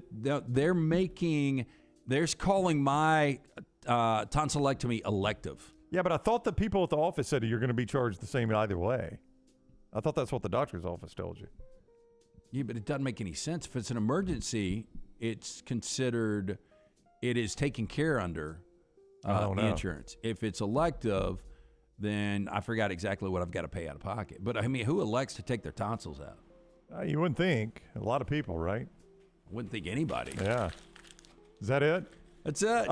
So El Chapo was in the Supermax prison in Florence, Colorado. That's the one I was talking about. So here are some of his fellow inmates. You tell me if you think this is a prison where we'll put the ones we don't want out. Unabomber Ted Kaczynski. Yep. Boston Marathon bomber, however you say that guy's name, Snarv, whatever his name is. September 11 conspirator and Oklahoma City bombing accomplice Terry Nichols. You think that's one we want to keep people in right there? Yeah, probably. So I guess they talk bombs all day. I guess so. But with a bomb squad. Now, this is like Con Air, though, isn't it? Back in January, El Chapo sent, according to CBS News, an SOS to the president of Mexico from his prison cell somehow. He appealed to the president for help due to quote-unquote psychological torment that he is suffering in this U.S. prison. Boy, I still think in prison you don't want to get on his bad side. Who, El Chapo? Yeah. Yeah, but this is the Supermax. This is the one nobody's ever escaped from in Florence, Colorado. Like, I think once you go there, you've seen the outside for the last time. So you're going to die in this joint. Guessing El Chapo got live? Oh, yeah, I think he'll die here. Yeah, as Kyle says, I've seen something about this on TV, Rockstar. I thought you had seen something about this, but... I was talking about the Russian ones where they make you bend over and you have to walk because you can't have the layout of the prison. Yeah, You're always bent over. This is 23 hours a day lockdown. They only get they get an hour in the yard and to eat and all that. I think if I was in prison, I might want the lockdown for 23 hours. Well, I mean, it's less likely, especially if you're in solitary, less likely you're going to have... sisters? Yes, issues. That is Trash, presented by Mortgage Right. Yeah, our friends at Mortgage Right, buying a house is a major milestone in life, and getting it right comes down to the right advice at the right time. That's why we're proud to partner with the friends at Mortgage Right who do mortgages the right way. Housing market has its ups and downs. That perfect home you've had your eye on may be harder to come by, but with Mortgage Right's Lock and Shop program, you can lock in your interest rate before you start shopping for a home. Plus, you'll know just how much home you can buy. Locally owned and operated, Mortgage Right standing by to help you today. Visit their locations, Highway 280 in Birmingham, Parkway Drive in Leeds. You can apply online at mortgageright.com/TNR or call 205-815-9200, NMLS 2239, Equal Housing Lender. There is a new quarterback in the transfer portal. Uh-oh. I don't know. I don't think so, but we'll see. There is a connection in this state. I'll throw the name out to Lance. I just don't think this is a guy that's going to fire people up, but there is a connection. I'll throw it out to Lance, and there's a branch off this. I promise you, this is going somewhere. I'll throw it out to Lance when we return. A reminder: this hour presented by Champy's, world famous fried chicken, just off 119 in Alabaster. The Mississippi Delta Tamales, world famous fried chicken and chicken fingers, great sides, great desserts, right there at Champy's, world famous fried chicken. Follow The Next Round on Twitter, Instagram, and Facebook at Next Round Live. How much are you paying for your auto loan or your RV loan? Legacy Community Federal Credit Union may help you save. It's time for Swap and Drop for all members of Legacy Community Federal Credit Union. Swap to Legacy and drop that rate. You can apply online at legacycreditunion.com or stop by any Legacy Community Federal Credit Union branch. It's time to swap and drop with Legacy Credit Union, proud supporters of UAB and UAB Athletics, federally insured by the NCUA. Hi, this is Wes McClooney, owner of the New Balance Birmingham store. While 2023 may no longer feel like the new year, there's no reason you can't create a new you thanks to New Balance shoes. Whether you're looking to be more active or just curious where the crossroads of style and function meet, we've got you covered at New Balance Birmingham. It's why everyone from supermodels and celebrities to regular folks like you and me can be found wearing New Balance shoes. Come find a shoe that'll help define the new you at the New Balance Birmingham store. Hey, Lance Taylor from the Next Round to tell you about one of our favorite places for breakfast, lunch, and dinner. That is Hamburger Heaven since 1982. Hamburger Heaven has been serving Birmingham's best hamburgers, cheeseburgers, French fries, hand-spun milkshakes, and sandwiches made fresh to order. All of their ingredients are fresh and prepared daily. This includes their beef, always fresh, never frozen, hand-pattied each and every day. For breakfast, lunch, or dinner, visit any of the 4 locations, Highway 280, Irondale, Gardendale, and Homewood. For 50 years, our friends at Wayne's have been doing things around your house that you don't have time to do. Warm weather is coming. You want that lawn looking great. You want mosquitoes not around. Our friends at Wayne's, they can help you out. Right now, they will do $50 off for each of those services to continue to celebrate their 50th anniversary. Again, our friends at Wayne's, they take care of all of us here on the Next Round. You don't want those mosquitoes. You want the lawn looking great. Call them today, 866-WAYNES1 or call Waynes.com. Saturday, April 29th is Legends Day. Professional football right here in Birmingham. With your Birmingham Stallions take on the New Orleans Breakers. Get your tickets today and bring the whole family to Protective Stadium and get autographs from Alabama sports legends. You feel the energy. Fantastic seats get you right next to the action for just $10. Stallions all the way to the house. Buy your tickets today at theusfl.com.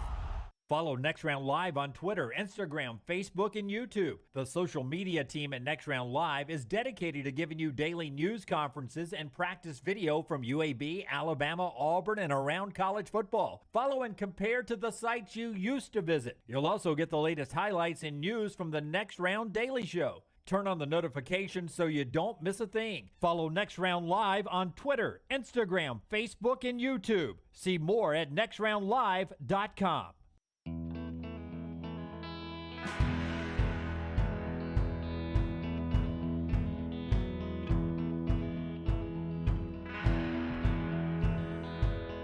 In the chat room, the Coke Zero chat room chat says, what happens first, El Chapo out of Supermax or LT likes Aaron Rodgers?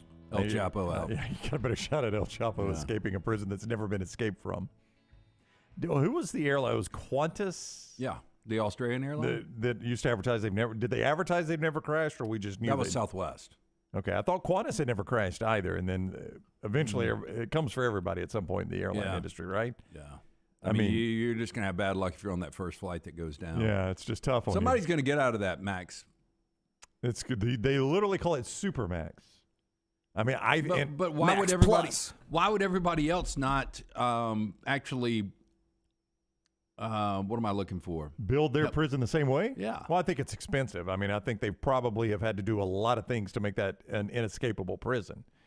And but if I'm building a prison tomorrow, I'm going to go to them and I'm going to say, "Hey, let's see what you got." And I try to copy as much as they can. Yeah. But I would imagine, budget-wise, they've had to pay a lot. And I would also guess they don't have a ton of prisoners there. And really, unfortunately, in our prison system, I think you're looking for maximum capacity more than anything. Your mission statement as a warden at prison, number one line should be no escapes, right? Well, yeah, it should be, but I come into this knowing I'm probably going to have a few. I mean, I would rather hope it's have my low-tier criminals that get out, not my big guys. I personally would rather have an inmate or two that was shanked and killed than one get out. Oh, I would agree completely. Yeah, if I'm a warden, I don't want either one, but if you're going to make me pick, as long as everybody's still within the walls, somebody dies. It's very unfortunate, but nobody got out.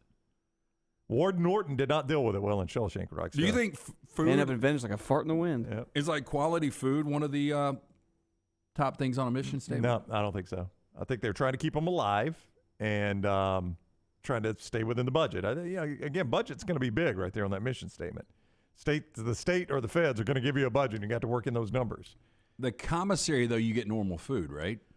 Well, normal for prison, yeah. I mean, like I can get a bag of Fritos. Yeah, I mean, what is it? What was it that our guy Michael Scott ate in prison? Gruel, and it was awful. Gruel. You didn't want that? The Dementors was the worst part. The Dementors. So, Rockstar, are you showing us a cell inside ADX Florence? There is. That was supposed to be a description one. There's one.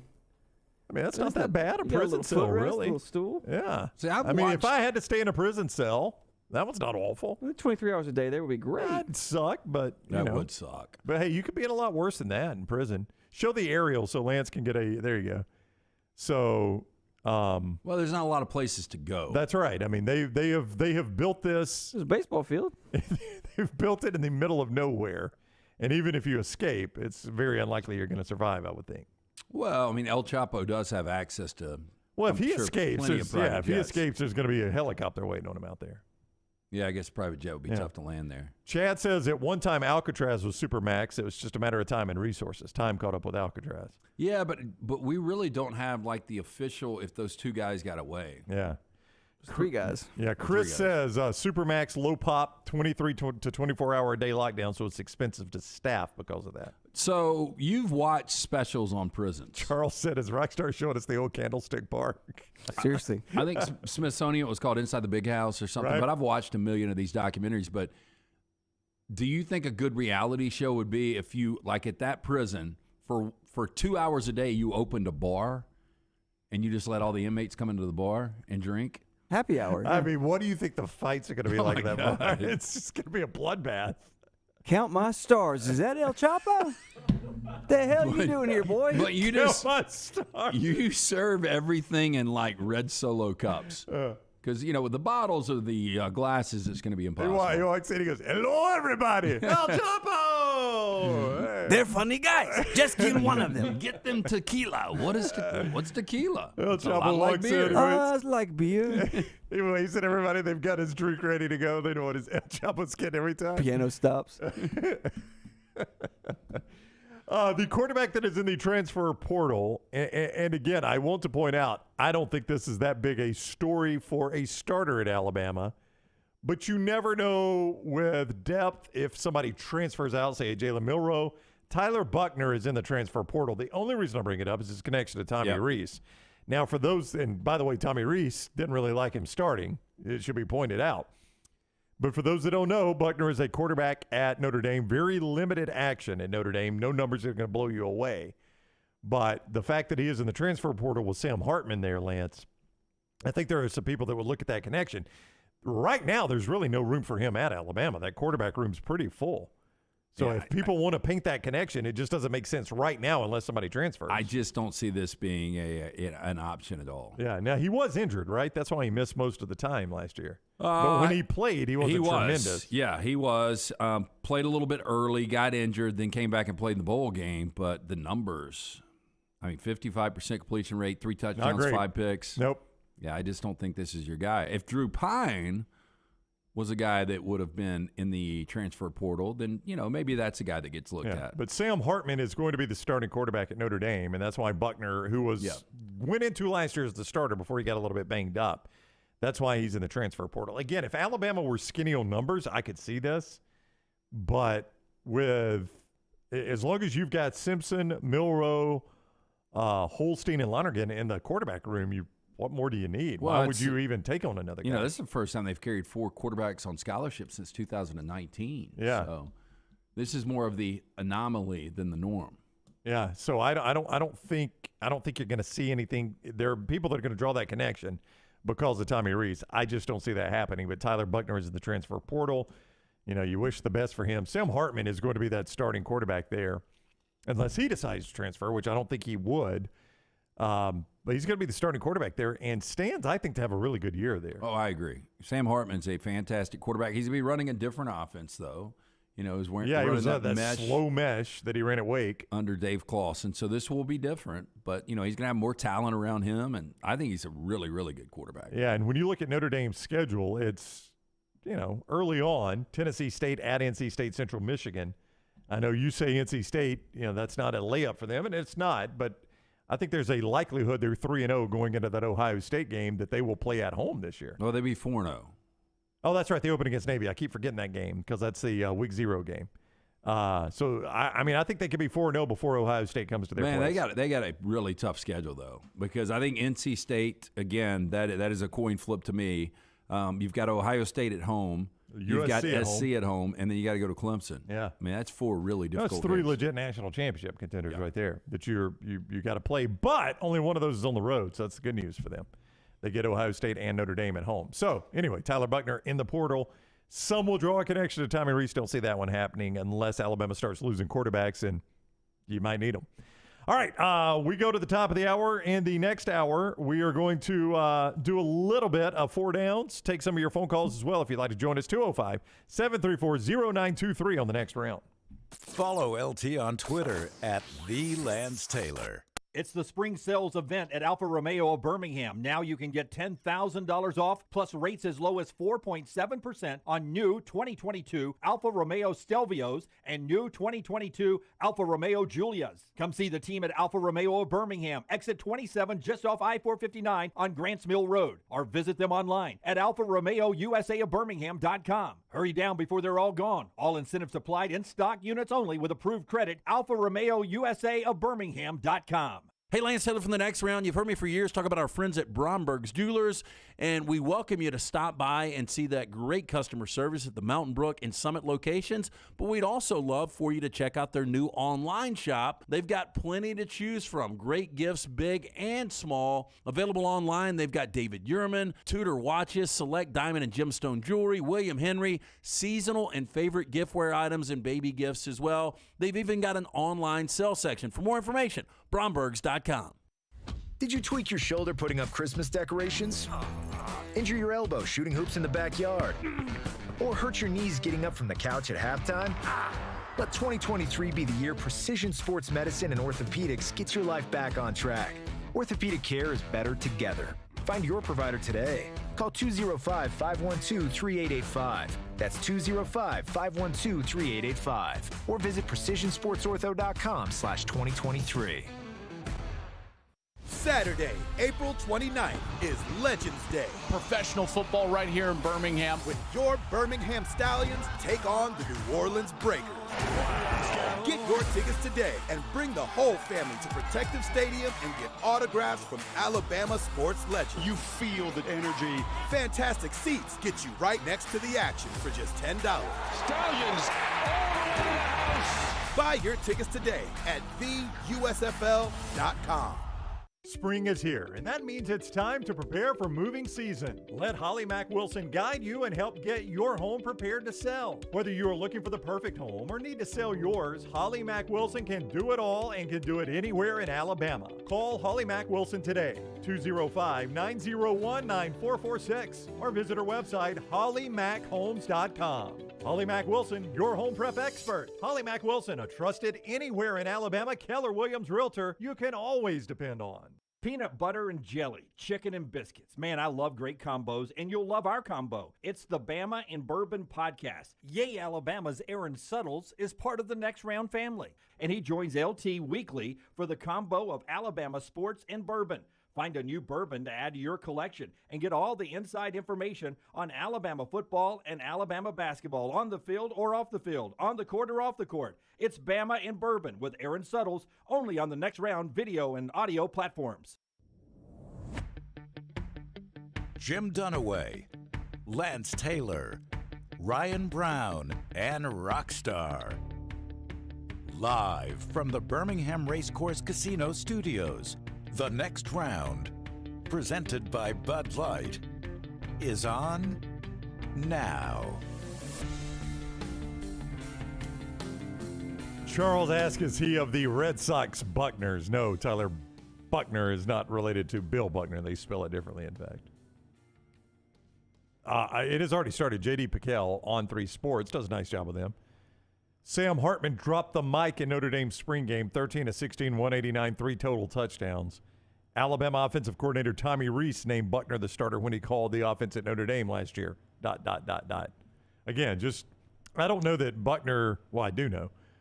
Buckner is not an obvious upgrade for anybody. No, Buckner will not start in Tuscaloosa if he was to transfer there. And I don't think Buckner would roll the dice and do something like that. No, I don't think so either. Why go to a crowded quarterback room where you don't have an obvious edge? If you're going to leave Notre Dame, you're going to go somewhere where you think you can play, I would imagine. Now, I'm sure there is a comfort level with Tommy Rees. He did pick him as the starter. But if I'm not going to be on the field, that comfort level doesn't really matter. So I don't think you'll see this at all. But again, as I said, the whole reason I brought it up is you're going to see the speculation, and you're already seeing it from some of the national people. Pete Thamel was the first to report Tyler Buckner in the transfer portal from Notre Dame. When I said it and you said, uh-oh, what were you thinking? I said quarterback in the transfer portal. Oh, I thought you were going to come with a bigger name. I thought you were going to come with a Tyler Van Dyke or a Grayson McCall. Yeah. And then I think you really could start to read into it. Yeah. I mean, if Tyler Van Dyke leaves Miami with the collective money they've got, right, then there is a plan in place, and he's going to a big-time program. Yeah, I'm going to be careful with this, and I hate it. I hate to do this, but there is a name people would recognize that is rumored to be either about to enter the portal or shopping himself around. That's all I'll say. And people will recognize that name when I say it, but out of courtesy to him, I'm not, because he's not in the portal yet. But this rumor has been bubbling over the last 24 hours. And it's going to happen. I don't know. That's why I'm not going to say it, because I don't know if it's going to happen or not. But I am going to say. Did you hear it from a good source? I did. For multiple, in fact. That. How about you give me 3 guesses? Well, but even if you get it, I don't feel right. Well, you don't have to say it like you don't have to out loud say it. Okay. But you could just maybe. I'll tell you what. Why don't you guess 3, and I'll tell you if it's in the 3. Okay. How about that? Oh, yeah, that works. You guess 3, I'll tell you if it's in the 3. Go ahead. I'm going to sit here and drink my Diet Coke, Rockstar, and see if Lance can get this. Oh, I am going to start. He's already been in the portal. That's what's so tricky about this, is a lot of these guys have been in the portal. And then eligibility, I don't know who we're dealing with. Right. Let's start with...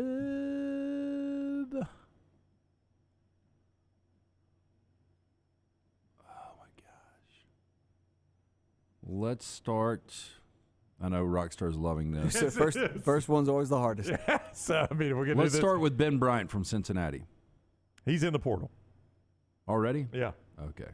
There you go. Can't keep up. Michael Pratt, Tulane. That's one. Let's go Grayson McCall. And let's go Peyton Thorne, Michigan State. You did not name him. Okay. So that's Lance's 3 guesses. I don't know how many people know where Michael Pratt plays. Like if I said the Tulane quarterback, you'd be like, oh yeah, they were good this year. But if I say Michael Pratt, you're like, who was that? Yeah. Peyton Thorne maybe just a little bit. Grayson McCall, I think, oddly has become a little bit of a household name at Coastal Carolina, which is weird. It's a credit to what Jamie Chadwell did there before taking the Liberty job. But no, you did not name him in that group. We'll just see. I'll let it simmer. But just if he jumps in the portal, and I don't know what he's going to, it's why I hate to say that. But if he does, I promise you I'll come back and I'll say this is the guy I was talking about right here. Okay. You'll recognize the name. I mean, when he's in the portal, everybody will be like, oh, interesting. Lance, we've got his hair looking right, Rockstar. What's next? A little skincare regimen. We've got to get that skin looking good. We're rebuilding him. I really Took his do. tonsils I out? love good skincare products. Rebuilding Lance. Yeah. Right. That's fine. Hey, look, man, you get old, you start to fall apart.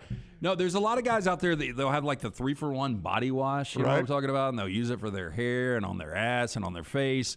Look, you need proper skin care. That is a Caldera Lab. They are here to save the day when it comes to your skin, backed by a leading clinical trial where 9 out of 10 men experience healthier and visibly improved skin. Caldera Lab has the tools to unlock your best first impression and confidence. Today we have an exclusive offer for our audience so you can try it for yourself. I was actually gifted a box last week, and I've been using the facial wash. I've been using the soap. I've been using the moisturizer after the shower. Stuff is fantastic. Use the code TNR at calderalab.com. 20% off the best products. Again, you can check it out at Caldera Lab right now. We all experience skin concerns like the fine lines, wrinkles, other signs of aging. Through uncompromising craftsmanship, exceptional ingredients, and rigorous transparency, Caldera Lab is here to upgrade your skin and confidence. Caldera Lab creates high-performance men's skincare products by combining pharmaceutical-grade science along with nature's purest and most potent ingredients. Again, use that code TNR at calderalab.com. 20% off all these incredible products. You're going to love it. I'm loving it week 1 in. I'm going to look young. I'm going to have hair. You guys are going to be jealous. We are. We're laughing now, Rockstar. So is that what you do? You usually go hair, ass, then face? That's the usual routine? No, but I'm just saying that a lot of dudes that just have the 3-for-1, that's what they do. Yeah, it's all the same I mean, place. if you're using the same thing all different, on your face that you're using on your ass, you're doing something wrong. Yeah. Rusty says LT's the human guinea pig for this show. That is not true, Rusty. I'm the one that wanted this. Yeah. Because I had heard Caldera Lab is incredible products. All right, and here we are. And, so excited about it. Our friend Matt Zenitz on 3 Sports. Matt Zenitz on 3 Sports. Polled some coaches and college football sources from around the country and said, from everything you've heard or watched in spring football, give me some names of guys that have stood out that we need to know about. There are a couple, I think, of interest for Matt Zenitz. One of those is playing at Arkansas. Landon Jackson. He transferred from LSU. 23 tackles, 3 sacks. So look out for him for Arkansas. He's 6'7", 270. So look out for that guy from Arkansas in conference there. One of those is the guy that Lunsford says, I think Lunsford said is the best player he's ever seen play high school football. Lunsford, did you say that of Peter Woods? I did. 7 tackles, a sack, and a block kick in the spring game. Lunsford, that's pretty good, right? More to come. Dabo says Peter Woods is a guy that is rare. He's like Haley's Comet. Every now and then you get a guy that physically and mentally and maturity and all the intangibles, he's just ready. Man, we're blessed to have that young man. Yeah, I've heard as a true freshman that he's ready to play right now. He's going to be the next dominant Clemson defensive lineman. And he said he's so coachable, too. Yeah. So I've never seen a kid play. Yeah, Lunsford's all over him, though. Yeah. Okay. Lunsford says more to come. Georgia sophomore defensive back, Dalen Everett, promising cornerback there. But then there's Alabama and Auburn, who both have a player on this this story here. Auburn's is Keontae Scott, the defensive back. He had 54 tackles and an interception as the nickelback last year. They think that's where he can actually play in the NFL. According to a source to Matt Zenitz, he may be the best player on Auburn's defense. So keep an eye on Keontae Scott for the Auburn Tigers. And then for Alabama, it's a name we threw out before the spring game. It is Caleb Downs. I'm telling you, man, every time the two now Nick Saban's talked a lot about Justice Haynes. But when you talk to people around Alabama that have been in spring practice or talking to coaches or people with the program or whatever, the two most consistent things I hear are this offensive line is going to be different. Like they're finally getting back to a more physical offensive line, and Caleb Downs is going to be a stud. Well, and this is the guy that's in here. Again, going back to the conversation yesterday that we had here, I'm losing my train of thought. Who was our guy that we had on yesterday from On 3? Clint Lamb. Yeah, Clint Lamb. Clint said that Caleb Downs might be the best player on the entire team right now. So you got Keontae Scott, who might be the best defensive player, according to sources, to Matt Zenitz for Auburn, and Caleb Downs, who Clint Lamb yesterday said might be the best overall Alabama player. So those are a couple guys that you can keep an eye on, according to On 3 Sports, in this season. And then Peter Woods there at Clemson. Boy, I mean, Lunsford, how close? Do you remember how close was it with Alabama and Auburn for him? I mean, they're obvious. If he has the kind of career you think he's going to have, they're going to regret him getting out of this state. Well, I mean, Thompson sent a lot of people to Alabama, and Jeremiah Alexander was on the defensive line with him 2 years ago, and he's at Alabama now, and he's somebody I think people are looking forward to as another 5-star guy. But because he went to Alabama, because Tony Mitchell, which I know that's gone away now, but because he went to Alabama, the elder Fagan's brother, I've already forgotten his name, went to Alabama. A lot of people, so many people went to Alabama. It was just kind of assumed, well, it's a pipeline for Alabama, and Peter Woods will go too. And so I think there was a lot of assumption there, and I do think he was kind of leaning there early on, but Clemson came in, and I guess he wanted to do something different and go play for Dabo. Yeah. Wow. Well, good for Dabo and good for Peter Woods. I mean, if the guy goes up there and slays it, he'll play in the NFL. So, you pulling from this state. Stuart Mandel from The Athletic. I said on the Audible yesterday, I have to imagine Nick Saban will add a transfer quarterback in this window. The next day, his offensive coordinator's former starting quarterback becomes available. I just don't see this, man. Either. And there's other guys that were in the portal like Tanner Mordecai. Yeah. That has shown he can make the big-time throws. Brennan Armstrong was just a battler. He was in it. Devin Leary. I mean, there were good quarterbacks in this portal. If you were going to get one, I don't know why you would wait for Buckner. I mean, Tyler Buckner had 3 starts last year. Against Ohio State, 10 of 18, 177. He got sacked 3 times. Against Marshall, both of these are losses, by the way, 18 of 32, 201, 2 picks. He didn't throw a touchdown in either one of those games. His best game last year, now he got injured, but his best game last year was South Carolina, 18 of 33, 273, 3 touchdowns, 3 picks. That's his best game. I mean, that Marshall game, they were awful on offense. His 2 picks were back-breaking picks for them. You know what surprises me is it's almost like Alabama thought, and they still might have that quarterback on their roster coming into this, but like a guy like Sam Hartman that we've talked about a bunch, for him to be in the portal and go to Notre Dame, wouldn't you think that Alabama would have an upper hand on them? Yes, I would. Pro Football Focus, you believe in their numbers, I mean, right? they do good numbers, yeah. So among the Power 5 quarterbacks over the past 2 years, only Bryce Young has a higher grade than Sam Hartman. Yeah, you love Sam Hartman now. To your point, you've talked about him for a very long time, and he's in that weird. It's a unique offense. He had that. Didn't he have an illness last year that he cost had a him blood some time? clot? Yeah, and I thought he was going to be out for the entire year. Well, that's the way they game. talked. Yeah, missed one game and he was back. Yeah, but he is. I mean, he's a guy you've talked about for a very, very long time that you really, really like, and I'm just not sure. I mean, he's in a unique offense, so I think it'll be interesting to see him in a different setting. But you really like Sam Hartman. Like, for instance, if Sam Hartman had said, hey, I'm transferring to Alabama, you would be talking Heisman with him, wouldn't you? Oh, yeah. Yeah. And it's not off the table at Notre Dame. It's not. I mean, again, with their schedule, if Notre Dame can navigate one of these special seasons under Marcus Freeman, I don't know if they can because the schedule looks really difficult, then – they could be a team that could get to a college football playoff again, and he could be a guy that could be in the Heisman conversation. How quick do you get to Sam Hartman in your national rankings? I mean, you would go Caleb Williams number 1, right? I would go Drake May number 2. Drake May number 2. Is he in consideration at that point? You may not have him 3rd, but you start thinking about him at 3rd? I think you start thinking about him at 3rd. Okay. Yeah, I think Jaden Daniels is going to be in the conversation. I think Michael Penix, the way he played last year for Kalen DeBoer, would be in that conversation. Trying to think who else. Trying to find Sam Hartman's What about numbers. Utah? What about the kid at Utah? Cameron Rising? Cameron Rising, because he's apparently going to be available for the Florida game. Yeah, Cameron Rising, really good. Yeah. I don't know if I would put him in that category. I mean, probably a top 20 guy, though. Yeah. So what do you want? You want Sam Hartman's numbers at Wake? Yeah, I got him. Okay. And they're crazy. I mean, they're eye-popping. When he was playing, his numbers the last 2 years. Well, I got him at last year, 38 touchdowns, 12 picks, and he completed 63% of his passes, 308 per game. That'll work, right? Oh, absolutely, it'll work. Year before might have been better. Year before in 2021, yeah. He completed right at 60% of his passes, 4,200 yards, 39 touchdowns, 14 interceptions. So did throw a lot of interceptions, but. One reason we love Josh Pate, Late Kick Josh, 24/7 Sports. He tweets this: there are multiple SEC destinations more likely for Tyler Buckner than Alabama.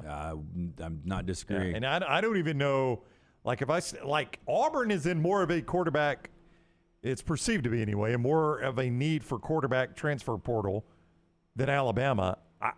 I mean, this sounds crazy, but is Tyler Buckner that obvious an upgrade even at Auburn? I mean, you've seen very little of him, but if you're an Auburn fan, would you rather fly the Robbie Ashford flag? Tyler or go Buckner's Tyler one of Buckner? those that, if he ended up at Missouri, it wouldn't surprise me. Yeah, I mean, okay, I'll give you Missouri. But I think if I'm an Auburn fan, I'll take what I've seen with Robbie Ashford and hope it improves under Hugh Freeze before I go Tyler Buckner. I would agree. Just my opinion. Sometimes, though, I like the seen better than the unseen. When we come back, we're going to do some 4 downs. Johnston RV Center, by the way, is still cleaning out. They've just got a few left. I'm going to tell you this for a couple more days here in the month of April. The Clean Sweep RV Sales Event. And it's including Coachman Prism and Sunseeker motorhomes that are available at deep, deep discounts. Don't forget, anything you buy there, lifetime warranty on anything new and used under 2 years of age from RV Warranty Forever. You can see them at I-65, exit 304 in Coleman, 334 in Decatur. You can always find them online, johnstonrvcenter.com. That is johnstonrvcenter.com. Follow Brownie on Twitter and Instagram at Ryan Brown Live. It's the spring sales event at Alfa Romeo of Birmingham. Now you can get $10,000 off plus rates as low as 4.7% on new 2022 Alfa Romeo Stelvios and new 2022 Alfa Romeo Giulias. Come see the team at Alfa Romeo of Birmingham, exit 27 just off I-459 on Grants Mill Road, or visit them online at alfaromeousa of Birmingham.com. Hurry down before they're all gone. All incentives applied, in stock units only with approved credit. Alfa Romeo USA of Birmingham.com. You want to look great while supporting your favorite show? You know the place to go is the official Next Round store at nextround.store. Yes, there are .store domains, and we have one. From shirts to hoodies to hats and all kinds of fun stuff, you can rep the Next Round anywhere you go. At the beach, Next Round hats to block out that sun. Up north in the winter, get you a comfy Next Round hoodie. Just need something to put your $20 beer in at a game? Get you a Next Round koozie and throw that thing in your pocket. You never know what stuff Jim's going to make me put in there next. Check it out. It's the Next Round store at nextround.store. Saturday, April 29th is Legends Day. Professional football right here in Birmingham. When your Birmingham Stallions take on the New Orleans Breakers. Get your tickets today and bring the whole family to Protective Stadium and get autographs from Alabama sports legends. You feel the energy. Fantastic seats get you right next to the action for just $10. Stallions all the way to the house. Buy your tickets today at theusfl.com. Did you tweak your shoulder putting up Christmas decorations? Injure your elbow shooting hoops in the backyard? Or hurt your knees getting up from the couch at halftime? Let 2023 be the year precision sports medicine and orthopedics gets your life back on track. Orthopedic care is better together. Find your provider today. Call 205-512-3885. That's 205-512-3885. Or visit precisionsportsortho.com/2023. The Double Down Media podcast family is live and full of content for all ages. The Mystery Fifth Hour gives the Next Round host a chance to talk about everything but sports. Pour a glass of Bama and bourbon, our weekly college football conversation, while sipping on some of the most interesting pours in the bourbon world. And in our Not For All Ages podcast, The Last Call, LT takes off the gloves for in-depth conversations with stars like Taylor Hicks, presented by Redmont Vodka. Find these podcasts and more by searching The Next Round on Apple, Spotify, and on our website, nextroundlive.com. Harbin's Outdoors is an award-winning landscape company specializing in installing custom fiberglass pools, landscaping, and hardscaping. Jeremy and his team are a one-stop shop for your pool construction needs. Harbin's does it all, from the install to the final hardscapes around the pool and everything in between. It's beautiful work. You can find them on Instagram at Harbins_outdoors to see it for yourself, or call or text Jeremy directly, 205-300-0718. That's 205-300-0718. At Harbins, you and your home are the center of all that they do.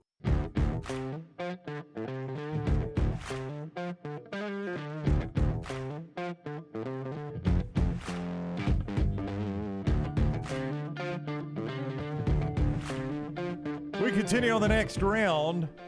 Lance just told me going to the break, more Will Levis draft news. It doesn't stop. I mean, what is it with this guy, man?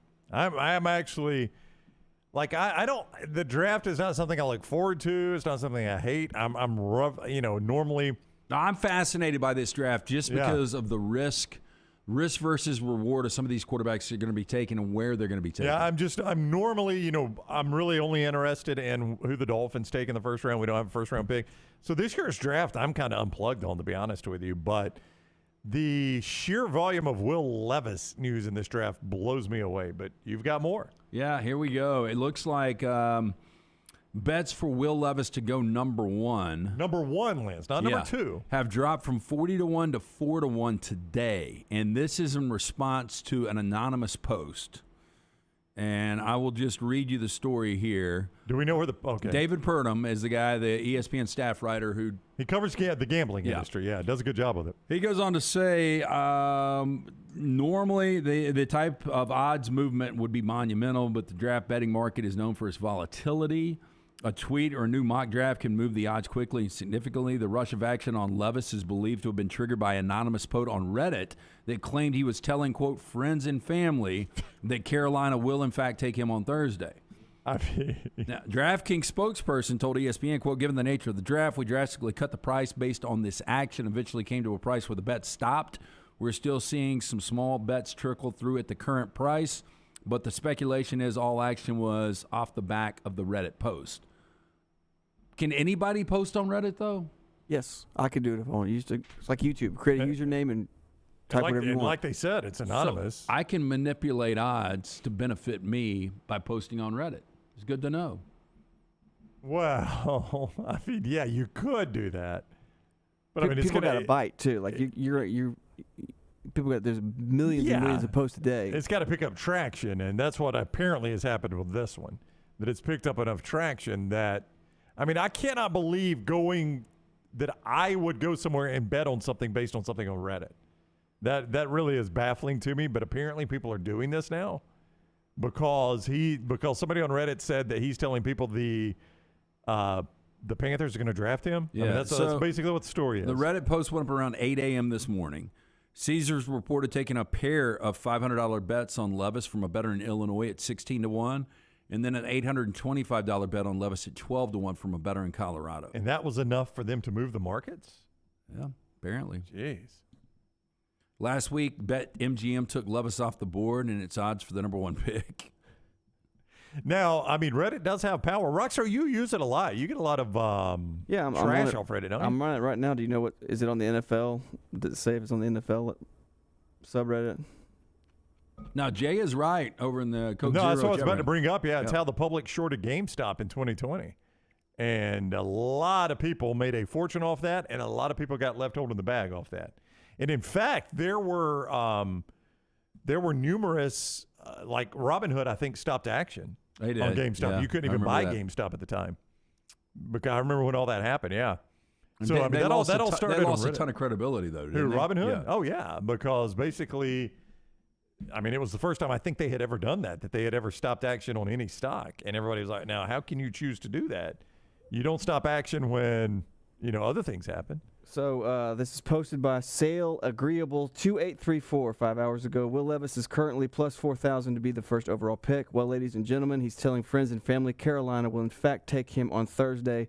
You're welcome. And then the number one post is, here's a list of states where bettors are legally allowed to wager on the NFL draft. Yeah, that seems sketchy. How many? I mean, I hope he goes number one. Can you tell how much traffic that has gotten? Like how many people have viewed it or whatever? It has over 1,000 comments, and it has been liked, let's see, over 1,000 times. Is that a lot, though? This is in 4 Reddit hours world? ago. In Reddit world, is that a lot in 4 hours? For a random guy, yeah. Yeah.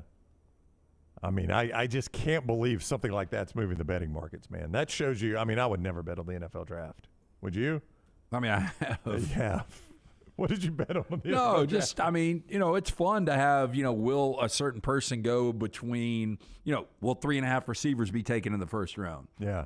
Will somebody go before the 11.5 is his pick position? Will he go before or after 11? Right.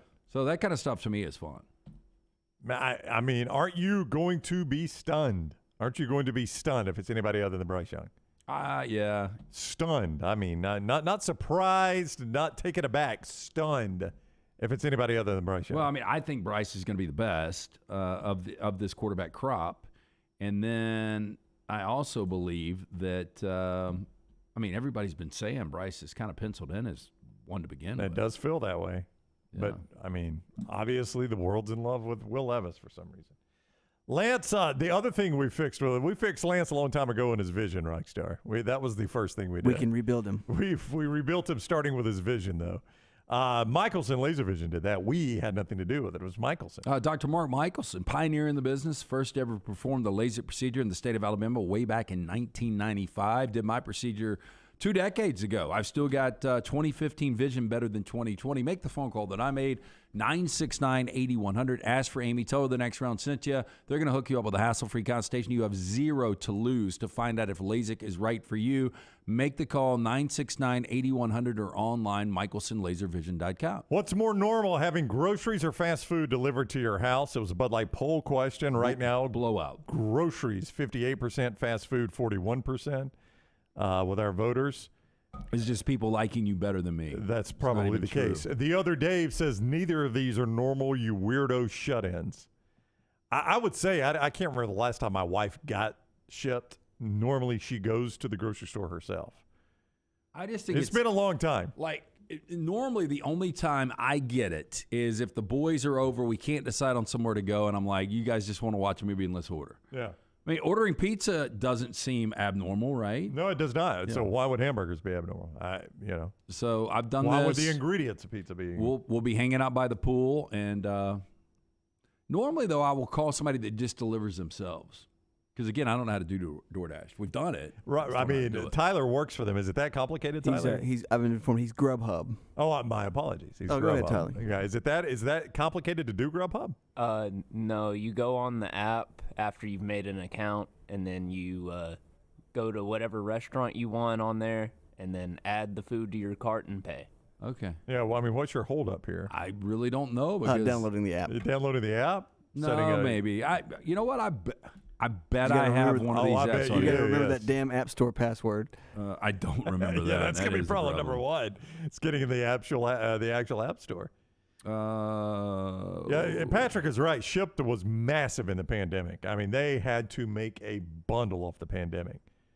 Because, I bet. But DoorDash or Grubhub would have been huge, Oh, too. yeah, I think they all were. I think for the goods delivery business, the pandemic was probably the best business they'll ever do. I don't have any of them. Yeah. Still got buzzed on there. Ross is right about this. There is not a Kroger in Birmingham, but Kroger delivers in Birmingham. No, it doesn't make any sense. I've never figured that one out, Reichstar. I didn't know that. No, there is no Kroger. I don't think anywhere in Alabama, but I could be wrong about that. But I know there's not one in Birmingham. But All they right, will we'll be there Friday. No, but they deliver it. I'm like, how do you don't have a grocery store, but you'll deliver? That doesn't make any sense to me. But I think that is true. I think he's right about that, by the way. All right. Let's do 4 downs. Lance always asking us 4 great questions for 4 great topics, including my favorite part, which is the celebrity birthdays, Lance. And we've got one in there. Oh, yeah. First down. More touchdowns in 2023, Josh Allen or Aaron Rodgers? I'll still go Josh Allen. It's still a better offense. The Bills' offense is going to be better than the Jets' offense. Well, look, Josh total Allen's touchdowns. a better quarterback than Aaron Rodgers. Yeah, right now. like he's got more rushing touchdowns. He's a better quarterback, better team. Yeah, so I'm with you. I go. I mean, Josh overall, Allen too. Stephon Diggs, of everybody that's involved in this, is the best receiver of the entire group. Like, if you take all the Jets receivers, all the Bills receivers. Garrett Wilson might end up being that guy one day, but right now it's he's not right now. And he could be number 2 right now. Garrett Wilson could be. And then, Dawson Knox, would you say he's the best tight end of the group for Buffalo? So, I mean, he may have the best receiver and the best tight end in this discussion. I will tell you, though, Uzama's now with the Jets. Yeah, C.J. Uzama. Yeah. He's had some injury issues, yes, he is with the Jets. But he's a talented kid. I like C.J. Uzama. Yeah, when they try to utilize He's had him. a good, solid NFL career, much better NFL career than college career. I'm going to go Josh Allen in this one. I think the Bills will be the better of the 2 offenses. Second down. More postseason wins this year, the Jets or the Georgia Bulldogs? So Georgia max 3, Jets max 3. Max 3. Well, max 4. Yeah, if they're the wild card, and then or well, actually only one team gets the bye now. I'll go Georgia Bulldogs. I mean, I feel really confident Georgia will make the postseason because the postseason gives me the conference championship game, and do I get a bowl game even if they don't go to the playoff? Yes. Well, Georgia's 100% get a postseason game. Yeah. Probably 2. Yeah. I mean, I'd be stunned if they don't get 2 postseason games. Yeah, I would go Georgia just based on the one. fact that I know they're going to be there. Yeah, they're going to be in a postseason game somewhere, so I'm going to take the Georgia Bulldogs in that one. Third down. And I would even if you only gave me the playoffs, too. Like, if you said, nah, if they go to a Gator Bowl, I'm not counting that one, I would still take Georgia. Current job longer, Aaron Rodgers as quarterback for the New York Jets or Nick Saban as head coach at Alabama? I mean, I could see a scenario where Rodgers is one and done with the Jets. Could you see a scenario of Saban won a national championship this year? I could see that same scenario. I think it's more likely that Saban coaches 5 more years than Aaron Rodgers plays 5 more years. I would give you that. I mean, I think so. We were around Nick Saban last week. He, for his age, is still very, very young. He's very young for 71. He is more laid back, which I think helps him moving forward. Yep. Can't be as wound up as he was 15 years ago, but it's hard to believe it's year 17. It is hard. And, everybody always says of him, well, the way the game is going, the way the sport is moving, that's the type of thing that's going to drive him out. And he just doesn't seem flustered by any of this, right? I mean, he's utilized the transfer portal. It's been hit or miss for him, but he's benefited from it some. So he hasn't run away from the transfer portal the way Dabo Swinney did. When NIL's changed, he's embraced NIL. Yeah. Like, he wants some guardrails, but he's not been one of those guys like, man, I've come up through this game 40 years. We ain't paying players. I mean, he thinks he's embraced good. it. Yeah. So, I mean, anytime there has been this new addition to recruiting that everybody's like, this is the type of thing that will drive Nick Saban out of the game, Nick Saban's generally embraced that kind of stuff. So, I would say I think Nick Saban's at Alabama longer than Aaron Rodgers is the New York Jets. Fourth down. Al Pacino, 83 years old today. If I asked you best Pacino performance and then best Pacino movie, it can be one and the same. Me, performance-wise, I would go Son of a Woman. I thought as Colonel Frank Slade, I thought he was awesome in that. Some people would say over the top. Best movie, I mean, you could go Godfather 1 or 2. I think Heat was a really good movie. I'm not going to put it over that. I mean, I liked him best in Godfather 1. Because Godfather 2 was so much Robert De Niro. Yeah. Can I just say, and this I don't think is a good movie, but for the role he was asked to play in the movie, I actually think he played a very good role as this character. Okay? Dick Tracy. No, I've never seen Dick Tracy. He's a big boy. The Devil's Advocate, when he played El Diablo. John Milton? Yeah, when he basically played Satan, Yeah. right? I mean, if you ask me to cast Satan on Earth, I think Al Pacino played a pretty good role in that. I did not like the movie overall, but I thought Pacino played a very good role in it. Serpico. I don't know if you've seen Serpico. I've not seen based on Serpico, true- no. Yeah, really good in Serpico. Did you like Devil's Advocate, though? I didn't think it was a great movie. I thought it was okay. I thought it was an interesting premise. Do you agree with me, though, that as the devil, he was pretty good? He played a good devil. Yeah. Had one of the best quotes of all time. Guilt's like a bag of bricks. Just lay them down. He's also in Jack and Jill with Adam Sandler. Never saw it. You shouldn't. Any Given Sunday, one of Brown's favorites. Yeah, you guys not a big fan of him. Christopher Nolan, one of his early films, Insomnia. With Robin Williams. Yeah, I'm learning. I haven't seen a ton of Al Pacino stuff. I mean, I would say best movie, Godfather. Best role for me, it was probably still Godfather, but I go second best, Devil's Advocate. Most overrated is Scarface. Yeah, you hate that one. I mean, I still like Scarface, the movie. It was over the top. Did you see Son of a Woman? I've never seen Son of a Woman. That's something you and Jennifer could watch, and you would love it. Okay. Yeah. What's the basic premise of Son of a Woman? Basic premise is families going away for Thanksgiving. All right. And they are caretakers of the mom/wife's uncle. Okay. Who is blind. I mean gay. I mean blind. Ex-military. Yes. And so Charlie, who was played by Chris O'Donnell, is needing money to get his airfare back to Oregon for Christmas break. So he agrees. He takes out the advertisement to go house sit Frank for the weekend. Well, Frank has other plans. The colonel wants to go to New York City and party. And so he accompanies him there, and it's kind of a bucket list of things he wants to do. Interesting. And at the same time, young Charlie is having issues at his boarding school because of something that happened right before he left, and he's facing expulsion. Yeah. So Frank not only befriends, but kind of becomes a father figure for Charlie. And then not only does Charlie help Frank with his issues that he's dealing with in New York, but in turn, Frank helps Charlie with his issues back at the boarding school. So with it's a that feel-good. description, when is the last time you saw that movie? My God. I saw it Thanksgiving. Always watching on Thanksgiving. I was going to say, because I love Goonies, but I could not give a description like that about Goonies. Oh, you always watch it on Thanksgiving. So Son of a Woman is a Thanksgiving tradition film, for you. Interesting. Yeah, that Planes, Trains, and Automobiles. Those are, to me, the two best Thanksgiving movies. Goose says Peter Stormare is the devil in Constantine, maybe the only one that compete with Pacino. Forrester from the back row says Heat is better than Godfather. Heat is fantastic. Michael Mann, underrated filmmaker, but Heat is great. And you get a scene with De Niro and Pacino. It was the first scene they'd ever had together. Jeff says he was really good in Glengarry Glen Ross. Oh, that movie. Never seen it. Again, if you're in sales, I think you've got to see that movie. Chris says he was great in Donnie Brasco. He was really good as Lefty in Donnie Brasco. Yeah. That was based, obviously, true story, but his character as well. And Jeff says Son of a Woman, great movie. Pacino on the stage at the hearing is top Pacino. Oh, yeah. That's when he's going to bat for young Charlie. It's top level Pacino.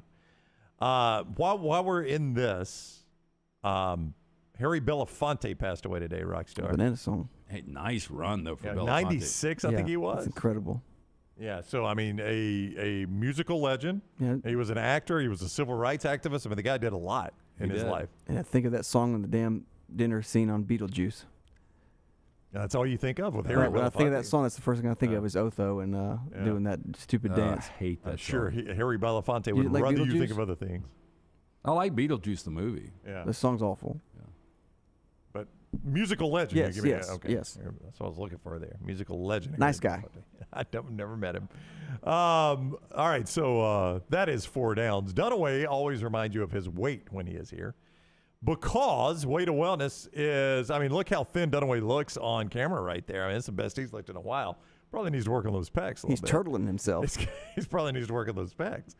Dunaway lost 45 pounds. He got his blood pressure and cholesterol back in check. He says it all the time. Weight of Wellness saved his life. Aplanforme.com is the website. Aplanforme.com. It is not a cookie cutter plan. It is designed for you, overseen by board certified professionals. There's no contract. There's no sign-up fees. There is a free consultation to see if it works for you. It is your journey to healthy living. Dunaway loves to update us every day on how much weight he has lost. He does it down to the decimal point, like today, perhaps, Jim, he's been hiking out in the wilderness of Arizona. He might say, Brownie, I'm 189.634 today, thanks to Leslie and her crew at Way to Wellness. Planforme.com is that website. Planforme.com. That is where you start your journey to healthier living with Way to Wellness. Follow Dunaway on Twitter and Instagram at Jim Dunaway. Hey, Lance Taylor from the next round to tell you about my friends at Michelson Laser Vision, located conveniently UAB Highlands. Almost 20 years ago, I went in for the procedure. Only took 12 minutes for both eyes. When I went in, I had 2200 vision. I was legally blind. Now I have 20/15 vision, still 19 years later. Make the call today. Schedule a hassle-free consultation. 969-8100. Dr. Mark Michelson, Dr. Jen Michelson, Michelson Laser Vision. Make sure you tell them the next round sent you. 969-8100 or MichelsonLaserVision.com. April showers bring May flowers, but they also bring flood damage to your home or business. If that happens to you, DryTech is ready to help. Call DryTech first, not the insurance company. DryTech responds quickly and has 5 crews ready to work for you. Remember the DryTech number, 205-637-0143, or online at mydrytech.com. Remember, DryTech goes to work for you, not the insurance company. So if you have flood or fire damage to your home or business, call DryTech immediately. 205-637-0143. The next round is so much more than the show you get from 9 to 1 each day. So make sure to head to our official YouTube channel at Next Round Live and subscribe to get all of our latest content. We, of course, have plenty of specialty content and shorts based all around the sports in the heart of the SEC. But we also talk pro sports, gambling, lifestyle and entertainment, and so much more. It's the Next Round YouTube channel where you never know what you're going to find next. Subscribe now to see the latest content and get notifications when we go live. That's at Next Round Live on YouTube. It's the spring sales event at Alfa Romeo of Birmingham. Now you can get $10,000 off, plus rates as low as 4.7% on new 2022 Alfa Romeo Stelvios and new 2022 Alfa Romeo Giulias. Come see the team at Alfa Romeo of Birmingham, exit 27 just off I-459 on Grants Mill Road, or visit them online at alfaromeousa of Birmingham.com. Hurry down before they're all gone. All incentives applied, in stock units only with approved credit. Alfa Romeo USA of Birmingham.com. Let's face it, a home is one of the most powerful assets you can have, and our friends at Mortgage Right want to help you build wealth through home ownership. Mortgage Right is all about providing competitive rates, a variety of loan products, and a multitude of resources for a seamless home buying experience. They treat their borrowers like family and are always looking to bring more happy homeowners under their roof. See more by visiting mortgageright.com/TNR today and start living. That's mortgageright.com/TNR. NMLS 2239, equal housing lender. Hey, Ryan Brown here from the next round. Do you want to help pay for my kids' college and look great while you're doing it? You need to go to the Next Round store. Everything from hats to short sleeve and long sleeve t-shirts, sweatshirts, hoodies, zip-up hoodies, and much more. And we're adding new things all the time. Why would you not want to see my kids get a great college education and look great out in the public while you're doing it? Get the gear we wear all the time on the show, and there's only one place to get it. nextround.store. That's nextround.store.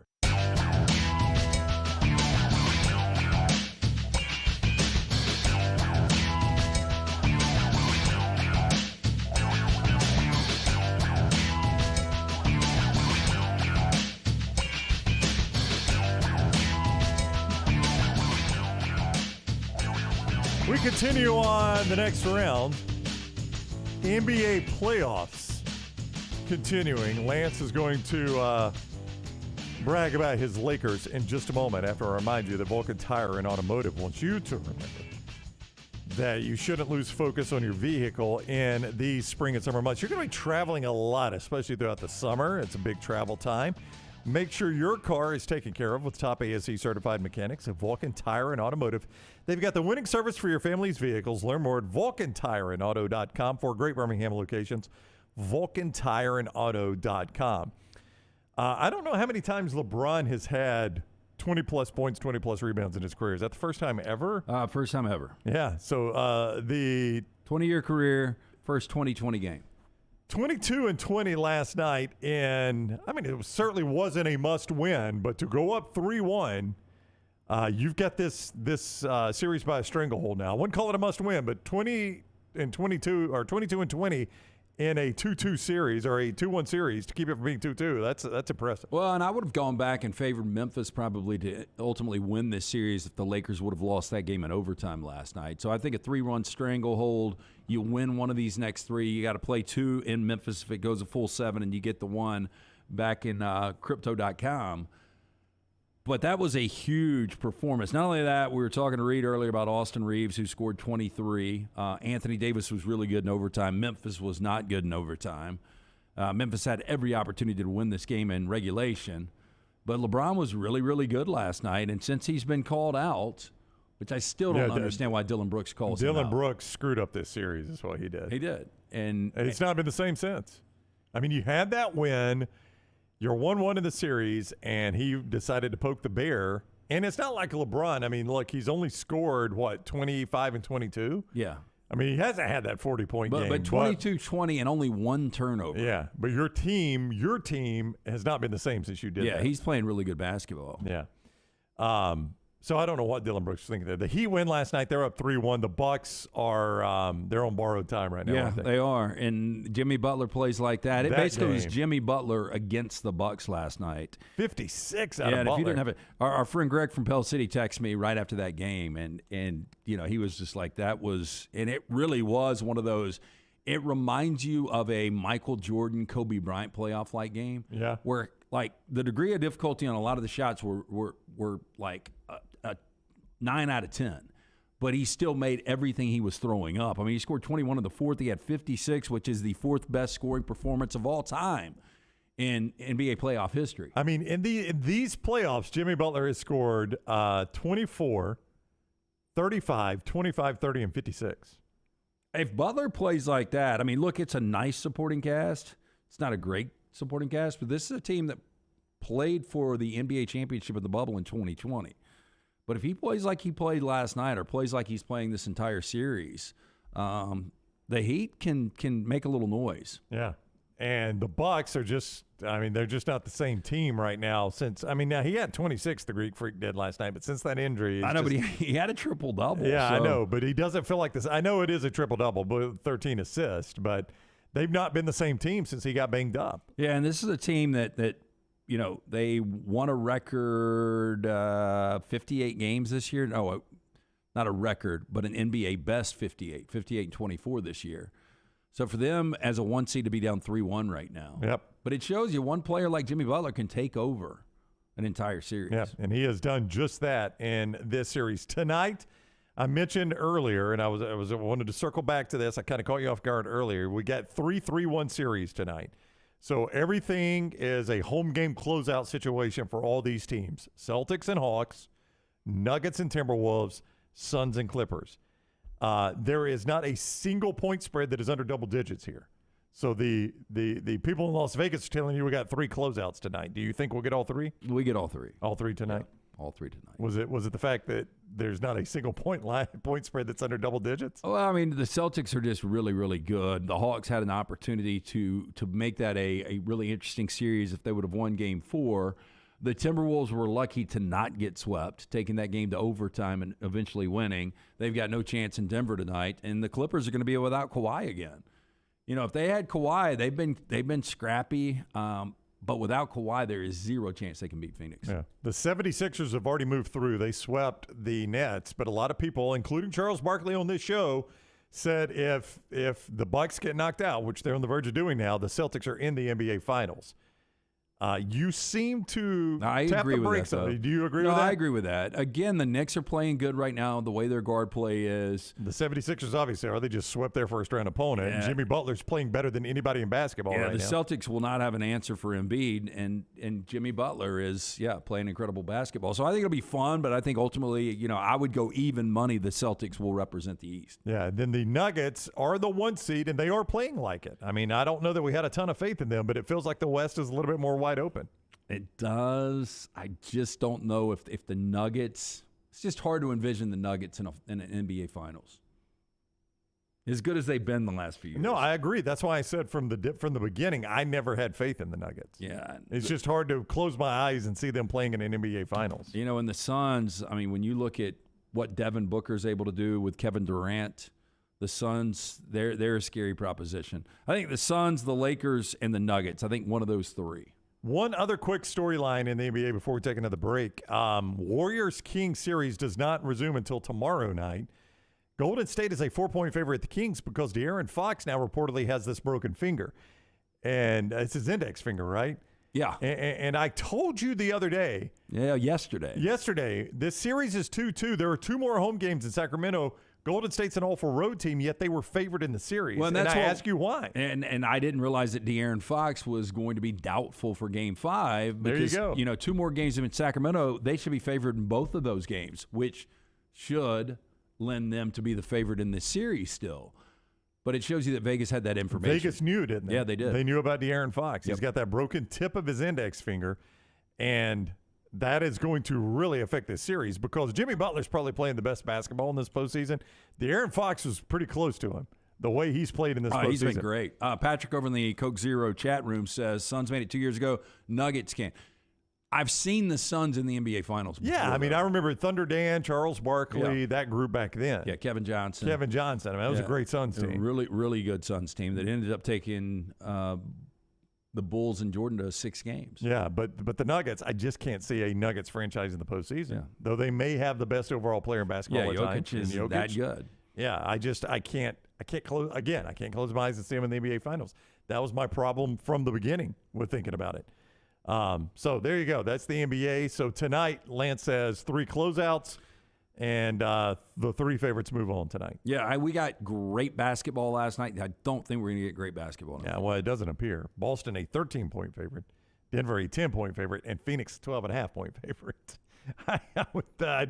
That is not a recipe for great basketball. No.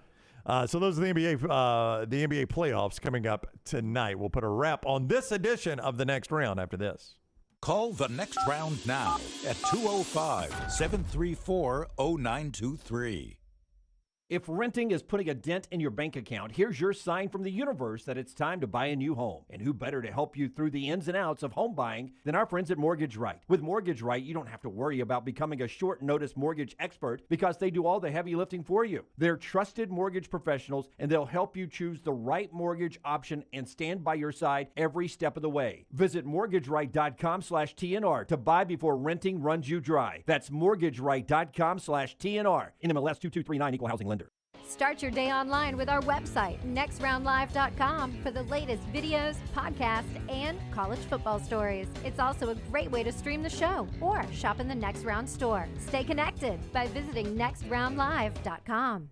April showers bring May flowers, but they also bring flood damage to your home or business. If that happens to you, DryTech is ready to help. Call DryTech first, not the insurance company. DryTech responds quickly and has 5 crews ready to work for you. Remember the DryTech number, 205-637-0143, or online at mydrytech.com. Remember, DryTech goes to work for you, not the insurance company. So if you have flood or fire damage to your home or business, call DryTech immediately. 205-637-0143.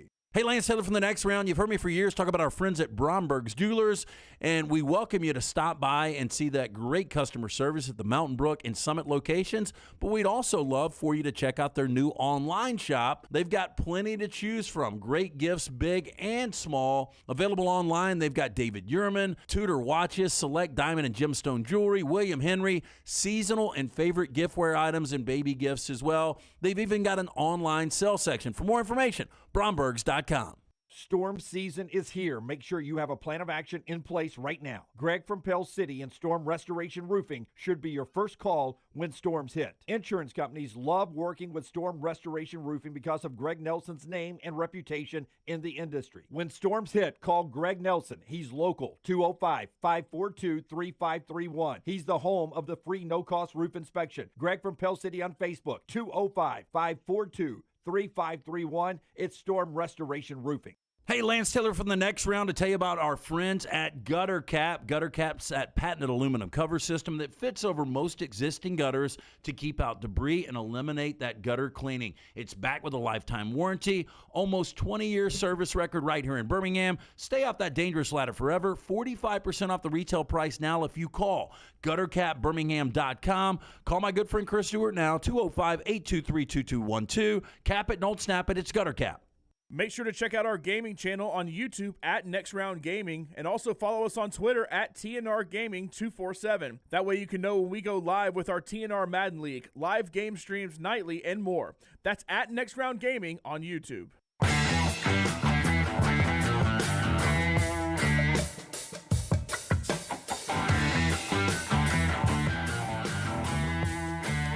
It is just constant. I mean, half the time on the show, I feel like over the last few days, somebody has entered the transfer portal. I have to go look up their numbers from last year. Brady Allen, Purdue quarterback, but he backed up. I mean, a lot of these are backups. Yeah, Aiden O'Connell was your starter. Yeah, and Aiden O'Connell had a really good year, led the Big Ten in passing. Now, but he is on to the NFL, or hopes to be. Yeah, and Brady Allen apparently is not going to win that job, so the Purdue quarterback has re-entered the NCAA transfer portal. He was in December, pulled his name out, went through spring, so now he is back in the transfer portal. If you missed it earlier, Tyler Buckner, who is the Notre Dame quarterback that is not going to start this year. He started the year last year, got injured. It is going to be Sam Hartman this year. He is in the transfer portal. There are a lot of people that are tying him to Alabama. Based on the fact that Tommy Rees is now in Tuscaloosa, we all agree that is not very likely. He would only provide depth there, and Alabama doesn't really need quarterback depth. They got plenty of that. Got a room full of 4 guys. I don't think you need much depth. Yeah, again, if you missed it earlier, I was reading earlier this week. This is the first time Alabama's had 4 scholarship quarterbacks since 2019. I mean, that is a long time ago. And I think a lot of people, Lance, are waiting on Brock Vandegrift to enter the transfer portal, which he has not done yet that I have seen. What about Nussmeier? Garrett Nussmeier, not in the transfer portal. So it's going to be interesting when some of these guys don't show up in the portal that you thought were going to be there. Well, you still got... yeah, you still got a few days. Yeah. I mean, there's time for it to happen. You don't immediately have to do it, but... I mean, there's some names that a lot of people thought would be in there. Hey, don't forget the Regions Tradition is coming back to the Birmingham area, Greystone Golf and Country Club. You can find out more and get tickets at regionstradition.com. That is regionstradition.com. Great Pro-Am on the Wednesday of the event. Kirby Smart, Hugh Freeze, Riley Green, Charles Barkley, Condoleezza Rice. Also, don't forget last year's champion Steve Stricker, greats like Ernie Els and Bernard Langer, and much, much more. It is May 10 through 14. The Celebrity Pro-Am is Wednesday, May 10th. Tickets $25 for a good any one day, and kids 18 and under get in free with a ticketed adult. Regionstradition.com. That is regionstradition.com. I mean, that is just one thing that I guess we'll continue watching over the next week or so is what names end up in there. And if there is a quality quarterback, how interested is Alabama and Auburn in that quarterback? Because I think both of them with quality quarterbacks will be very interested. So before the quarterback hits or before a big name hits the portal, do you think they already have verbal deal in hand? Yes. Yeah, I do too. I don't think you hit the portal without having some sort of knowledge of where you're going. And, I mean, that's the dirty part of it.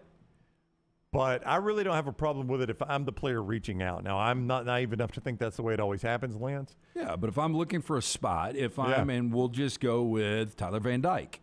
If I make a call to Alabama, I'm very interested in transferring to your program. Here's what I need. I mean, in today's, the way this works, I don't think that's nearly as bad as the way it probably works, right? Yeah, I mean, but I think, if I'm, let's say I'm Tyler Buckner today. And if I'm Tyler Buckner, by the way, I called Tommy Rees just to see. Oh, yeah. I mean, I would have called Tommy Rees. Now, I mean, if you were going to be a backup at Notre Dame, why not be a backup at Alabama? You got a shot to win a national championship. Yeah, if I'm going to be a backup at either place, and I know Tommy Rees, I'll go be a backup in Tuscaloosa. I don't think that's what he's going to do. But I would say this: that if I'm Tyler Buckner, I'm going to reach out to as many people as I can, and I'm going to see, who's got interest in me before I jump in the portal. Yeah. Now, where it feels like it is a little bit, obviously it's against the rules and it's a little bit slimy, is if I'm a coach and I'm calling guys and I'm like, hey, you'd fit in nice in my offense. Why don't you jump at that transfer portal? I mean, that's illegal, right? Yeah, well, that's happening. Oh, there's no doubt it's happening. We close with, I mentioned to you earlier, the draft totals from some of these teams. I was looking at this on 3. The last 5 years, do you think you could name the top 5? This is players from these teams that have been drafted the last 5 years. Like 1, 2, and 3 are layups. I think number 4 is pretty easy. So these college teams the total players drafted over the last 5 years from these teams. Okay, I I'm wonder gonna if go you can get number 5. I know you can get 1, 2, and 3. It's easy. Alabama, Georgia, and Ohio State. Yeah, that's easy. Okay. Alabama's had 48. Georgia's had 44. Ohio State's had 42. I'm going to say LSU's in here. LSU is number 4. That's 41. I don't think you can get number 5, and it surprised me a little bit. Historically, I'll say it this way. Historically, it's not surprising. Last 5 years surprises me a little bit. But historically, it doesn't. So Alabama's number 1. This is team draft totals last 5 years from On3 Sports. Alabama number 1 at 48. Georgia number 2 at 44 players. Ohio State number 3 at 42 players. LSU number 4 at 41 players. Number 5 is? Iowa. Penn State. Does that not Thought about surprise Penn you a little State. bit? Scott's got the A little graphic right there. 31 out of Penn State. 31 players. You see the rest of the top 10. Michigan at 30. Both Oklahoma and Florida have had 28. Notre Dame's had 27. Washington and Clemson at 23. And Auburn and Wisconsin at 21. They're in the top 10, Auburn is. I'll tell you what, if you want to talk about anybody that's probably overachieved a little bit with those numbers, it's Clemson and Dabo. I mean, they're consistent. Boy, and Wisconsin. Yeah. I mean, Dabo, 9th in players drafted, but consistently, they're right there in the college football playoff discussion. Thought that number was interesting there. Yeah. Penn State surprised me a little bit, though. You know, they just played in the Rose Bowl. They have been a Big Ten contender. I didn't think they had done quite that well in the draft, though. All right, coming up tomorrow, by the way, we are going to talk some of the draft odds with Todd Furman. We'll get the latest going into the NFL draft, and then don't forget Twin Peaks and Hoover during the draft on Thursday. Until then, we'll see you tomorrow at 9 o'clock on the next round. Have a great afternoon.